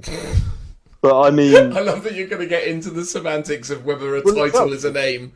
That's the thing. I would almost go, it's a named character, but it's a rank. So it's like a captain. But he specifically has it in his keywords, right? He's got character, infantry, Emperor's Champion. But I mean, everything has their own. True. Their own keywords. Well, there's another FAQ required for that as well. That's the what thing. is an Emperor's Champion, by crikey? Honestly, that's kind of a big deal because. Oh, I agree. Yeah, because actually, if you can make your Emperor's Champion a little bit better, and like I said, if you have that kind of your company. Champion, and you can use that ability from the same book to upgrade him to a chapter champion. He can take relics, so why can't your Emperor's Champion when it's effectively the same thing? So if you can give your Emperor's Champion the Sword of Judgment, then that would make him a lot better. Well, I mean, he's good anyway, but just taking a T3 to a flat 3 is crazy good. Yeah, but he wouldn't be able to re-roll wounds against monsters and characters, though, would he? Which is what the Black Sword gives him. Oh, because, yeah, I see what you mean. Oh, and in fact, actually, he can't take it anyway, because the Black Sword is a named weapon. This only works on power swords and master-crafted swords. There you go. So that solves that problem anyway. There you are. We've resolved it. But you could give him the 4-up invuln buff or the other stuff, the helmet that can move him into the combat doctrine. Yeah, no, I mean, if you gave him that plus a bunch of other people around him. Yeah. Yeah. Who knows, mate? Who knows what potential options are there? Kind of feels like it needs a bit of an FAQ, but broad strokes, I think Black Templars are actually pretty reasonable. Very one-dimensional, and definitely an army that if you're trying to take it competitively, I guess you're just going to have to get a lot of Assault Centurions. But then, if you're playing Space Marines competitively, you're going to have to get a lot of Assault Centurions, because... You know. I mean, let's say you're not playing competitively, but you want to be able to compete and just be not crap. Like, I think the historically themed units would be vets or assault units. Mm-hmm. Is it company veterans where you can give the storm shields and the power swords and stuff? Yeah. Really good one. And obviously in Vigilus, I mean, we won't go through it, but in Vigilus you can create sword brethren, which was the other unique unit that Black Templars used to be able to get historically. And they're like vets, but with extra attacks and stuff. So you can do that in Vigilus, and you can get a bunch of other kind of interesting, probably synergies between the two of them. But ultimately, this is like I said, it's one dimension in terms of it's all close combat units. And again, one of the other reasons why I didn't decide to go down the Black Templars route yet is there's no really good Primaris close combat units. And the theory is next year they'll be unlocking the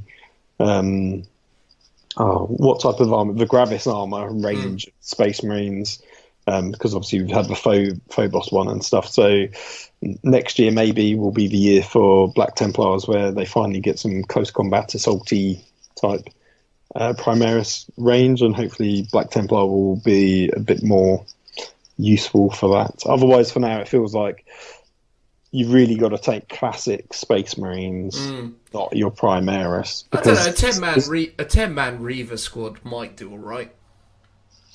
Yeah, no, true. I think, yeah, Reavers are the ones that are going to be. They're the best close combat unit Primaris have, unless you take some intercessors and you upgrade them to be vets. Aggressors are the best close combat unit Primaris Space Marines have.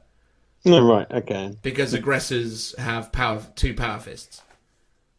Okay, yeah, so you could take just lots of those, and they are actually quite good and quite useful for just running up the board, so maybe those, yeah.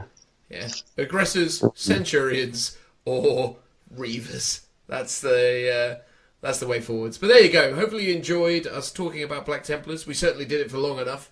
That's another excruciatingly long podcast in the bag. Let's transition now to whatever comes next. Thank you very much. Woo! Thank you, everybody. That has concluded episode 35 of the Lookout Sir 40k podcast. Not very long now until Christmas comes around. Santa Claus will be climbing down thy chimney in only, 3 weeks' time, if you're listening to this at the point in which it was, put out originally. Or maybe this is sometime in the future. Christmas has been and gone. All of your hopes and dreams weren't delivered upon, and now you're listening to the Lookout Sir 40k podcast in the future, thinking back to how optimistic you may have been had you listened to this in the more appropriate time frame. But, we won't judge you for that. We appreciate whenever you're listening to this at whatever point in time, because ultimately, the listens are the most important thing to us, and we don't mind where they come from. So there you go. Happy Christmas, everybody, who that sentiment applies to. Sorry, I went off on a bit of a rambling tangent there. How did you enjoy that show, Joe? Was it one of your favourite ones ever? It was certainly weird and wonderful. It's nice to have Phil back at his usual chirpy self now that he's allowed to use a heating system, and also just so people will know the difficulties that go into making this podcast is that me and Dan actually already recorded a section for this and then ditched it after we found out all the rumours for chapter approved. So, yeah, we sat and we recorded for hours, and then it was all for naught. Yeah, it's true. It is difficult sometimes to, find the right groove and find the right method for delivering the best possible content we can produce. And, not always do we succeed, but at the same time, I think, given the relative amount of planning and preparation that we put into this stuff, we always seem to be able to just about squeeze through. There's nothing more frustrating than the initial conversations that begin for every one of these episodes where, you, me and Phil are there talking, going, right, okay, cool, what are we actually going to do? And then it's that process where we're like, ugh! And then, yeah, and somehow for the last 35 episodes anyway, we've been able to come up with something worth talking about. And hopefully you've enjoyed. How are you getting on with it, Phil? How would you rate it? One of the finest episodes we've ever crafted? Well, so feels like it's been a surprisingly good episode, actually. And I don't know if that's just because, as Joe said, I'm in a nice, warm, cosy room now and not having to have a heater on when I'm not recording in a shed, in a cold, in autumn. Yeah. Because it's officially not winter yet still. But yeah, no, so it seemed like it was a good one. I mean, they do go in swings and roundabouts sometimes. We always try and put our best effort into them. That's true. So I do hope people appreciate it and enjoy it, and I think people do. But always good to hear from people if they do. Well, exactly. If you do enjoy what we do, let us know, because it maintains our enthusiasm for it. You know, as we approach 2020... this is the period of time where people start evaluating and thinking about what they're doing and what they aspire to do in the future. You know, myself, Joe and Phil might start to think about, do we want to keep on doing this? Is this something that we want to carry on into 2020 and beyond? You know, so words of encouragement and or praise will no doubt further our resolve and help us want to carry on forwards, because ultimately, you know, if no one out there especially likes it, then there's probably not much point us doing it. But broadly speaking, based on the people I do speak to who reach out to us and say nice things, or even if they say bad things, at least it's one of those good opportunities to get feedback and understand where the, you know, points of contention or praise reside. So, yeah, it's all good stuff. One of the things that's probably worth mentioning, and hopefully this doesn't turn into something of a false promise, but yeah, as we head into Christmas, it is our aspiration, and you may have been thinking to yourself, didn't you guys used to do quizzes? Well, yes, we did, and yes, we have. But actually, as it transpires, we've been on the back burner with the quizzes of late because we had a plan, and that is that on Christmas Day, December the 25th, 2019, we intend to release out into the world the big fat 40k quiz of the year, where myself, Phil, Joe, Quizmaster Richie, and special guest Adam from 40k Brawl, who is there purely to plug his tournament that's taking place in Bournemouth in February, get together and record a live, not actually live, but we'll record it live in person, videoing ourselves, participating in a big fat quiz of 2019 based entirely around Warhammer 40,000. So I'm putting it out there now because ultimately it's a good way of enforcing us to actually do it. So hopefully you'll look out for that when it arrives on YouTube and all the relevant audio platforms that we deliver our podcast on the 25th of December. And of course, we will be promoting that as well on the episode that is due to go live on Saturday the 21st as well. So, yeah, if you get a chance and you're interested in checking that out, give it a go. Hopefully we actually do it. If we don't, this whole segment's going to seem a little bit ridiculous, and feel free to, berate us over our various social media for being flaky and useless. But was this the top secret thing at the beginning of the episode you said you had but didn't want to talk about? Yeah, it is. But I figured, you know what? If the loyal listeners have made it to the end and are listening to this news, then, these are the sorts of people. The people who get to this part of the podcast, I feel like this is an important part of the podcast because ultimately this is where we reward our most loyal listeners. This is with the spoilers for the next episode. Absolutely. So on the episode that will be put out on Saturday the 21st, we'll open the episode by explaining to people that we're going to be doing this whole big fat quiz of the year thing. But for those of you who made it to the end of this one, hey, there you go. You get that secret info that's out there in the public domain. But anyway, there you go. You excited to be on a quiz, Joe? You thinking your knowledge of what happened in 2019 is going to be up to par? Anything that happened beyond 3 months ago, I'm going to be a bit ropey on, just because I just don't have that of knowledge retention. And so much has happened, so I'm sure whoever's on my team will regret it very quickly. Well, the format now, Joe, is it's going to be, one for all. It's oh my god. Yeah. You're not. There's no team mechanics here. It's just 4 individuals battling it out to be the most knowledgeable 40k person. Can So I? I can't have someone carry me then. Potentially, mate. I mean, you can always cheat and look over at, another person's answers, maybe. That's going to happen. Guaranteed. Again, none of that's confirmed, though, at this stage. Richie's the man with the plan when it comes to all of that, so he'll have to let us know. Okay. Well, there we go. So anyway, that has been episode 35 of the Lookout Sir 40k podcast. Thank you very much for listening, everybody. Like and subscribe. Share it with your friends. Tell everyone you know Lookout Sir 40k is the place to be should you like to listen to around 3.5 hours of Warhammer 40,000 related chat. I have been Dan, Joe has been Joe, and Phil has also been here. Thank you very much, everybody. Bye-bye! Bye, everyone. Bye.